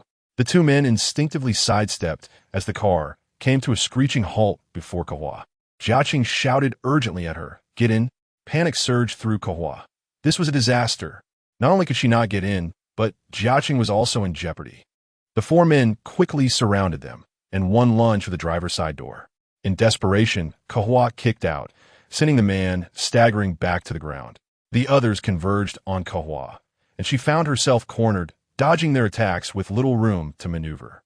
She continually glanced back at Jiang, hoping she would secure the car door and flee, for their only chance lay in separating themselves from one another. Jiang, unaccustomed to such chaos, felt her heart race, her focus solely on Kehua. In her eagerness to assist Kehua into the car, she had forgotten to lock the doors. Kehua wished fervently for Jiang to leave, while Jiang anxiously awaited Kehua's swift entry. The man who had been kicked had regained his composure and rushed to the driver's side. Yanking the door open and pulling Jiang out, he dragged her toward his vehicle, deeming her too formidable a fighter to confront further. Capturing her would suffice. And he had no time to waste, as any delay might invite a passerby to alert the authorities. As he dragged Jiang, he shouted for his companions to join him and hurry. In a state of desperation, Kehua disregarded the odds and launched an assault on the nearest assailant. The 3 men, initially intent on retreating to their car, were incited by Kehua's relentless attacks. Though she had not been captured, Kehua bore injuries, blood trickling from her forehead and the corner of her mouth. 2 of the men fled, but Kehua clung fiercely to the last one, her determination unwavering. For she knew that without securing at least one of them, she would remain oblivious to the fate that awaited Jiang. A group of individuals boarded the vehicle and took Jiang away, completely disregarding the fate of the remaining companion. However, Kehua, blinded by rage, unleashed all the martial arts techniques she had ever learned upon him. The assailant was swiftly overpowered and lay motionless on the ground. Kehua contemplated pursuing Jiang's vehicle, but realized that even if she managed to catch up, what could she possibly do alone? Only that individual could assist her. She dialed Zhi Zhan, who answered the call. "My friend has been taken by the Zhang brothers. I implore you to help me." The background noise suggested a lively gathering, filled with the sounds of revelry. As Kehua spoke, tears streamed down her face. She felt guilt for dragging Jiang into this predicament and sorrow for her own helplessness. "Where are you?" he inquired. "I am at the public parking lot on Shiyue Road," Kehua replied through her sobs. Upon hearing this, Zhi Zhan realized the urgency of the situation. "Send me your location and find a safe place to wait." Chapter 55. Ruthless. Zhi Zhan hung up the phone, lifted his wine glass, and expressed his sincere apologies, stating that he had matters to attend to and must take his leave, offering a toast to everyone before downing his drink. "Alan, please drink a few more glasses with everyone," he instructed, Of course, Mr. Liu, Alan replied. Alan was another assistant of Liu Zhi Zhan, primarily responsible for the internal operations and financial management of the group. He and Xiao Yi complemented each other perfectly, one focusing on internal affairs while the other handled external matters, functioning as the left arm and right arm of Liu Zhi Zhan. Liu Zhi Zhan swiftly exited the private room, where Xiao Yi had been waiting nearby. Xiao Yi had an aversion to such social gatherings. Whenever a business event arose, he would delegate the responsibility to Alan and take the opportunity to relax. Upon receiving a text from Liu Zhi Zhan, he hurried outside. Brother Zhan, what's the matter? Without pausing, Liu Zhi Zhan continued toward the elevator. Jiang Kehua is in trouble. Have Gongzi bring a few people to meet at the public parking lot on Xiuyue Road. Xiao Yi, upon hearing this, realized that Jiang Laosher seemed to attract trouble. Are you going personally? Yes, her friend has been captured by the Zhang brothers. Shouldn't they be capturing her instead? Why take her friend? Liu Zhi Zhan shot him a glare, prompting Xiao Yi to realize he had misspoken. How could he suggest capturing Jiang Laosher? Meanwhile, Jiang Kehua hung up the phone and looked down at the man lying on the ground, a pang of dread gripping her. She hoped she hadn't inadvertently killed him. She crouched beside him, checking his pulse and breathing. Fortunately, he was still alive. In her moment of rage, she had nearly turned into a murderer. Now that she had regained her composure, she felt a twinge of fear. No matter how heinous the other party was, she couldn't afford to sacrifice her future. In her car, she found a shopping bag, untied its strings, and bound the man's wrists. She then loosened his shoelaces, tying them together. Returning to her vehicle, she retrieved a bottle of water, opened it, and poured some over his forehead. He quickly regained consciousness, instinctively trying to recoil upon seeing her, only to realize he was utterly immobilized. What do you want? He asked. Kehua seethed with anger. What do I want? Right now, I want to kill you. She brandished a high heel she had found in the trunk, gripping the toe while pointing the heel at the man. There was nothing else in the car that could serve as a weapon. I will make you understand what I want, she declared fiercely. The man glanced at the shoe and then back at Kehua's face, understanding her ruthless nature. Her previous kick to his chin had rendered him unconscious. He watched her warily. The heel of the high heel was 7 centimeters long and quite slender. She mused, I believe this could serve as a stabber. You should be aware of my strength. If I were to use this heel as a weapon, where do you think I would stab you? As she spoke, she scanned his body. The man became anxious. Don't do anything reckless. This parking lot has surveillance. Kehua shot him a fierce glare. You kidnappers aren't afraid. Why should I be? We had no intention of using force. It was your attempt to escape that prompted us to act. Moreover, your friend yearns to utilize the vehicle. A shoe heel strikes against his thigh. With a grim expression, she warns, if you dare to utter another sound, I shall strike your knee, rendering you disabled. He endures the pain in silence, cursing Jiang Kehua in his heart, as well as her companions, all devoid of conscience for abandoning him to suffer alone. They have kidnapped my friend. Where have they taken her? With his eyes shut, he remains oblivious. It seems you still underestimate my ruthlessness. This time, I shall ensure your lineage comes to an end. She lifts the shoe, gathering strength, her eyes glinting menacingly. I will speak. Fear grips him. The prospect of extinction is unbearable, especially at the tender age of 22. A strike from that heel would surely spell disaster. Where have they gone? Speak quickly. They must be at the boss's residence, in the urban village to the north of the city. She points the shoe at his face. Are you deceiving me? Absolutely not. They had arranged beforehand that upon capturing you, the employer would retrieve her, and then they would take her out of town. The audacity to transport her away. Did they not contemplate any further plans? According to the boss, once they capture someone, we are not permitted to intervene. The employer wishes to have their turn first. Chapter 56. Disdain Kehua rose to her feet, her fury seeking an outlet. Who, after all, had granted them the audacity to believe they could act with impunity? She delivered a swift kick to the leg of one assailant, eliciting a pained wail from him. Grasping her high-heeled shoe, she pointed it at him, commanding silence. Just then, Liu Zhi Zhan arrived, catching sight of the scene. A smirk unconsciously tugged at the corners of his mouth. At that moment, she resembled a fierce, disheveled lioness, both ferocious and indomitable. It seemed she had tempered her demeanor considerably in his presence. "Brother Jean, have you noticed? Teacher Zhang's kicking technique is rather professional," Xiao Yi remarked. Zhi Zhan disregarded him, gazing out the car window in her direction. The driver halted the vehicle before Kehua, and she recognized that her savior had arrived. Jiechi's champion was here. She turned her gaze towards the car door, watching as Zhi Zhan stepped out and approached her, each stride deliberate and purposeful. A fleeting thought crossed her mind, though she could not articulate its essence. She felt a sense of gratitude towards Zhi Zhan for appearing at this critical moment, regardless of his motives. He had illuminated her darkest hour, dispelling her anxieties and helplessness. Zhi Zhan observed her disheveled state, the ponytail half undone, hair tousled like a bird's nest, her clothes torn, with conspicuous stains of blood on her forehead and the corner of her mouth. Where had that once pleasing visage gone? She looked at Zhi Zhan, her thoughts consumed by the fact that Jiechi had been taken away to the urban village in the northern part of the city. Tears began to well in her eyes. She felt a pang of guilt towards Jiechi. If only she hadn't sought refuge at her place, she thought. Had she known this would occur, she would have endured any discomfort to remain by Zhi Zhan's side, for he was unlikely to become embroiled in such troubles. "We will rescue her," he assured. Kehua nodded in agreement. "Miss Jiang, did you tie him up?" "Xiao Yi inweed it." "Indeed," she replied. "Xiao Yi checked it. You seem quite adept at this. It appears you possess a range of skills. Gongzi, bring him to your vehicle. Let him lead the way," Xiao Yi commanded. Two of Gongzi's men seized the assailant, effortlessly dragging him to the car with swift precision. As the saying goes, a true expert reveals their prowess at first glance. The man realized he was in deep trouble, surrounded by seasoned fighters. This time, he would surely be subdued without mercy. Kehua parked Jiechi's car and pocketed her phone, then stepped into Zhi Zhan's vehicle.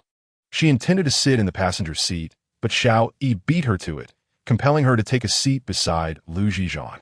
A heavy silence enveloped the car. Not a word was uttered, the stillness palpable. Kehua turned her gaze towards the window, her heart racing with anxiety, wondering if Jiechi would endure harm or if worse misfortunes would befall her. At that moment, she could not afford to entertain any illusions of fortune. Her life had always been a tumultuous sea, with one wave crashing after another, leaving no room for complacency. As their vehicle turned off Xiuyue Road, they encountered Lin Zixuan's car approaching them. Lin Zixuan was seated inside, accompanied by 3 bodyguards, having traversed half the city, making his way directly to the parking lot on Xiuyue Road. When he received William's call, he was dining with his family. Without a moment's hesitation, he departed with his bodyguard, yet they arrived just a moment too late. "Wipe your face. It's dirty," he remarked. Zhi Zhan handed her a pack of wet wipes. She accepted it, pulled out 2 sheets, and dabbed at her face. The crimson stains appeared on the wipes, revealing to her that she was indeed injured. A glance from Zhi Zhan at her face revealed that instead of cleansing it, she had smeared the blood all over, rendering it even more unsightly. Frowning, he took 2 sheets of the wet wipes and proceeded to clean her face, unable to tolerate the frightening state she had inflicted upon herself. Kehua was startled and instinctively raised her hand to shield her face, but he brushed her hand aside, focusing solely on his task. Xiao Yi observed the scene through the rearview mirror, surprised to discover this tender side of Jean as he assisted the young woman in wiping her face. He pressed down on the central divider, deciding it best to allow the 2 of them to interact freely in the back. As Zhi Zhan wiped her forehead, she winced in pain and instinctively recoiled. "If you knew it would hurt, you should not have acted recklessly," he admonished. Kehua bit her lip, ultimately refraining from retorting. He was correct, after all. It was entirely her fault for not considering the consequences, which had now affected Jiechi. Zhi Zhan discarded the used wipes in the trash and took another to clean his hands. Kehua, watching, was taken aback by his evident disdain for her. Chapter 57. Saving People. Kehua raised her gaze to his profile. "I apologize for the trouble. Since you recognize the inconvenience, it would be wise to refrain from causing further trouble," Zhi Zhan replied, turning to look at her. "Not everything unfolds as you envision it," he continued. "I merely wish to assist that child. She is still so young. If no one lends her a hand, her life will be irreparably damaged." One must act within their means when helping others. If aiding your student results in harming your friend, do you find such a trade-off justifiable? Tears streamed down Kehua's face, his words striking her like barbed whips, piercing her very flesh. I did not foresee this outcome. I believe they would exercise some restraint and not behave so recklessly, she said through her tears. You are undoubtedly aware of the world's treachery. Kehua fell silent. Indeed, how could she not be aware? She had experienced it firsthand. No longer speaking, she felt perpetually at a disadvantage before him, unable to voice her thoughts or express her frustrations. Suddenly, her phone rang. She glanced at the unfamiliar number. Hello, where are you? The voice inquired. Who is this? Lin Zishuan. Mr. Lin, is there something you need? Kehua asked. Shun Jiechi called William earlier, pleading for help, stating that you were in trouble. Kehua glanced at Zhi Zhan beside her. She had enough debts owed to him. Incurring further obligations was simply untenable. Mr. Lin, thank you, but Jiechi and I. We are fine now. She did not wish for others to know of Jiechi's abduction. Too many tongues would wag, and public speculation could be a cruel blade. Lin Zishuan hesitated for a moment, then said, If you require assistance, feel free to reach out. Thank you, she replied before he hung up, his expression one of discontent. He had traveled so far, only to be dismissed with her reassurances. How absurd it was for him to have come so eagerly to rescue her. With a grim countenance, he called William. Is Shun Jiechi jesting with you? William, bewildered, replied, Given Jiechi's urgent demeanor, it cannot be a joke. Otherwise, I would not have contacted my boss. It is certainly not a jest. She sounded quite distressed, as if she had been crying. Lin Zishuan did not inquire further, ending the call. It appeared that Jiang Kehua did not require his assistance. So be it. Kehua hung up and looked out the window. Since someone is willing to help you, why not accept their offer? Zhi Zhan asked. She turned to him. I did not contact anyone. It was Jiechi who reached out. To have Lin Zishuan call her directly, she had underestimated her own influence. Are you well acquainted with Lin Zishuan? Why did you claim not to know him at the last gala? Kehua pondered for a moment. I was unaware of his name before. I only learned it recently while working part-time at WV, where he is the owner. What part-time job? Photographing vintage portraits. Do not go there again. Kehua hesitated. Why not? There is no reason. I simply do not approve. Kehua gazed at his profile, scarcely believing her ears. She thought to herself, I am not your accessory. Even if you have aided me, such domineering behavior is unwarranted. Moreover, what connection is there between your preferences and whether I take on a part-time job? I'm merely seeking to earn some money for a car. Suddenly, he turned to face her, stating, I am helping you to save someone. You must understand how to conduct yourself and what actions to take. Yet, she felt a lump in her throat, and after a moment, she softly replied, It is a transaction. That is good to know. A bitter smile crossed her lips. It was better this way. At least it was preferable to being indebted to him. And there ought to be a deadline. Deadline? How long do you think is appropriate? She gazed at him. A month? 6 months? It certainly cannot be a year. How long do you believe it will take to resolve the Zhang brothers' affair? During this time, will you continue our transaction, or will you seek assistance from other friends? She understood his insinuation. No one else could protect her as he could. She turned her gaze to the window. You could decide the time frame, but it must not exceed a year. Zhi Zhan remained silent, leaning back in his seat with his eyes closed, resting. Eventually, they arrived at the urban village. The vehicle winding through the streets before coming to a halt. The partition in the car was retracted, and Xiao Yi observed both Kehua and Zhi Zhan. There seemed to be no signs of joy on their faces. Had the negotiations not gone well? Gongzi and several others dragged the person who had captured her from the vehicle and escorted him through a back entrance of a building. Kehua immediately opened the car door, attempting to rush out. Where are you going? He asked. I'm going to rescue Jiaqing. Stay in the car. No one else will go to save you. Kehua returned to her seat, her gaze fixed intently outside. Xiao Yi dialed Gongzi's number. Gongzi, if you need anything, shout. Do not hang up. Understood. Xiao Yi put the call on speaker, and Kehua listened intently for any sounds from within. Gongzi instructed the man to knock on the door, and soon a voice from inside inquired, Who is knocking? Second brother, it is me. I have returned. Open the door. You have returned? Did that woman trouble you? Second brother, please open the door quickly. I will tell you all when I see elder brother. The door swung open, quickly replaced by the sounds of a scuffle. Kehua suddenly felt worried about Gongzi and the others. She had not seen them bring any weapons. She glanced at Zhi Zhan and Xiao Yi. Both remained composed, seemingly unfazed, as if such matters required no concern. After a while, the sounds of fighting ceased, and Xiao Yi inquired into the phone, "Gongzi, how is it? All is well." Xiao Yi glanced at Jiang Kehua. Before he could speak, she immediately pushed open the car door and dashed into the building. Xiao Yi looked at Zhi Zhan. "Brother Zhan, should I go down and check?" Zhi Zhan nodded. That woman always attracted trouble, and it was wise to keep an eye on her. Chapter 58. Embrace her. Upon rushing into the building, Kehua found herself utterly bewildered, having no inkling of which room they occupied. In a moment of desperation, she called out, "Gongzi! Gongzi!" To her relief, Gongzi opened a door and replied. She hastened towards him, darting into the room. Jiechi, where are you? Stop shouting, I'm here." Jiechi responded weakly. Following the sound, Kehua discovered Jiechi lying on the bedroom floor. Beside her, a man lay sprawled, having been felled by Gongzi's associate. Without hesitation, Kehua rushed to Jiechi's side. Noticing the ropes binding her hands, the slap marks on her face, her hair a disheveled mess, and her pants precariously lowered to her thighs, Kehua enveloped Jiechi in a tight embrace, weeping inconsolably. Jiechi, I'm so sorry, I'm so sorry." "You, cough. Stop wailing. Just help me put my pants back on. There are men everywhere in this room." Kehua quickly assisted her in donning her pants and then attempted to untie the ropes binding her wrists, but the knots proved stubborn, and she struggled for an eternity without success. "Allow me." Turning around, Kehua was met with the arrival of Xiao Yi, who knelt down to untie Jiechi's hands without sparing him a glance. Jiechi, observing him, inquired, "Who is he?"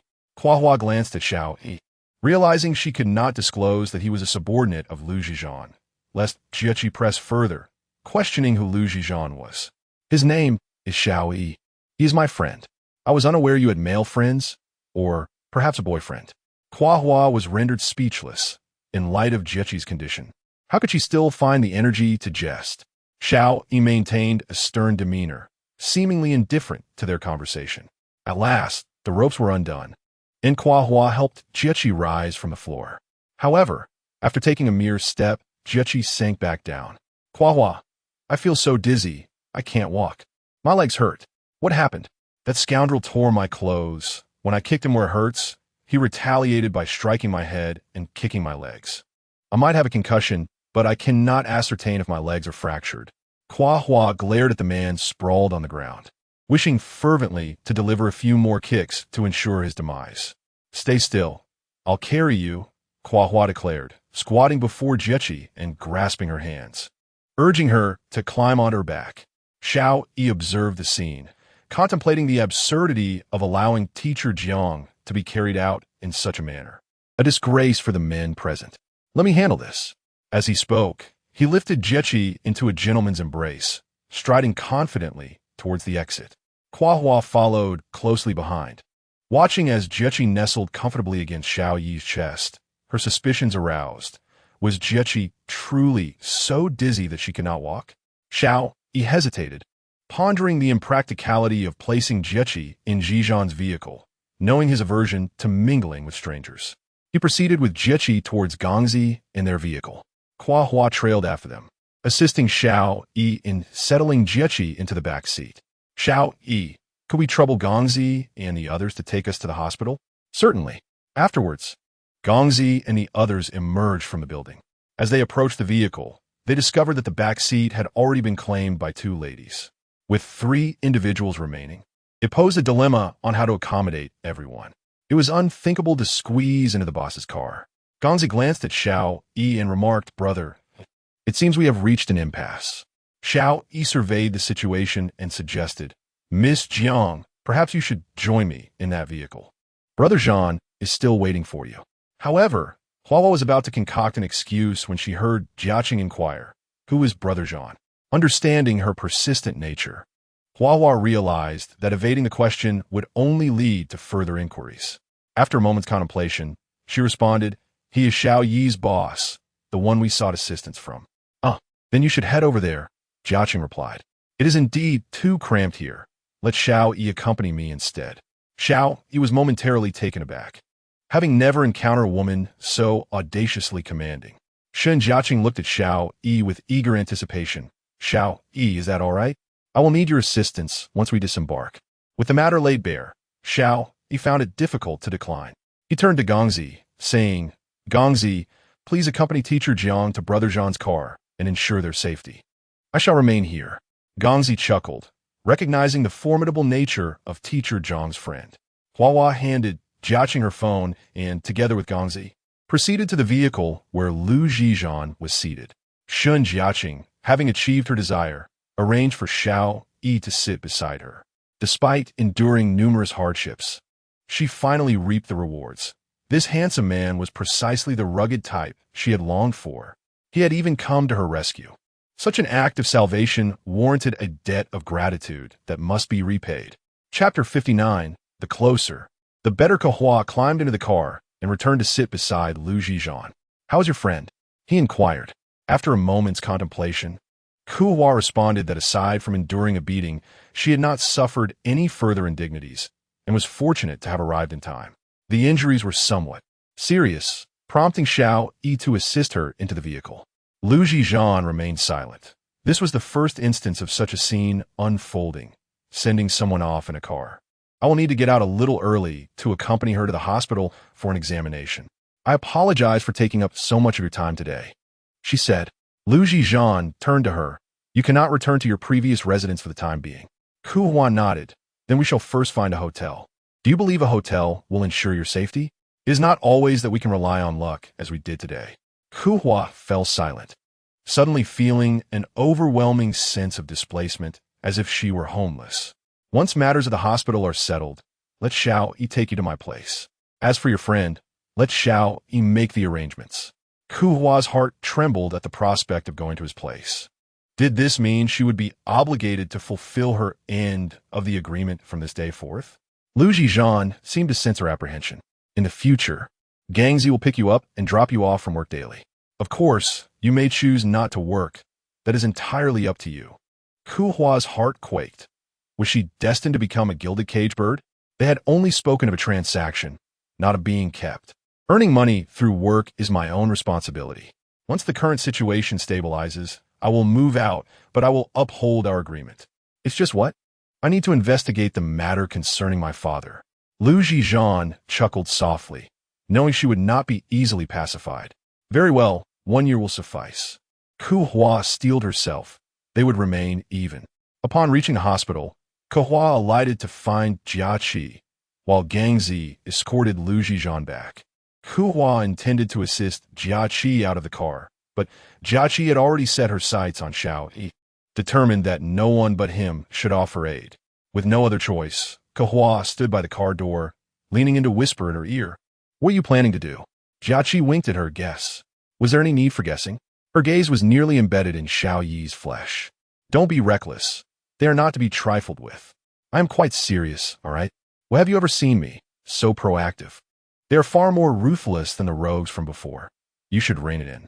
Jiaqi pouted. I cannot pull back now. Xiao Yi observed the two, one inside the car and the other outside, whispering to each other. He had not intended to eavesdrop. It was merely a consequence of his acute hearing. Miss Jiang, we should proceed into the hospital quickly. The examinations are likely to be numerous. Before Kehua could respond, Jiaqi interjected. Xiao Yi, could you please assist me once more? My legs cannot carry me. As she spoke, she gently nudged Kehua aside, realizing Jiaqi was resolute in her intentions. Kehua relinquished her position by the car door and glanced at Xiao Yi. He, unbothered by the delay, leaned in and effortlessly lifted Jiaqi from the car, striding toward the hospital's emergency department. With no means to hinder Jiaqi, Kehua could only hasten to register. The crowd busied themselves in the hospital for over 2 hours as Jiaqi underwent a series of examinations, including a brain CT scan, an X-ray of her leg, and various blood and urine tests. Fortunately, the hospital provided a wheelchair, which Xiao Yi had his subordinates use to assist her up and down the stairs. Otherwise, his arms would have surely grown weary.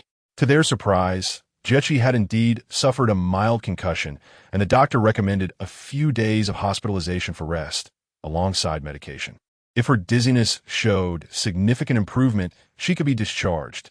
Kehua, I refuse to stay in the hospital, Jiechi insisted, gazing at her. I wish to return home to rest. Besides, the hospital isn't safe. What if those people come back? The danger they had faced lingered in her mind, and she maintained a facade of normalcy solely to ease Kehua's worries and alleviate her guilt. Kehua understood Jiechi's perspective and turned to Xiaoyi. Xiaoyi, we cannot return home just yet. We must trouble you to find a secure place for Jiechi's safety. Upon hearing this, Xiaoyi comprehended the underlying message. It was Brother Zhan's directive. Teacher Jiang would never issue orders to him directly. Jiechi paused momentarily before smiling and asking, Am I the only one who needs protection? What about you? I cannot stay with you. I would be too conspicuous. I will find another place to stay. Jiechi processed this statement and realized that Kehua was concealing something from her. Yet it was for the best. This way, she could continue to rely on Xiaoyi. Kehua, you must ensure your own safety as well. Indeed, Kehua replied. Xiaoyi, where do you plan to arrange my accommodation? Jiechi inquired, tilting her head to look at him from her wheelchair. Xiaoyi wore a serious expression, feeling the weight of the situation. One teacher Jiang was troublesome enough, and now there was Shun Jiechi to consider as well. Where would you like to stay? He asked in a low voice. Preferably somewhere close to you, she responded eagerly. Xiaoyi furrowed his brow. Close to me?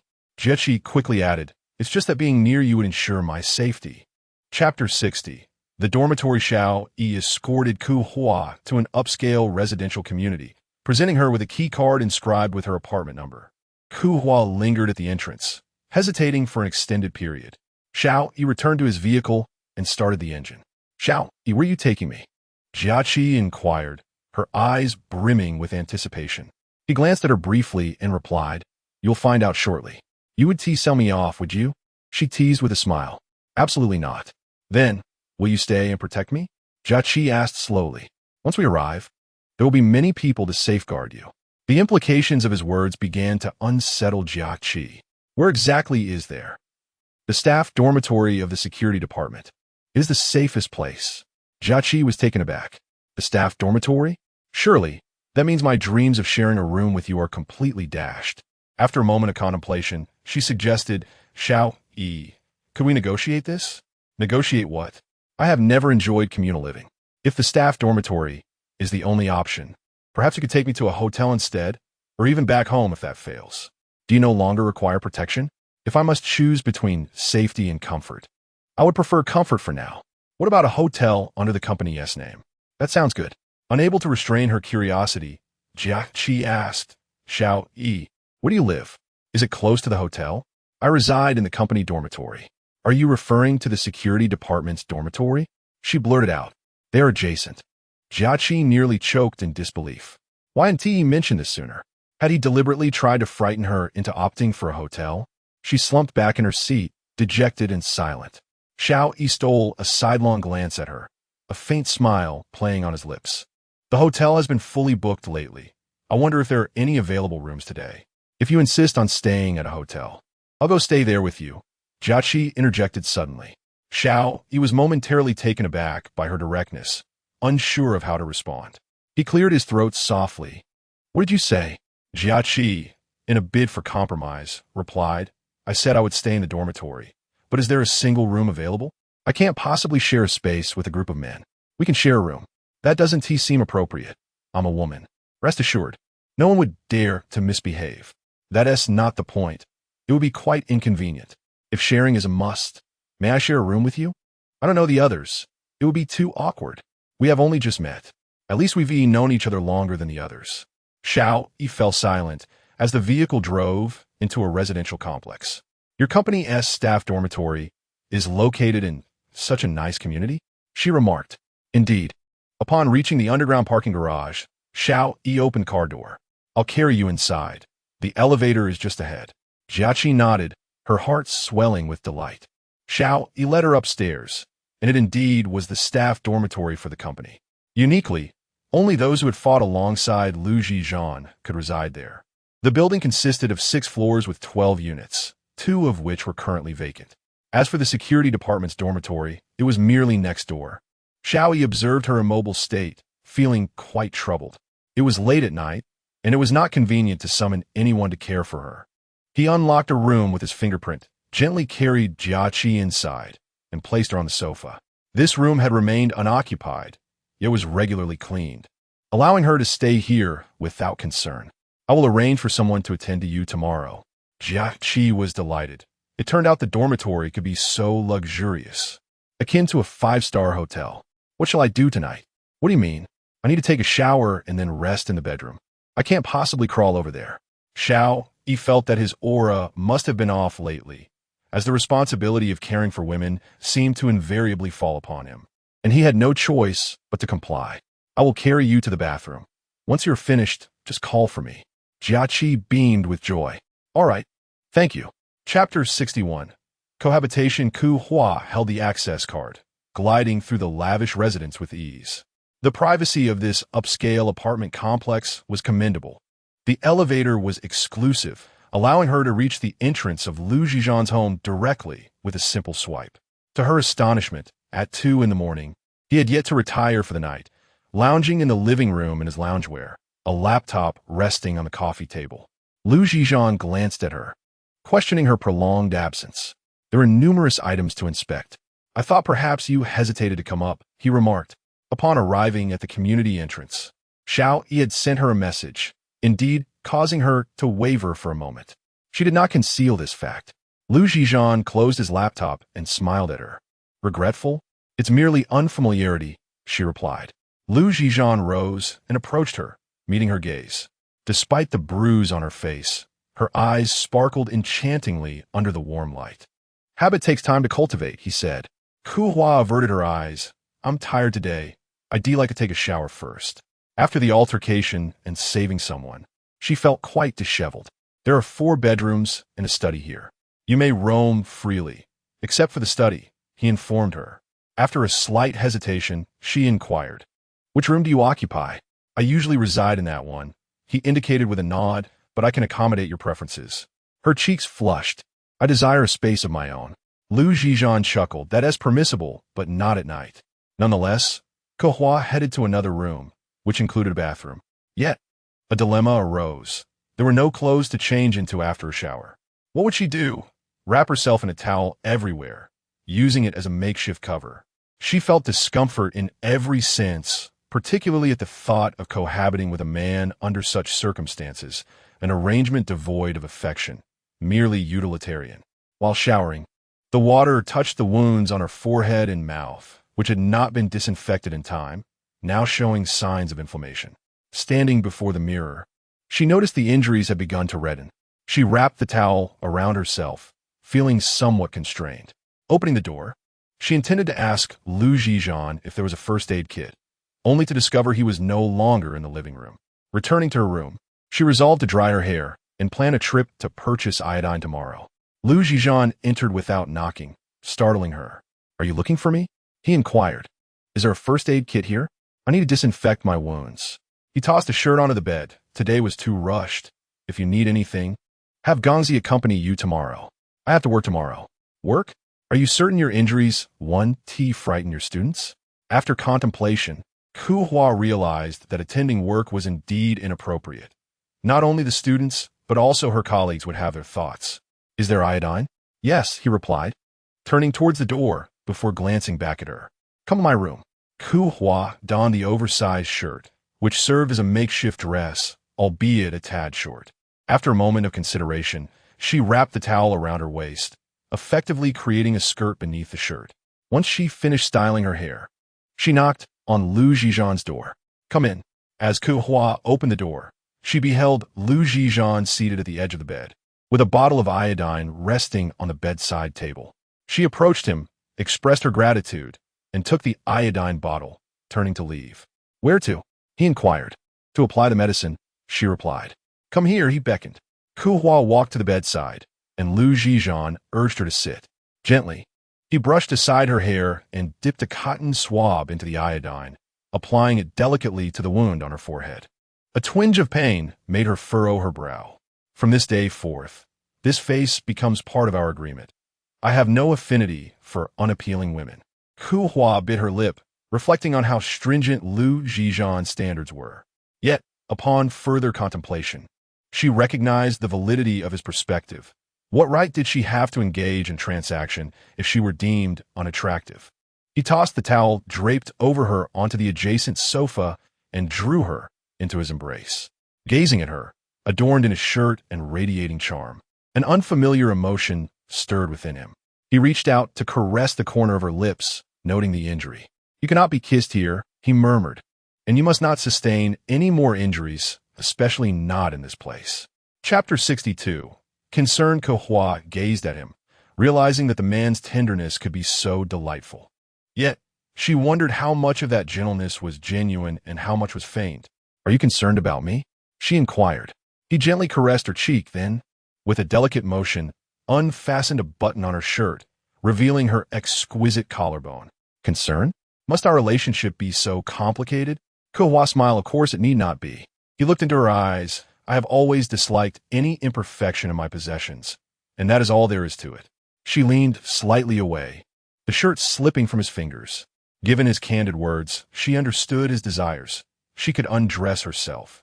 She cast the discarded shirt onto the floor, akin to dismissing those fleeting, uncontrollable thoughts, reminding herself that this was to be the last time. This was for the best. A year later, they would go their separate ways, strangers once more. Her body was enchanting, and for the first time, Zhi Zhan observed her under such bright lights, a beauty unparalleled. His hands began to explore her form. He admired her fair skin, her pronounced curves, and her slender waist. Everything about her body continuously tantalized his senses, as if she were an enchanting sprite, quietly watching him succumb to his infatuation. He pressed her beneath him, kissing her body, for she was the only woman capable of captivating him in such a manner. He relentlessly indulged in her, insatiable and fervent. Kehua was exhausted, succumbing to a deep slumber. In her dreams, she revisited the moment at 6 years of age when her parents took her to the police station to change her name. Originally named Jiang Kehua, her fascination with traditional Chinese painting at that tender age led her to fervently request a name change to Jiang Kehua. Her father held her close, proclaiming that his daughter had grown up, becoming increasingly assertive, while her mother smiled, calling her a little adult. She too laughed, a joyful, lilting sound. Such dreams had long evaded her. Yet amidst her laughter, tears began to flow, shattering the blissful illusion. The stark coldness of her father's words echoed in her mind, instructing her never to seek him again, alongside her mother's resolute severance from the past. Tears streamed down her cheeks as she recognized this nightmare. Yet regardless of her struggles, escape remained elusive. Zhi Zhan was jolted awake by her sobs. He gently shook her shoulder. "Jiang Kehua." She finally stirred, gazing at Zhi Zhan before exhaling deeply. "I'm sorry for waking you." He took a tissue to wipe the tears from her face. "It's all right." It seemed the earlier events had indeed frightened her. After all, she was merely in her 20s, witnessing a friend being taken away. It was impossible not to feel fear. Nevertheless, resolving matters with the Zhang family would not be straightforward. Those two brothers, when enraged, were merciless, and even knowing Jiang Kehua was his, they might refrain from overt actions but would not hesitate to act in secrecy. "Do not go out alone for the time being. If anything arises, be sure to call Gongzi." "Understood." He looked at Jiang Kehua, lying beside him, and pulled her into his embrace, offering warmth after their recent intimacy. "Sleep now. There is one more matter I wish to discuss with you." "What is it?" "May I refrain from taking medication?" He paused momentarily, curious about the reason. "Please do not misunderstand. I do not wish to become pregnant. It is simply that each time I consume contraceptive pills, I feel unwell, and my menstrual cycle is adversely affected. Therefore, might it be possible in the future?" Zhi's silence lingered. Previously, he had insisted on her taking the medication solely because it was the most reliable method of contraception. "Well, I shall be more attentive in the future," he replied. The following morning, Kehua sent a message to the director requesting 2 days off. Thus, combined with the weekend, she would have a total of 4 days, during which her facial injuries should heal. Zhi, however, did not have a habit of sleeping in. He rose punctually at 8 and arrived at the office by 9. Kehua had tossed and turned throughout the night and was already famished, only to discover that the refrigerator was nearly devoid of food. She was taken aback by the fact that Mr. Liu seemed so impoverished, subsisting solely on mineral water and air for breakfast. Chapter 63. Clothing unable to find anything to satiate her hunger, Jiang Kehua resorted to boiling a pot of water, pouring herself a cup, and setting it on the coffee table to cool. She then made her way to the laundry room to wash the clothes she had worn previously, hanging each piece on the balcony to dry. Zhi Zhan emerged from his room, intending to grab a drink from the refrigerator. By chance, he caught sight of Jiang Kehua bustling about on the balcony, still clad in the same shirt from the previous night, with a towel wrapped around her. Perhaps feeling a chill on the balcony, she would occasionally bounce on her feet after hanging each item, rubbing her hands together for warmth. He gazed at the cup of warm water on the coffee table, then back at the figure pacing on the balcony, suddenly sensing the presence of another in the home. As if everything had shifted, he settled onto the sofa, picked up the cup, and took a sip. Warm water was indeed more enjoyable than cold. As Jiang Kehua stepped in from the balcony, she caught sight of Zhi Zhan placing the empty cup back on the coffee table. Without uttering a word, she walked into the kitchen to pour herself another cup. "Don't you usually have breakfast?" she inquired. "The secretary prepares coffee," he replied. Kehua nodded, acknowledging that Liu's lifestyle was indeed extraordinary. "I'm hungry. Can we order takeout in this neighborhood?" she asked. "The property management has a dedicated concierge who will deliver it after receiving the order," he informed her. Quickly, Kehua retrieved her phone and ordered soy milk with youtiao and a bowl of century egg and lean pork congee. By the time Zhi Zhan was ready to leave, Kehua was already seated at the dining table, relishing her meal. He said nothing and simply walked out the door. After finishing her breakfast, Kehua hurriedly called Jiechi. Sleepy and disoriented, Jiechi took a while to answer. "Kehua, what is the matter? Where are you?" Kehua asked. "I'm at Xiao Yi's dormitory." Kehua could hardly believe her ears. Was the progress so swift? "Are you sure?" "Of course. What is the situation?" Upon hearing this, Jiechi perked up. "Kehua, do you think Xiao Yi likes women?" Kehua was taken aback. "What do you mean? Could it be that he doesn't like women, but rather men? Is that the conclusion you reached after all the trouble to spend the night at his dormitory?" "You have no idea. No matter what I did," he remained unmoved. "Kehua, do you really expect him to act on the first day of meeting you, a woman with a concussion?" After pondering, Jiechi conceded. "He certainly doesn't seem like the type to engage lightly." Kehua rubbed her forehead. "Are you serious about Xiao Yi?" "Absolutely. From the moment he held me in his arms, I decided he was the one. That was merely his gentlemanly demeanor, a simple act of assistance, not an indication of affection. If he had no feelings for me, why would he bring me to his dormitory? Just wait for my good news. I wonder how long he can resist. If I don't seduce him, I'm not Shunjiechi. Whether you seduce him or not, you are still Shunjiechi. But he isn't always so easy to approach. Be cautious. Didn't you see the people he brought along last night? Each one could take a life with a mere flick of the wrist." At the thought, Jiechi shuddered involuntarily. "I understand. Before you say anything about me, why don't you share a bit about yourself? Where are you? Who were you with last night? Did anything happen between you?" Kehua paused momentarily, finding herself at a loss for words. "Look at you. You never share your matters with me, which is utterly unfair." Kehua chuckled softly. "Send me your location, and I shall visit you shortly for a chat." "All right, but remember to bring me a few pieces of clothing. I have nothing to change into and am still in my bare essentials.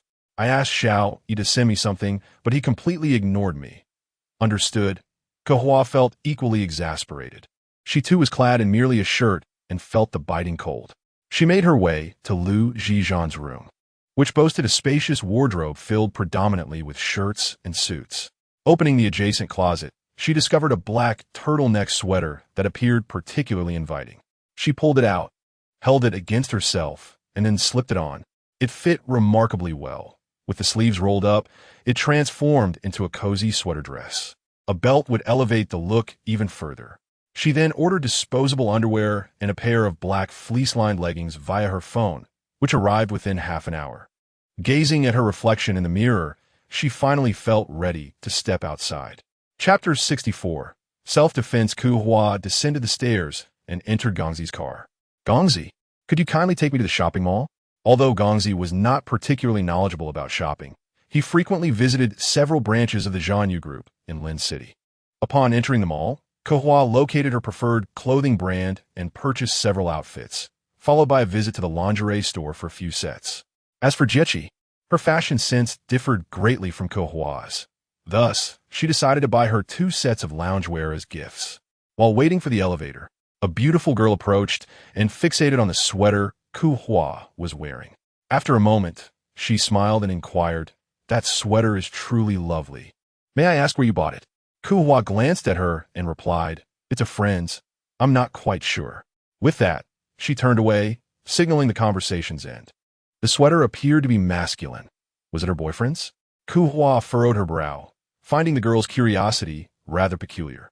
She chose not to respond and simply boarded the elevator. Gongzi, standing a few steps away, also entered the elevator, feeling that the girl who had initiated the conversation looked somewhat familiar. Where had he seen her before? Once Kehua loaded her bags into the car, she sent Gongzi the location Jiechi had shared earlier. Upon seeing it, Gongzi exclaimed, "Isn't this the community where Igu resides? It's right next to my complex. It seems Miss Jiechi has truly ingratiated herself. She's quite impressive." Using the password provided by Jiechi, Kehua unlocked the door and was taken aback upon entering the room. How could this possibly be an employee dormitory? It resembled a 5-star hotel or perhaps a private mansion. "Kehua, I'm in a bedroom. Hurry and bring me the clothes." Kehua retrieved the lingerie and loungewear from her bags and walked into the bedroom to hand them over. Is this really Xiao Yi's dormitory? To be precise, the room across is his. He said this one has been vacant, so I could stay here for now. I thought you were truly sharing a space with him. It seems you are merely neighbors. Jiechi retorted, "He slept here last night, albeit on the sofa." "Why did he sleep here?" Jiechi beamed with pride. "Because I kept calling him, first complaining of a headache and then saying I was thirsty. He felt too guilty not to take care of me and ended up sleeping on the sofa for the night." Kehua shook her head in exasperation. "You are quite something, I must concede. With Xiao Yi's intelligence, he must have seen through you long ago. You'd best take care. Now tell me, where did you go yesterday?" Jiechi pressed. "I refused to answer. Perhaps I'll share later." Jiechi pouted. "You are truly stingy. Are you feeling any better today?" "Much improved. My legs don't ache as much now." Kehua regarded Jiechi seriously. "In the future, if you find yourself in a similar situation, prioritize your own safety. Do not concern yourself with me. Please do not risk your well-being for my sake. Do you understand?" Jiechi's eyes glistened with tears. "You ungrateful person. I risked everything for you and nearly faced danger from that rogue, and yet you say such things." Kehua's eyes also moistened. "I have practiced taekwondo for many years. I can defend myself. I do not wish for you to endure any harm. The sole means of safeguarding you is to keep you at a distance. Do you understand?" Jiechi wiped away her tears. "All right, should I ever encounter such a situation again, I shall flee, leaving you to those scoundrels." However, Kehua recognized her words to be ironic and chuckled while shaking her head. "Nonetheless, it is indeed wise to carry some equipment when venturing out. Pepper spray, chili powder, and a self-defense baton must not be overlooked," Jiechi asserted. "These items may prove useful against ordinary ruffians, especially when confronting a single adversary. Yet, should one face a larger group, there may not be time to retrieve them. What should one do in such a case? What preparations should be made? Protecting one's life is of utmost priority. In situations of unequal strength, one should avoid confrontation. It may be prudent to carry some condoms, just in case." This was advice imparted to her by her coach long ago, yet she had never heeded it. She either fought or fled, and death had crossed her mind as well. A silence enveloped the two. "Kehua, do exercise caution in the future. Temper your stubbornness. It is best that we do not provoke those nefarious individuals." "Understood."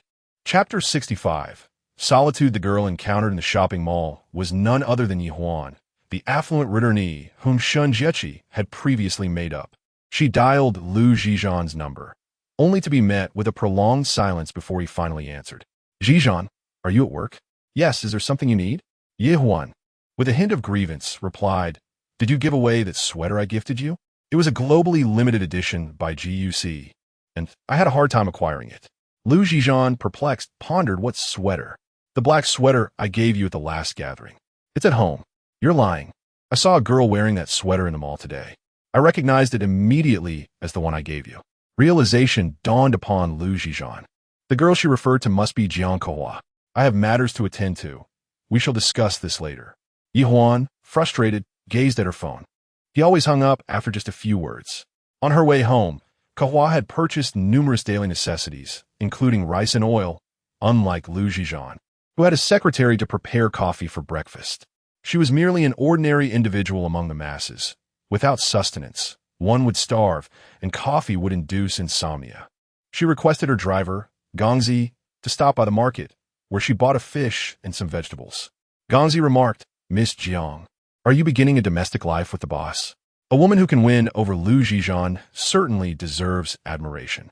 Just as Kehua set down her purchases, her phone rang with an unfamiliar number. "Hello, this is Zhou Yu." Kehua glanced at the time. School had just let out 10 minutes ago. "Zhou Yu, what's the matter? Why aren't you in class? Is something wrong?" "I caught a cold and took 2 days off. I'll be back next Monday." "You all must attend class diligently and not delay your studies." "You're lying. After school, several boys were loitering at the gate, inquiring about you. It's definitely related to them." A wave of unease washed over Kehua. Those individuals had made it to the school. "Please do not engage with them.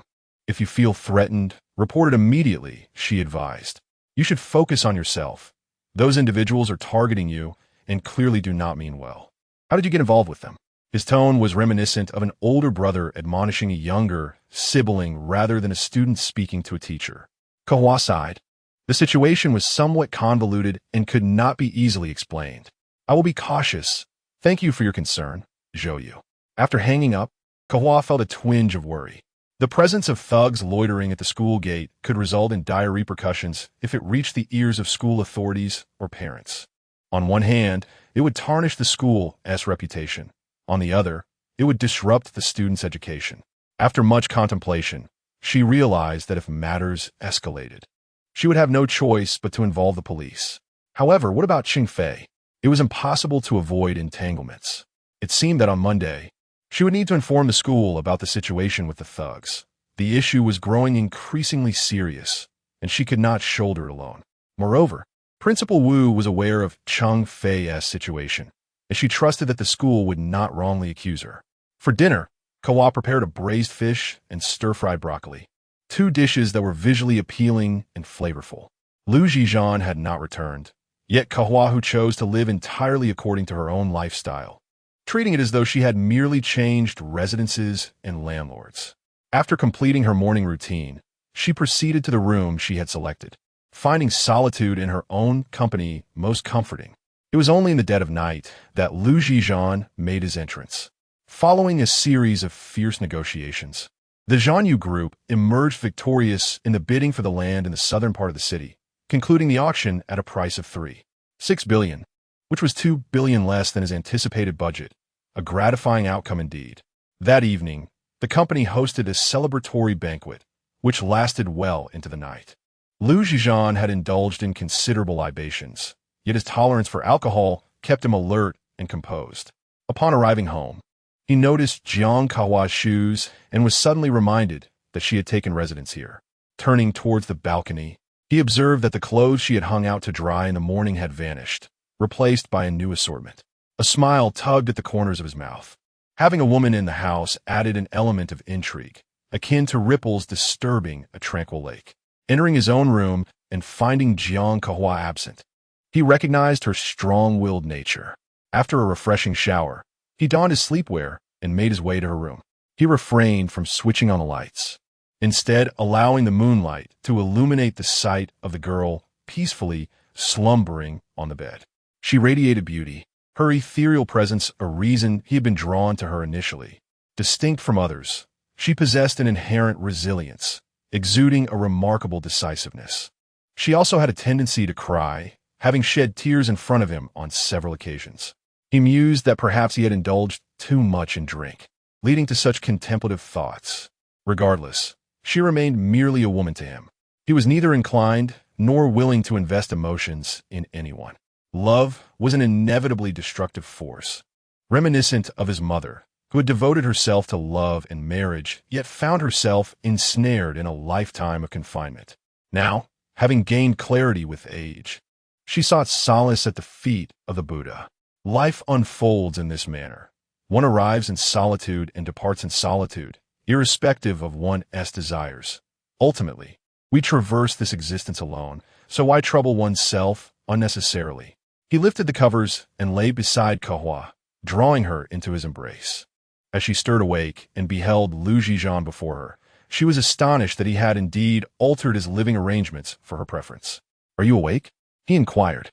Chapter 66. Breakfast. Kehua gazed at Zhi Zhan and inquired about the time. "It's 3 a.m. If I say I'm still half asleep, would you let me continue to rest?" Zhi Zhan chuckled, revealing his charming smile. "I doubt I would." He turned to kiss Kehua, whose body, infused with the warmth of alcohol, radiated an even more fervent heat. He had never been particularly inclined towards romantic entanglements. The women who flitted in and out of his life were merely ephemeral. He felt indifference and apathy towards them. However, Jiang Kehua was an exception from the very first moment he laid eyes on her. He was captivated by her visage and did not shy away from her presence. She never concealed her intentions.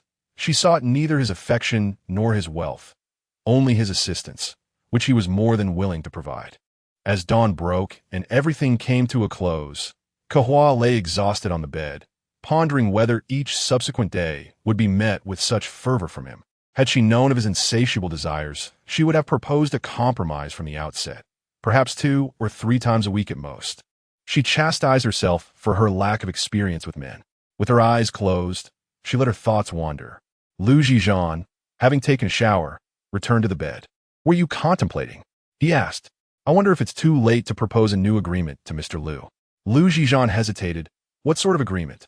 Kehua kept her eyes shut. "Could we perhaps not have it every day?" He chuckled softly. "Are you tired?" "Yes. I have to wake early for work and can't stay up too late." "Very well. Let's not stay up too late then." Reflecting on his words, Kehua sensed an underlying meaning. The two fell into silence, soon drifting into slumber. It had been many years since Kehua had indulged in a leisurely sleep. Rising at 6 o'clock had become her long-standing routine. Upon awakening, she found the man beside her pressed against her back, his hand resting on her waist, completely encircling her. She pondered how lovers typically slept. Was it always such a tender embrace? A self-deprecating smile graced her lips. Superficial appearances can easily mislead, yet only they themselves understand the distinction between illusion and reality. She rose, prepared some congee in a rice cooker, and peeled 2 potatoes.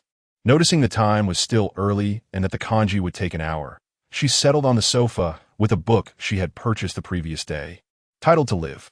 An hour later, as the congee was ready, she julienned the potatoes and prepared a dish of stir-fried potato strips.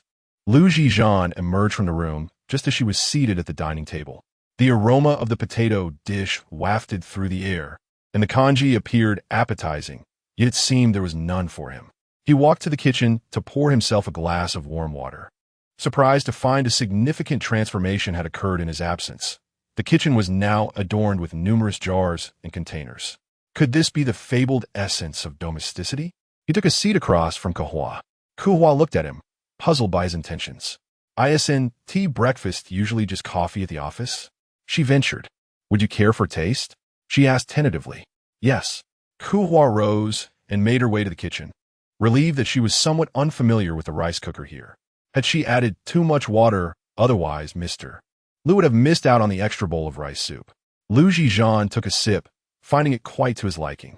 Having indulged in alcohol the previous day, his stomach was a bit upset, but the rice soup alleviated his discomfort significantly. He then picked up his chopsticks and sampled some shredded potatoes, pleasantly surprised by her culinary skills. He finished the rice soup in a few swift gulps and handed the bowl back to Kehua. "Would you like more?" she inquired. "Yes," he replied. "There's none left," she said, a hint of embarrassment creeping in. "You didn't mention you'd be dining at home. I assumed you would be at the office for coffee." Zhi Zhan gazed at her in silence, fully aware that she hadn't prepared his share. "What if I offer you my bowl? I've only had a couple of sips, if you don't mind." As he stood up, he declared while walking away from now on, "I will have breakfast at home." Upon hearing this, Kehua thought to herself that she had inadvertently taken on another responsibility, preparing breakfast for Mr. Liu. This was certainly something that warranted further discussion, as it had not been mentioned initially. Chapter 67 Discussion. Kehua envisioned a person who had spent an entire day at home, torn between the reluctance to continually trouble Zhang Zi and the desire to finish reading to live. However, after perusing half of it, she found herself unable to continue. The mingling of blood, tears, and soul-wrenching pain left her breathless. When all the splendor of life fades away, an increasing tide of suffering ensues, leaving existence reduced to the mere act of living. She closed the book and placed down the coffee table, recognizing that one who harbors inner wounds should not engage with such a narrative, fearing she might become ensnared in its sorrowful embrace. Curling up on the sofa, she compelled herself to reflect on happier thoughts, striving to forget the sorrow embedded in the story. Unbeknownst to her, she drifted into slumber. Kehua was roused from her dreams by the shrill ring of her phone. Glancing at the screen, she saw it was Jia. Kehua, the 100,000 from WV has been credited to your account. Do remember to check it. All right. Thank you, Jia, she replied. So, how do you wish to be compensated? I would like to gift you a handsome prince, but alas, I lack the means. Jia laughed heartily on the other end. You could help me pursue Xiao Yi instead. I lack the ability for that, Kehua chuckled. I believe my creative well has run dry. He is as impenetrable as oil and salt. I intend to give up. Kehua smiled. Your use of idioms today is commendable. Perhaps giving up is wise. To quote my mother, one should seek a straightforward companion for life. Your mother is quite sagacious. But inquire of her how the honest Wu Dalong met such a tragic end with Pan Jinlian. Kehua burst into laughter. I shall have a thorough discussion with her this weekend. What type does Xiao Yi truly fancy? Is it the erudite, the wise, or the alluring? I sense you are becoming somewhat obsessed. Perhaps he prefers tranquility. Impossible. I am calm, yet he is even more so. Two wooden posts cannot foster affection. Kehua conceded there was merit to her words. Jia, you know I am not adept at romance. Thus I cannot offer you much guidance. I understand. I shan't trouble you further. I shall find my own way. Just as Kehua hung up, she received a call from Zhou. Zhou, what is it? Those individuals have returned to the school, still searching for you. I am aware. I will handle it. Thank you. How will you manage? Do you not know my uncle? Why not enlist his assistance? Thank you for the reminder. I must hurry home to complete my assignments. Kehua pondered if Zhi Zhan possessed any means to prevent those individuals from causing further disturbances at school. She waited until after 10 that evening. Yet Zhi Zhan had not returned, leaving her bewildered as to what he occupied himself with each night. In the dead of night, as Kehua drifted in and out of sleep, Zhi Zhan pulled her into his embrace upon returning. You're back, she murmured. Indeed. What time is it? 2 in the morning. In her heart, Kehua silently commended Mr. Liu for his boundless energy, managing to stay out so late yet still rising punctually each morning. Mr. Liu, I'm exceedingly weary. May I take a leave today? Zhi Zhan had never intended to torment her. However, her words piqued his interest in teasing her a little. Taking leave? Well, I beg of you, I agree, but the deadline must be extended by 1 day. Kehua opened her eyes to gaze at him, questioning whether the extension was contingent solely upon her request for leave. Zhi Zhan nodded affirmatively. Kehua turned over, feeling somewhat disgruntled. His demeanor was reminiscent of a feudal landlord, exploiting the laboring masses without a shred of compassion. After a moment of contemplation, she turned back to him and stated, I believe we must renegotiate certain terms of our agreement. Zhi Zhan lay on the bed with his eyes closed, inviting her to elaborate. Kehua thought for a moment and declared, First, we cannot indulge in such matters daily. It should be limited to twice a week. Thrice at most, excluding the days of my menstrual cycle. Zhi Zhan remained silent, prompting Kehua to prop herself up and scrutinize his expression, wondering why he showed no reaction. Could he possibly have fallen asleep? Are you listening? She inquired, gently nudging his shoulder, yet he remained still. Had he truly drifted off? She reached out to touch his eyelashes, but still there was no response. Kehua was left utterly speechless, puffing her cheeks as she lay back down. It seemed her previous words had been uttered in vain, and with several other points queued up, She now had no opportunity to voice them. Before long, sleep enveloped her. Meanwhile, Zhi Zhan gradually opened his eyes, observing the girl beside him. Such matters were simply not something he could allow her to discuss. Chapter 68. Let it be the following day was Saturday, and Kehua rose a bit later than usual.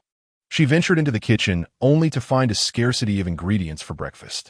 It was clear she needed to make a trip to the supermarket or the market to procure more breakfast supplies for the refrigerator. She resolved to prepare a steamed egg custard and heat a cup of milk. Zhi Zhan soon awoke as well, initially expecting to find rice porridge, only to discover that the dining table was set with nothing but a cup of hot milk. Had he been overlooked again? Kehua was still busy in the kitchen, and he decided to observe what delectable dish she would conjure up. Kehua placed the steaming egg custard on the table, only to realize that Mr. Liu was already waiting to dine, having risen quite early. She retrieved 2 small bowls and 2 spoons from the kitchen, one set for herself and the other set before Zhi Zhan. She then heated a cup of milk in the microwave for herself, offering the previous cup to Zhi Zhan. "Is this all we are having today?" he inquired. "Yes, just this," she replied, scooping the custard into her bowl. Zhi Zhan watched her finish her bowl of custard without touching his own. Kehua glanced up at him. "Not to your liking? I have never had it before." "Really? You've never tried steamed egg custard?" Indeed, Zhi Zhan was truly one of a kind. "Would you like to give it a taste?" she asked. He looked at the empty bowl before him, but still did not make a move. Kehua bit her lip, finding him quite difficult to please, as he was accustomed to having everything served to him effortlessly. She took her bowl and scooped a few spoonfuls into his bowl. "Mr. Liu, please help yourself." He glanced at her, picked up a spoon, and took a bite. "It seems quite palatable," he remarked. "Are you staying home today?" "I plan to visit my mother and bring back some groceries. Otherwise, we will be having the same breakfast tomorrow. If you require anything, you may draft a list, and I shall have it delivered. The cleaning service comes every Wednesday and Saturday. If there is anything that needs attention, you may inform her." Kehua nodded. "Mr. Liu, there is another matter. I've heard that lately there have been ruffians loitering at the school gate inquiring about me after class." "Understood. I will have someone take care of it." Kehua returned home to visit her mother, laden with numerous bags of groceries, and was fortunate to have Zhangzi accompany her. "Darling," her mother said, eyeing her closely, "you seem rather fatigued lately. I feel you have lost some weight. Is that so?" "I haven't noticed. I'm still eating the same amount," Kehua replied with a smile. "Sweetheart, I'm off to buy some vegetables. Would you like to have braised pork for lunch?" Principal Jiang inquired. "I would love that. Please make extra, as I wish to bring some for Jechi." "Very well. Wait at home. Your father will return shortly, and we shall play chess after our meal." Principal Jiang turned to leave. "Principal Jiang, wait. I would also like some of the duck tongues you made last time." "Of course." "Kehua, have you given any thought to what I mentioned last time?" her mother asked. "What matter?" "About finding a boyfriend." "Oh, she had completely forgotten about it. Do not dismiss it lightly. Look at Aunt Wang's daughter next door.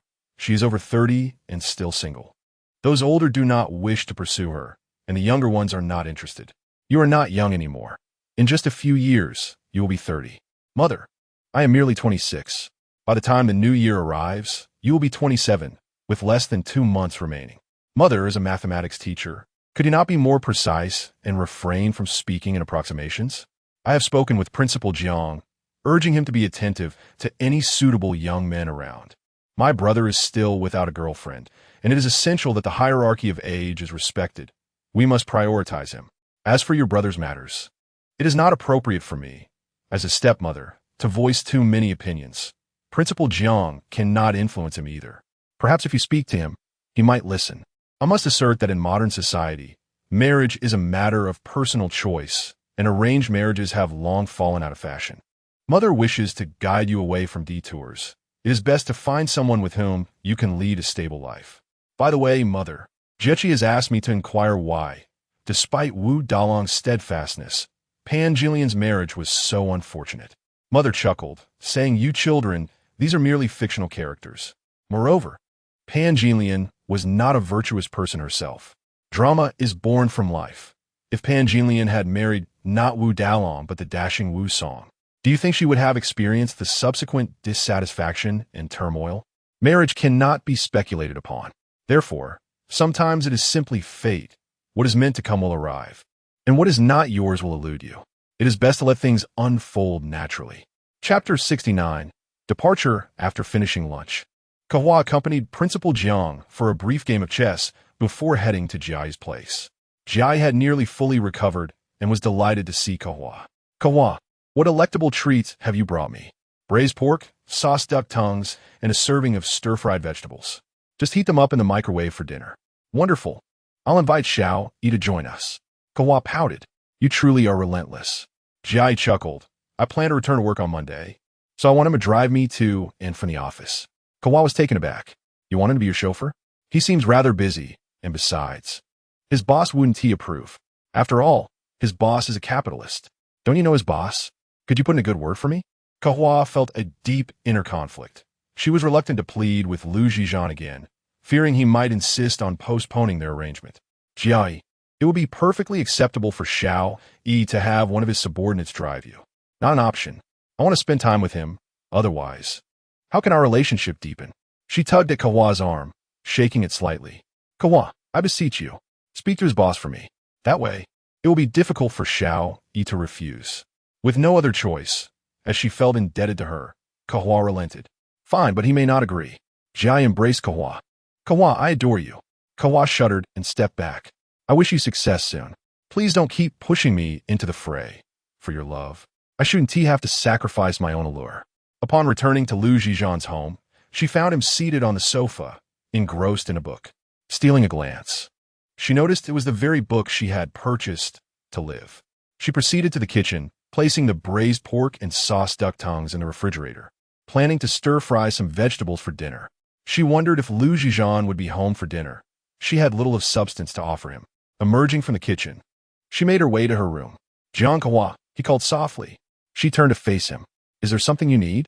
He lifted his gaze from the book to her face. Is this book yours? Yes. Why haven't you finished it? The story is too sorrowful. Everyone arrives amidst tears and departs the same way. What is there to mourn? Kehua regarded him thoughtfully. Have you ever experienced sorrow in your life? Zhi Zhan remained silent, placing the book on the table before rising to head to his study. Kehua returned to her own room, noting its cleanliness and orderliness. The sheets had been changed, likely by the cleaning service. Sitting on the bed, she recalled Zhi Zhan's words, realizing that her life was fraught with thorns, and that others' lives were not devoid of struggles either. When dinner time arrived, Kehua went to the kitchen to prepare the meal. She hesitated, contemplating whether to ask Zhi Zhan if he intended to dine at home. Otherwise, it would be quite awkward if there wasn't enough rice for him. She approached the study, knocked lightly on the door, but received no response. Sliding the handle, she gently pushed the door open, only to find the room empty. Peering inside, she wondered if he had returned to his bedroom. What are you doing? Kehua was taken aback, turning to look at Zhi Zhan. I wish to inquire if you're dining at home. I recall having mentioned that you're not permitted in the study. Kehua furrowed her brow, asserting that she had not entered. She seemed somewhat irritated, declaring that she would no longer ask him in the future. She then turned and made her way to the kitchen, preparing rice solely for herself, deeming it more convenient to avoid complications. She heated the braised pork and duck tongue she had brought back in a microwave and stir-fried a vegetable dish, achieving a harmonious balance of 2 meats and 1 vegetable. A culinary masterpiece. She placed the meal on the dining table, savoring each bite slowly. Zhi Zhan approached and seated himself across from her. I am famished. I have yet to have lunch, he remarked. Kehua ignored him, stating that his hunger was of no concern to her. Zhi Zhan glanced at the dishes on the table, inquiring, did you prepare this? Kehua shot him a glance, requesting that Mr. Liu kindly vacate the area until she had finished, assuring him that both the kitchen and dining room would be at his disposal thereafter. Chapter 70. Burns. Zhi Zhan not only skipped his meal, but was also met with a cold shoulder. Leaning back in his chair, he observed Jiang Kehua, pondering who bestowed upon her the authority to dismiss him. Was this not his own home?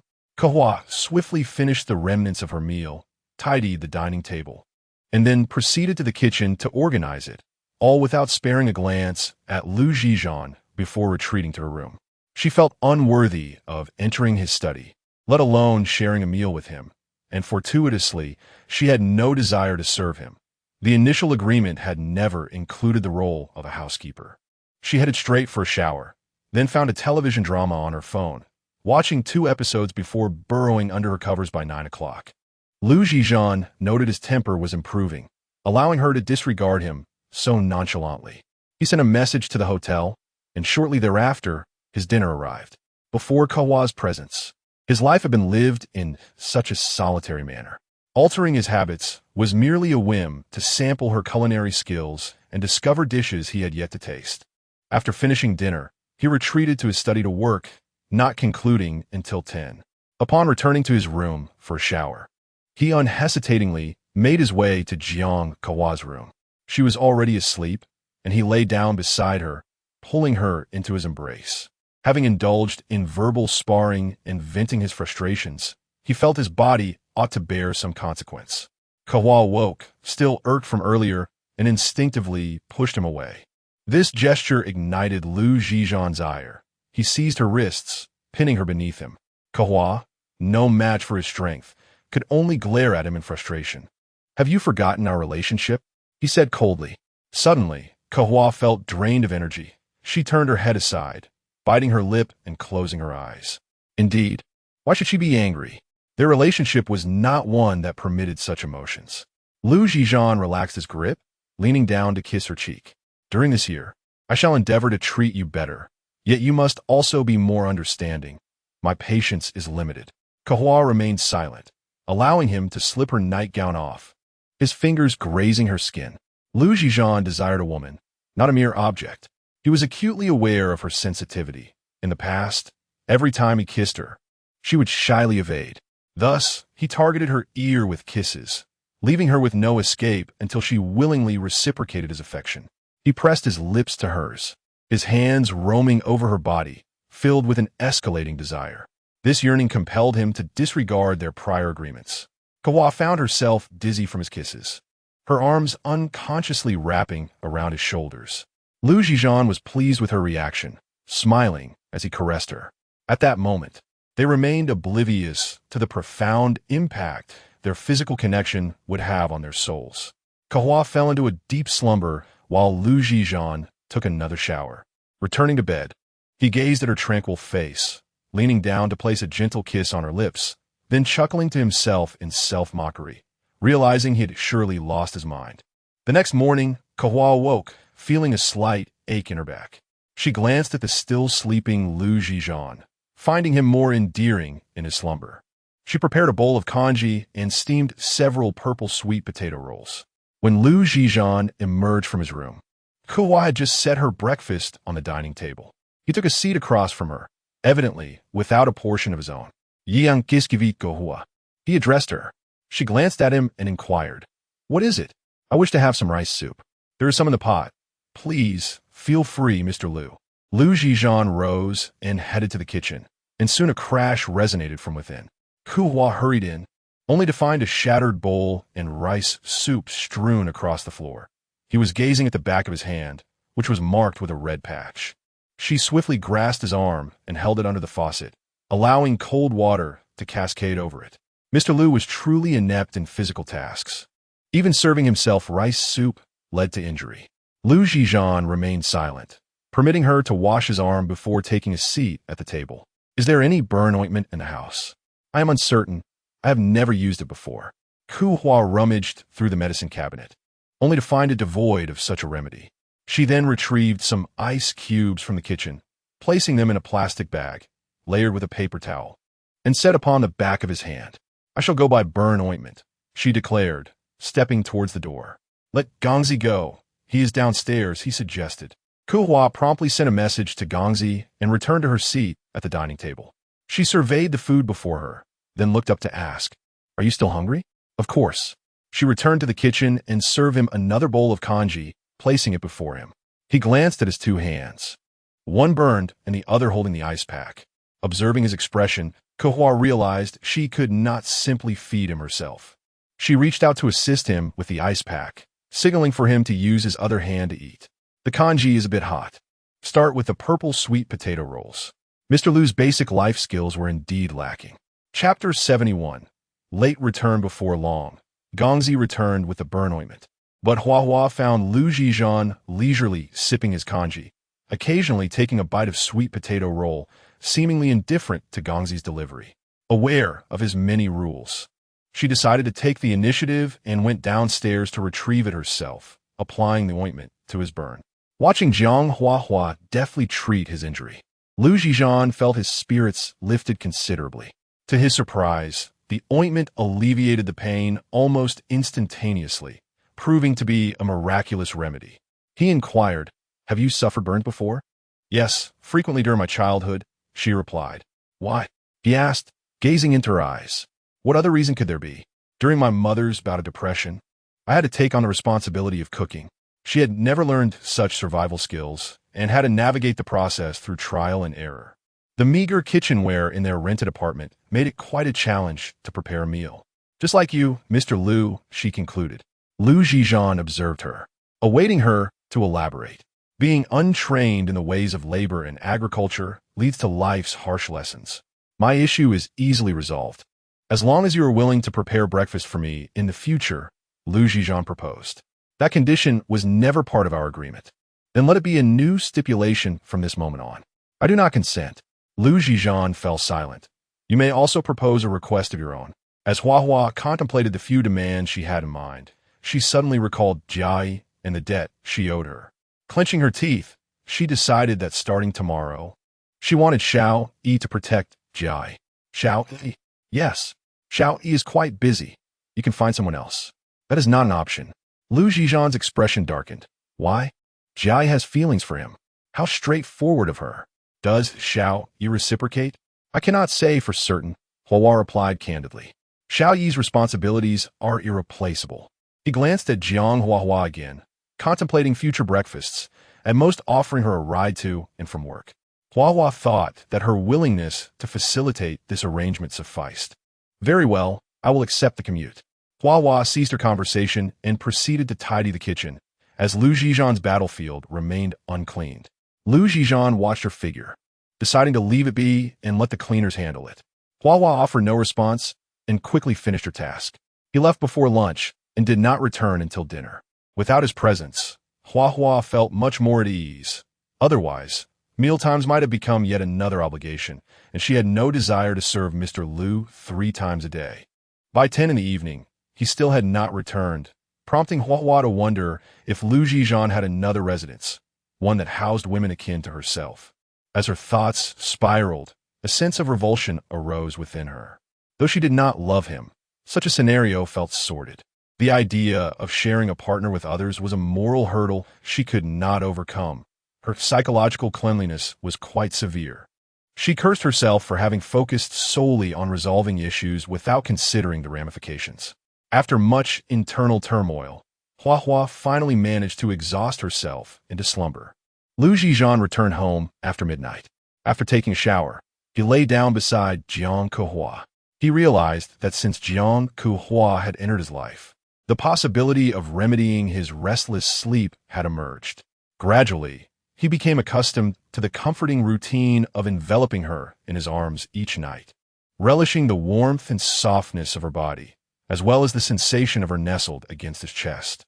Kehua, in a drowsy state, squinted at him and inquired about the time. It's almost 1. She then closed her eyes again, only to ask a moment later, Do you have other houses? Zhi Zhan paused for a moment, pondering her words. What is the matter? Are there other women living there? He gazed at the woman in his embrace. What do you mean? Nothing, it's just a psychological quirk of mine. Zhi Zhan remained silent, a slight smile playing at the corners of his lips. Even with his robust stamina, it was inconceivable for him to engage with her until the midnight hour and still have the energy to seek the company of others. Moreover, the only person he desired was her. With a soft chuckle, he resolved to demonstrate the answer through his actions.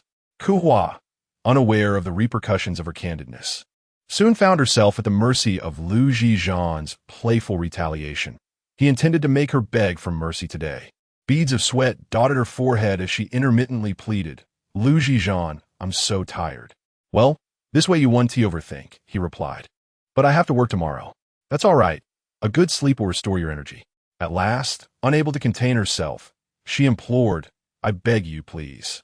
Zhi Zhan kissed her lips softly. All right, we shall continue tomorrow. Chapter 72. Framing on Monday morning, Kehua arrived at Principal Wu's office, feeling the necessity to clarify the incident involving the ruffians at the school gate. Upon hearing the preliminary account, Principal Wu was taken aback by the audacity of the young woman before her, who showed genuine concern for her students. However, dealing with such ruthless thugs was indeed a precarious situation. Kehua, you must exercise caution and avoid any further confrontations with them. Should danger arise, do not hesitate to contact the authorities. As for Cheng Fei, we have exerted our utmost efforts. The ensuing public opinion is beyond our control. Understood. I will seize the opportunity to discuss matters further with Cheng Fei. It would be ideal if both parties could amicably resolve this issue at its core. After a long day of teaching, Kehua felt increasingly fatigued. As she organized her desk in preparation to leave, she couldn't help but curse Zhi Zhan in her mind. It was merely a question of whether he had other women. So why did he have to be so underhanded and make her feel utterly miserable? Teacher Jiang, the head of the research group, approached Kehua. Kehua, is everything all right with you lately? I'm Yufine. Why do you ask? There are some rumors circulating about you. Kehua furrowed her brow. What rumors? Some say you have entangled yourself with the underworld, while others claim you are involved with a wealthy individual. There are whispers about your mysterious comings and goings, sometimes seen in a BMW, at other times being chauffeured in luxury cars. Kehua refrained from elaborating, knowing that the more one explains, the more convoluted the situation becomes, leading to further misunderstandings. It's merely a coincidence. Seeing that Kehua was not inclined to continue, Teacher Zhang chuckled. The slightest stirrings of an unmarried woman easily attract attention. Once married, such scrutiny diminishes. Kehua longed to inform him that the actions of married women also draw considerable attention. Just this morning, someone remarked that Teacher Li had a handprint on her face. As the day drew to a close, Kehua felt a twinge of anxiety, uncertain whether that group of ruffians would reappear at the school gate. Zhi Zhan had assured her he would handle the situation, but she wondered if he had forgotten about it. Upon exiting the school, she found Zizi waiting for her. She scanned the surroundings, relieved not to spot any sign of the ruffians, and couldn't help but admire Zhi Zhan's efficiency. Returning to Zhi Zhan's residence, she prepared some noodles and hurried to prepare her lesson. Unexpectedly, the phone rang. It was Zhou Yu. Kehua, is there something you need? Where are you? I'm at home. Why? There's a video circulating about you. What video? Were you at Jinbi KTV recently? Kehua's heart sank. She had indeed been there. What were you doing there? As a teacher, you should know better, Zhou Yu exclaimed, increasingly agitated. I went there to meet someone. What does the video depict? I'll send it to you, and you'll see. Zhou Yu hung up, and the video link arrived shortly thereafter. Upon opening it, Kehua was confronted with a montage of footage from her previous visit to Jinbi KTV in search of Cheng Fei. The footage includes scenes of her entering the KTV, as well as her conversing with Cheng Fei inside the private room. Although the person opposite her is originally Cheng Fei, the video transforms him into a pixelated man, alongside moments of her being hurled a bottle. Through editing, these clips are fashioned into a dialogue between her and the man in the KTV, devoid of original audio and solely presented with subtitles. She is portrayed as a woman of peculiar profession in the KTV, who fails to negotiate with the man and ends up being assaulted with a bottle. Kehua is filled with anger. It is not the ruffians that frighten her, but rather their adeptness at wielding advanced technology and framing others. Once this video circulates among students, the repercussions could be dire, and she would soon find herself in a precarious position. Students are easily misled, and she cannot possibly elucidate the situation to them. Parents often harbor suspicions, believing there to be issues with her moral integrity, and schools are particularly averse to negative public opinion, especially when under scrutiny. Determined, Kehua grits her teeth and calls Zhou Yu. Where'd you see this video? In our football team's WeChat group. The person who posted it had also shared it from another group. It seems the reach is quite extensive, which is truly exasperating. Just as one wave settles, another rises. Understood. Focus on your studies. Zhou Yu does not hang up the phone. This video isn't real. I know it. Kehua pauses momentarily, then inquires, how do you know it's not real? Being my girlfriend is an easier path to wealth than working in KTV, yet you refuse. Kehua finds herself both amused and exasperated by his reasoning. His perspective is indeed novel, yet she feels grateful for his trust. Chapter 73. The school Kehua harbored a profound disdain for such malicious personal attacks. However, she had no intention of troubling Zhi Zhan with her concerns. She feared that involving him would entangle them further in a web of complications. For now, she was in dire need of assistance from tech expert. Suddenly, she recalled her senior from university, Yu Quan, who had pursued a second degree in computer science. She located Yu Quan's WeChat profile and sent him a message. Senior, I require your help. Upon graduation, Yu Quan had numerous career paths available to him: teaching, investment banking, or working in a tech firm, among others. Ultimately, he opted for the investment banking sector, as it was regarded as the most promising and lucrative at that time. Yu Quan swiftly responded, Kehua, what is the matter? After contemplating for a moment, Kehua realized that a few sentences on WeChat would not suffice to convey her predicament. So she replied, is it convenient to discuss over the phone? Yu Quan called her shortly thereafter. Kehua, he greeted. I heard you became a teacher in Lin City after graduation. How is it going? Fairly well, though not without its challenges. That is why I need your assistance. What is it? Please go ahead. I have incurred the wrath of a few ruffians who, in retaliation, have fabricated a malicious video that they are disseminating. I would like to ask for your help in destroying the original file. After a brief silence, he replied, Kehua, please send me the video link, and I will take care of it. I'm truly grateful, senior. Not a problem. Kehua sent him the link, and 2 hours later, Yu Quan informed her that the video had been dealt with. She clicked on the link previously sent by Zhou Yu, and indeed, the file was corrupted and could not be opened. A weight lifted from her heart. She had finally managed to eliminate that avenue of dissemination. However, she could not ascertain whether anyone had downloaded or taken screenshots during that time. She could only wait and see how things unfolded. Zhi Zhan returned late that night. Kehua, being quite astute, remained silent and feigned sleep, even as he pulled her into his embrace. He smiled faintly, refraining from any further actions, merely holding her close. His intentions from the previous night to continue their conversation were merely to tease her. After all, one's health is paramount, and there was no need for excessive indulgence. The following morning, Kehua toasted some bread, heated 2 cups of milk, and hurriedly finished her breakfast before heading to school. Zhi Zhan observed her hurried departure, pondering why she left so early, even skipping breakfast together. Had he truly frightened her? Upon entering the school, Kehua noticed numerous pairs of eyes intentionally or unintentionally directed at her. Originally, she intended to join the students for their morning self-study, but given the circumstances, she decided to first seek clarification from the principal. As she arrived at the principal's office, she overheard Principal Wu engaged in a phone conversation. Rest assured, this matter is certainly a misunderstanding. Teacher Zhang's character is still trustworthy. After hanging up, Principal Wu regarded Kehua, stating, regarding the video, the repercussions are quite severe. Many parents have contacted me. The video is fabricated, Kehua asserted. However, we cannot adequately explain the situation to all the students and parents. The impact is escalating, and it threatens to place the school in a precarious position. As Principal Wu was speaking, her landline rang once more. Hesitatingly, she answered, only to find the caller inquiring again about Teacher Jiang and the video. Kehua suddenly felt at a loss for words. A single stone had stirred 1,000 waves. What difference could her calmness make? Kehua, you should return home and rest for the day. I anticipate a steady influx of similar calls. Earlier, I received a call from a reporter requesting an interview. This matter is escalating, and the school must devise a resolution before proceeding. Otherwise, our reputation will suffer greatly. A burden none of us can bear. Regaining her composure, Kehua looked at Principal Wu. Would the school sacrifice her for its reputation? She was the vehicle, while the school's honor was the driver.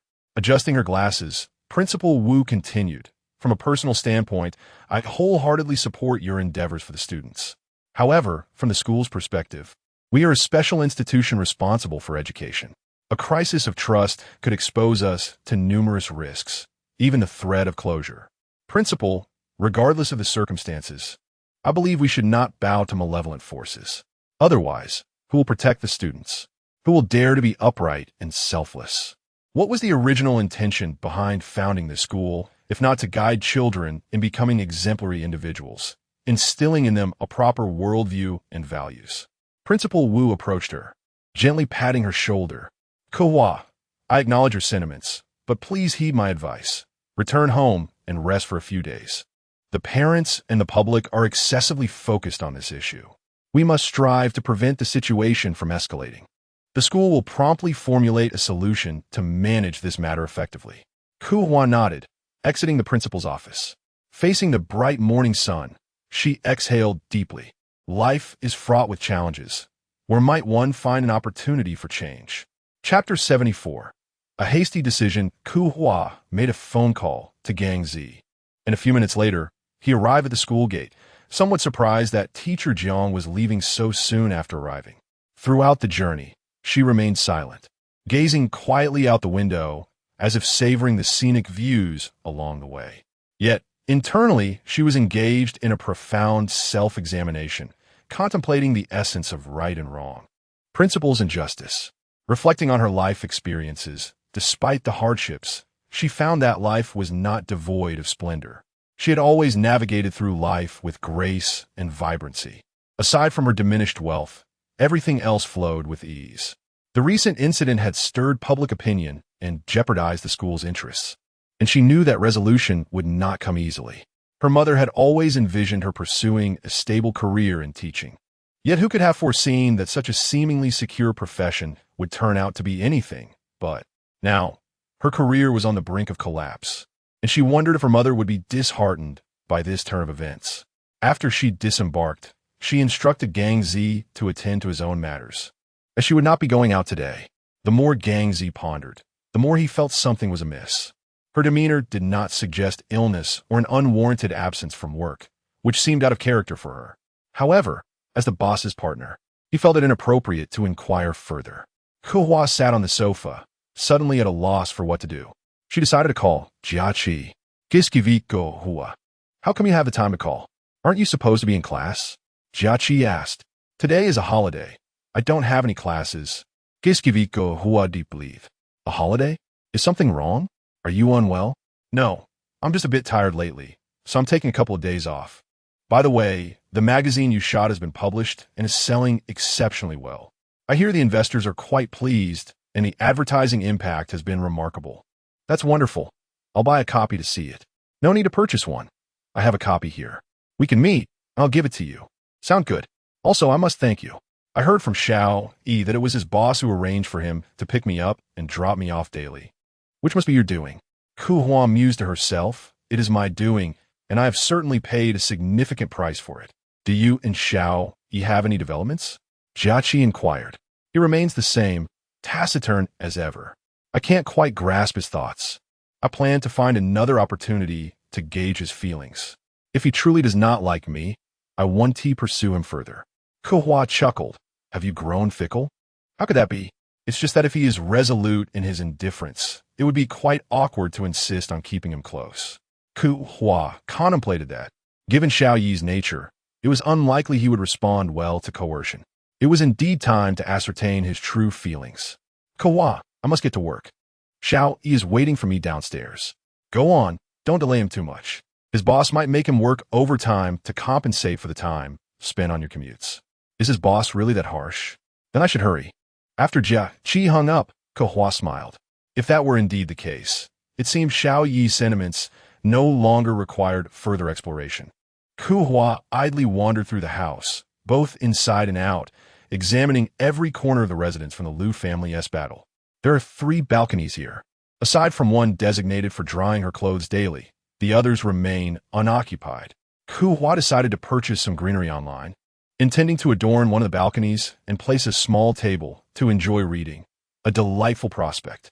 However, she pondered whether the owner of the house might object. Acting first and reporting later, she mused, surely he wouldn't take offense. Chapter 75. Cyberbullying. Kehua never anticipated the uproar that had erupted at school due to that fabricated video. Several parents had banded together, exerting pressure on the school for an explanation. How could someone who so blatantly disregarded the ethics of teaching be allowed to educate? Why were thugs lurking at the school gate for days, inquiring about her whereabouts? What was the nature of her relationship with those ruffians? As the saying goes, when one wishes to cast blame, there is no shortage of pretexts, especially when the evidence before them is irrefutable. Principal Wu, in his earnest attempts to clarify the situation, found himself unable to sway the growing tide of public opinion. To make matters worse, this incident had been packaged and disseminated online. The situation continued to escalate uncontrollably. Many netizens, unaware of the truth, unleashed a torrent of vitriol, calling for Jiang Kehua's expulsion from the educational system and the revocation of her teaching credentials. Zhou had been closely monitoring the unfolding events. He observed the parents surrounding the principal's office, desperately wanting to convey that appearances could be deceiving, and what one hears may be misleading. Yet, what could he achieve alone? Returning to the classroom, he rallied a few close friends, contemplating the possibility of advocating for teacher Jiang in the principal's office. However, upon reflection, he realized their efforts might be in vain. He approached the podium and tapped the blackboard, urging his classmates to check the principal's office and persuade any parents present to return home. After 2 years of interacting with teacher Jiang, they were well aware of her character. Moreover, given her qualifications, if she sought wealth, she could easily acquire it without resorting to such dubious avenues. The video was clearly fabricated, a deliberate attempt to harm her. She had always treated them well. They ought to stand by her and not add insult to injury at such a critical juncture. Didn't you despise her? Why are you now speaking up for her? One classmate questioned Zhou. Zhou shot him a glance, but chose not to respond. Anyone who fanned the flames of this situation was effectively opposing him, and he left it to them to decide. Zhou's blend of persuasion and firmness proved effective, as many classmates ventured to the principal's office to escort the parents away. While he could still provide some assistance regarding school matters, he felt utterly powerless regarding the online discourse. During the lunch break, a classmate called out to Zhou. Zhou, someone has posted about this online, and many are leaving comments, berating teacher Jiang. Zhou, alarmed, snatched the phone to examine the situation. It was dire. Thousands had already commented, and if it trended, it would spiral beyond control. One classmate suggested, "Let us also leave comments to vindicate teacher Jiang. We are her students and have the most authority to speak. Think carefully before you act. We must avoid making things worse," Zhou advised. At home, Kehua was cooking noodles when Jiaqi's call interrupted her. "Kehua, have you seen the news today?" "No, what is going on?" "A video about you has been posted online, and your name is trending." Just as she feared, the situation had escalated far too quickly. She logged into the app and searched her name, immediately confronted by a barrage of related videos and posts. She glanced at the comments, which numbered in the tens of thousands, the majority of which were vitriolic attacks against her, interspersed with a few dissenting voices. Some even clamored for a doxing campaign against Jiang Kehua, seeking to unearth her sordid past. She extinguished the flame. The noodles in the pot were ready, yet she found herself devoid of any appetite for lunch. Exiting the kitchen, she sank into the sofa, forcing herself to regain composure. She understood that what lay ahead was a tempest of online harassment, a throng of individuals donning the guise of righteousness, poised to violate her reputation and privacy. Her father's past transgressions were likely to resurface, becoming fodder for fresh gossip. She would be rendered a complete, transparent entity, every aspect of her life laid bare, magnified, and scrutinized, all becoming material for the digital populace's chatter. Yet, her greatest concern was not for herself, but for her mother, who could not withstand such immense psychological strain. Though the tongue is devoid of bones, it can still slay. Words may be silent, yet each one can pierce the heart.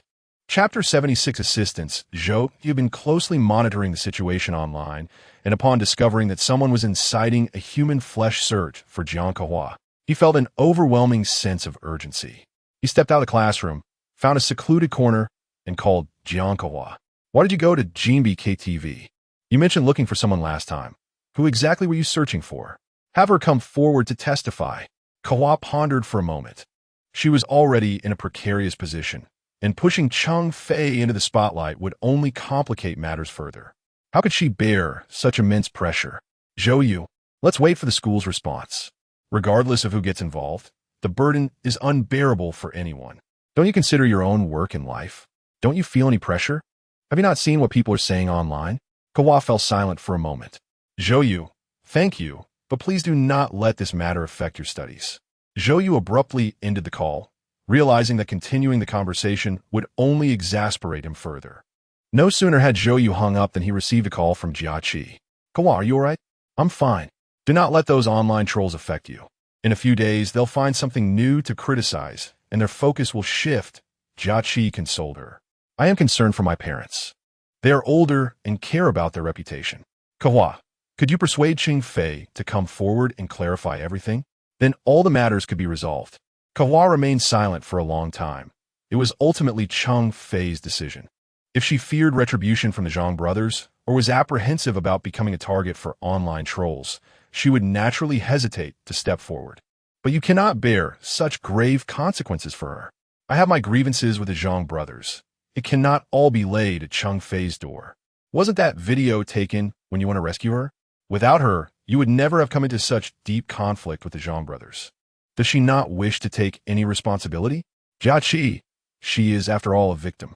Whether she chooses to come forward is her prerogative. We cannot expect too much from human nature. If we force the truth to light, and she cannot withstand the pressure of public opinion, it could lead her to take drastic actions and reach a dead end. Jia considered this and agreed.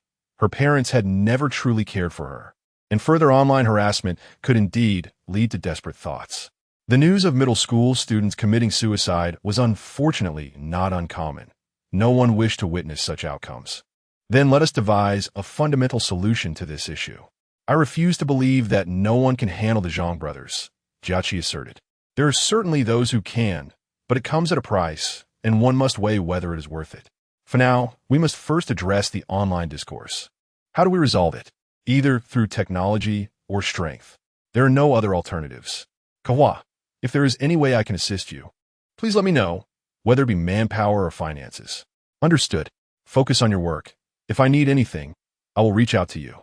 Jia did not inform her that someone had posted magazine photographs of Kehua online, which led to an increasing wave of skepticism and vitriol.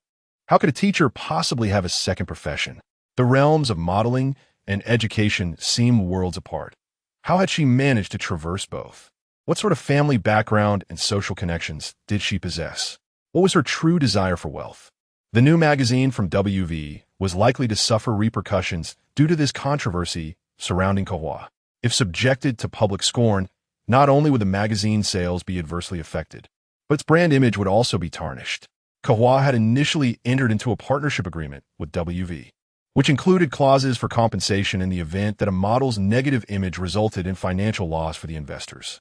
This incident could very well lead to such a scenario. Jia had already resolved that, since she had encouraged Kehua to pursue modeling, she would personally cover any potential compensation costs. Zhou pondered over the matter and thought of his uncle, who could undoubtedly resolve any issue. Surely, he would not refuse to assist him. He called Zhi Zhan. When Zhi Zhan saw the incoming call, he was momentarily taken aback. Zhou rarely called, and today, as call must be important. Xiaoyu, what is the matter? Uncle, aren't you quite familiar with teacher Jiang? Zhi Zhan fell silent. What's going on? She has been wronged. Could you possibly intervene on her behalf? Wronged? Someone fabricated a fake video that initially circulated within the school, leading to teacher Jiang being suspended. Unfortunately, it has now spread online, and she is being subjected to online harassment.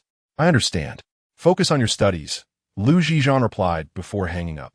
Zhou stared at his phone for several seconds. He received a clear answer on whether help would be given, and yet the call had ended abruptly. Chapter 77. Unfamiliar call. Zhi Zhan was deeply intrigued by why Jiang Kehua, despite facing such formidable challenges, had not sought his assistance, but rather, it was his nephew who turned to him for help. Did the bond between teacher and student surpass that of their own relationship? He summoned Xiao. Something has happened to Jiang Kehua. Are you aware of the situation? Xiao, perplexed, responded, Isn't she your woman? If you're unaware, how could I possibly know? When did this occur? I dropped Shun Jiaqing off at work this morning, and she did not mention anything. Zhi Zhan remained silent, pondering whether Jiang Kehua preferred to resolve her issues independently, thus confiding in no one, or if the situation had arisen so suddenly that she had no opportunity to inform anyone. He instructed Xiao Yi, she has been subjected to online harassment. Investigate the specifics. Xiao Yi exited the CEO's office and called Shun Jiaqing. Are you familiar with the situation regarding teacher Jiang? A fabricated video has been disseminated online, garnering numerous comments and is on the verge of trending. Kehua is in dire straits. Her teaching position may be in jeopardy, and she might also have to compensate WV. Xiao Yi, I might end up destitute as well, Shun Jiaqing lamented. What does that have to do with you? Xiao Yi retorted. I was the one who encouraged Kehua to pursue modeling, hoping she would earn enough to purchase a car for safer travels. I never anticipated such a fraudulent video would emerge. If WV demands compensation from Kehua, I shall take responsibility. Where is teacher Jiang now? She mentioned she was at home. Understood. Upon hanging up, Xiao Yi searched for Jiang Kehua's name online, and a multitude of videos and posts appeared. He clicked on a video and realized it was from Jinbi KTV. The video of teacher Jiang striking someone that brother Zhan had sent earlier was indeed from Jinbi. Likely the same incident. That simplifies matters. I have the original video on my phone. Xiao Yi returned to the CEO's office, opened his phone, and presented the online video to Zhi Zhan. Brother Zhan, teacher Jiang has been wrongfully accused. The online vitriol is incessant, and some are even calling for doxing.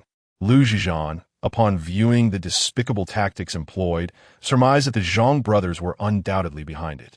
According to Shun Jiaqing, WV may compel teacher Jiang to cover the damages. All because she posed for a magazine? Indeed, she likely signed a collaboration agreement that includes a compensation clause. Zhi Zhan scrutinized Xiao Yi. Has Lin Zixuan made any moves? None thus far. The video began to spread widely this morning, so it is possible he is yet to hear of it.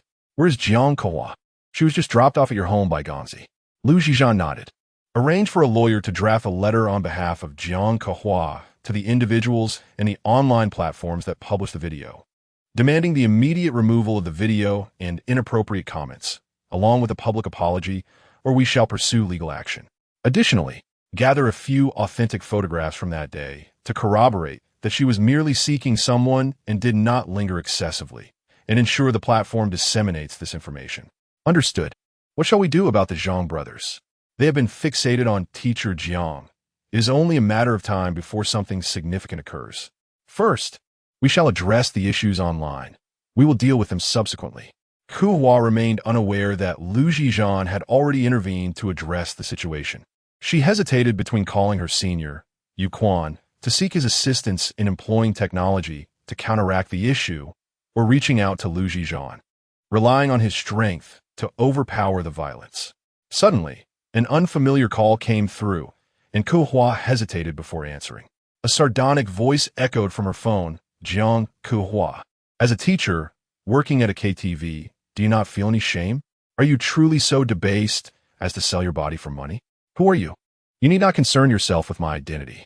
I know you were once a young lady of privilege, yet it is astonishing to see you reduced to such a state. Did you study mathematics, merely to negotiate with men for financial gain? With that, Kehua abruptly hung up and tossed her phone onto the sofa. Instinctively, her muscles tensed, and her heart raced violently. It was impossible not to feel fear. The voice seemed familiar, yet she could not recall who it belonged to. Chapter 78, Dinner. Jiang Kehua sat on the sofa, steadying her nerves. Her foremost concern was her mother. After a moment's contemplation, she picked up her phone and dialed her stepfather. Dear daughter, Principal Jiang, are you and your mother working at the school? Yes, why do you ask? Have you heard any rumors about me? What rumors? Is something wrong, dear? You must tell your father. It's complicated, and I cannot explain it all in just a few sentences. I will return home when I can and elaborate then. Please keep an eye on Mom. Do not let her go online to read the news for her own sake. Kehua, are you in any danger? I have a feeling this is serious. Do not worry, I am fine. Just take care of Mom. All right, but you must return home soon to tell us what is truly happening. Okay. Upon hanging up, Principal Jiang immediately went online and was taken aback by the post circulating. Was this not his beloved daughter? How could such a video be spreading online? He could hardly believe his eyes and scrutinized the material multiple times. Finally, he felt a sense of relief. The expressions did not match the subtitles, and the lip movements were inconsistent. Furthermore, he had watched Kehua grow up. She would never engage in such actions. He exited the principal's office to find Kehua's mother. Having worked for over 30 years without ever being late or leaving early, he decided today to take his wife home early to prevent any chance of misinformation reaching Kehua's mother. He believed that with a little time, everything would resolve itself. He texted Kehua, "I'm feeling a bit under the weather with a headache today, and I need to take your mother home early to care for me." Upon receiving the message, Kehua felt a warmth in her heart. It was truly a relief to have Principal Zhang's assistance. Just then, her phone rang. It was Zhi Zhan. "Are you at home?" he asked. "Yes. What as for dinner?" "Dinner?" Kehua was slightly taken aback. "I'll be home for dinner. I am not really in the mood." "Are you not in the mood to cook or to do anything else?" Kehua fell silent. Her mind a flurry of confusion and urgency. She had little patience for his roundabout questions. "Just wait for me at home." Zhi Zhan ended the call and returned home an hour later, bringing with him a food container. He glanced at Kehua, sitting on the sofa, and placed the container on the dining table. "I'm hungry. Let us eat." Kehua had no appetite. She looked at Zhi Zhan. "I need your help." Zhi Zhan regarded her. "You need my help? Why didn't you say so earlier?" Kehua did not respond. She approached the dining table, carefully unpacking the dishes from the container and retrieving 2 sets of chopsticks. Zhi Zhan took off his coat, washed his hands, and sat across from her. He called, "Xiao-yi, how is it going? Is everything taken care of?" "Yes, it's all done. The video will be deleted shortly, and the clarifying photos along with an apology statement will be released soon." Zhi Zhan hung up the phone, picked up his chopsticks, and began to eat slowly. "I shall speak after finishing my meal." However, Kehua is yet to eat lunch and feels a pang of hunger.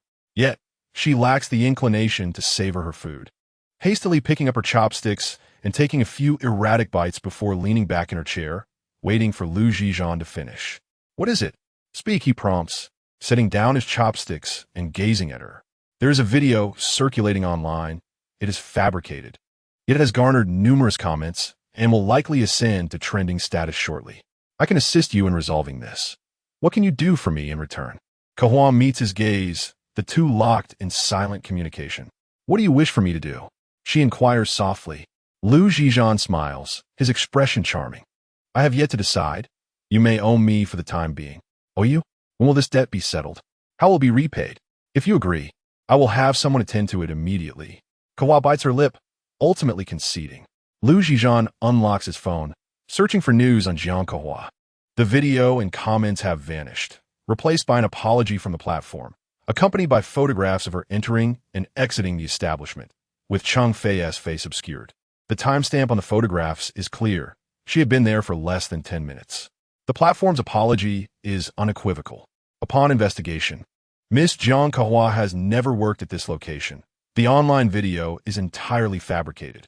Her presence there was solely to counsel her wayward student back to the right path. The platform expresses regret for failing to promptly identify the inappropriate remarks of the poster and extends sincere apologies to Miss Jiang.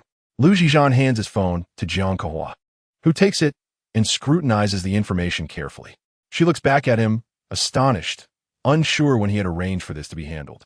It is a first for her to witness such a formal apology from an online platform. She wonders what methods he employed.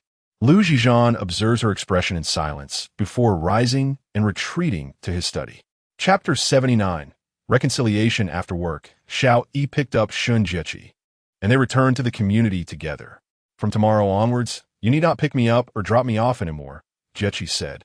Xiao-yi glanced at her. "Why? I've troubled you for quite some time. It wouldn't be right to continue imposing on you.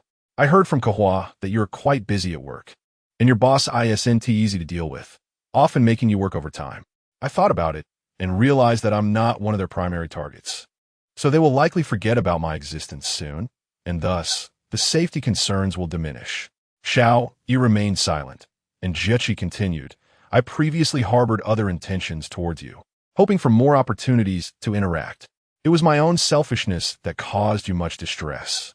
As Xiao-yi drove, he asked, "Are you apologizing?" Jiechi paused for a moment. "I suppose so. I was indeed too self-centered, constantly clinging to you." Xiao-yi parked the car in its designated spot and turned to her. "What are your plans moving forward?" "I intend to move back home. It would be a pity not to live in a house that has been purchased. She smiled at Xiao Yi. Also, thank you for your care and patience these past few days. Is that all? Xiao Yi inquired, looking at Jiechi. I'll be moving back tomorrow, she said as she reached for the car door, but it wouldn't budge as it was locked. She turned to Xiao Yi. Could you unlock the door, please? Xiao Yi's fingers hovered over the control button, gently pressing it. Jiechi pushed the door open, but just as she was about to step out, Xiao Yi grasped her arm firmly. You finished speaking, but I haven't tea, Xiao Yi said. Jiechi stared at him, stuttering. What do you mean? Do you think you could just tease me and walk away? A few words of apology, one tea suffice. Jiechi shivered. Kehua had warned her that he was not to be trifled with, but what good was that advice now? It's my fault, and I sincerely apologize. I hope you can overlook the past and forget my actions. Or, if you have a way that I can make amends, please tell me. Xiao Yi looked at her and suddenly pulled her closer. What do you mean by making amends? Jiechi, caught off guard by his proximity, stammered. Including what? What do you want? Xiao Yi watched her lips move, then suddenly leaned down to kiss her. Jiechi was taken aback for a moment, but then elation surged through her. She wrapped her arms around Xiao Yi's neck and soon surrendered to his kiss. Jiechi couldn't help but think, is this what they call the clouds parting to reveal the moon?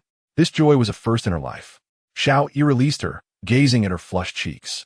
When are you moving back home tomorrow? Jiechi, dazed from the kiss, took a while to collect her thoughts upon hearing his question. His kiss indicated his feelings for her. So I moved back home. Shouldn't she seize the opportunity to take their relationship further?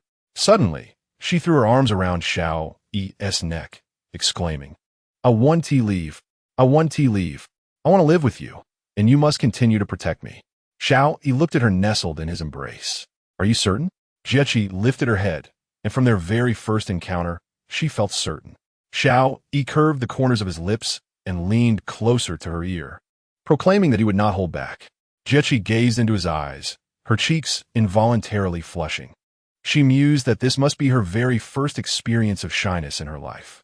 She planted a gentle kiss on his lips and smiled at him, asserting that she too would not hold back. As Xiao Yi alighted from the vehicle, Jiechi skipped joyfully behind him, occasionally taking his right hand to give it a playful shake and then his left to sway it gently. Jiechi, could you refrain from such childish antics? Childish? In what way? Your behavior. What behavior? Are you referring to kissing or holding hands? Xiao Yi cast her a glance and chose to remain silent. Upon returning to Xiao Yi's room, the moment they crossed the threshold, Jiechi wrapped her arms around his waist. Shouldn't we eat first? Jiechi chuckled and shook her head. Xiao Yi smiled back, lifting her effortlessly and carrying her towards the bedroom. Jiechi, what are you doing? I want to nibble on you first. Why? Because last time I embraced you from behind, you forcefully pulled my hands away and tossed me aside. Jiechi, why are you biting me again? Because yesterday after work, I asked if you liked me, and you said you didn't Jiechi, because this morning when you dropped me off at work, you didn't utter a single word to me.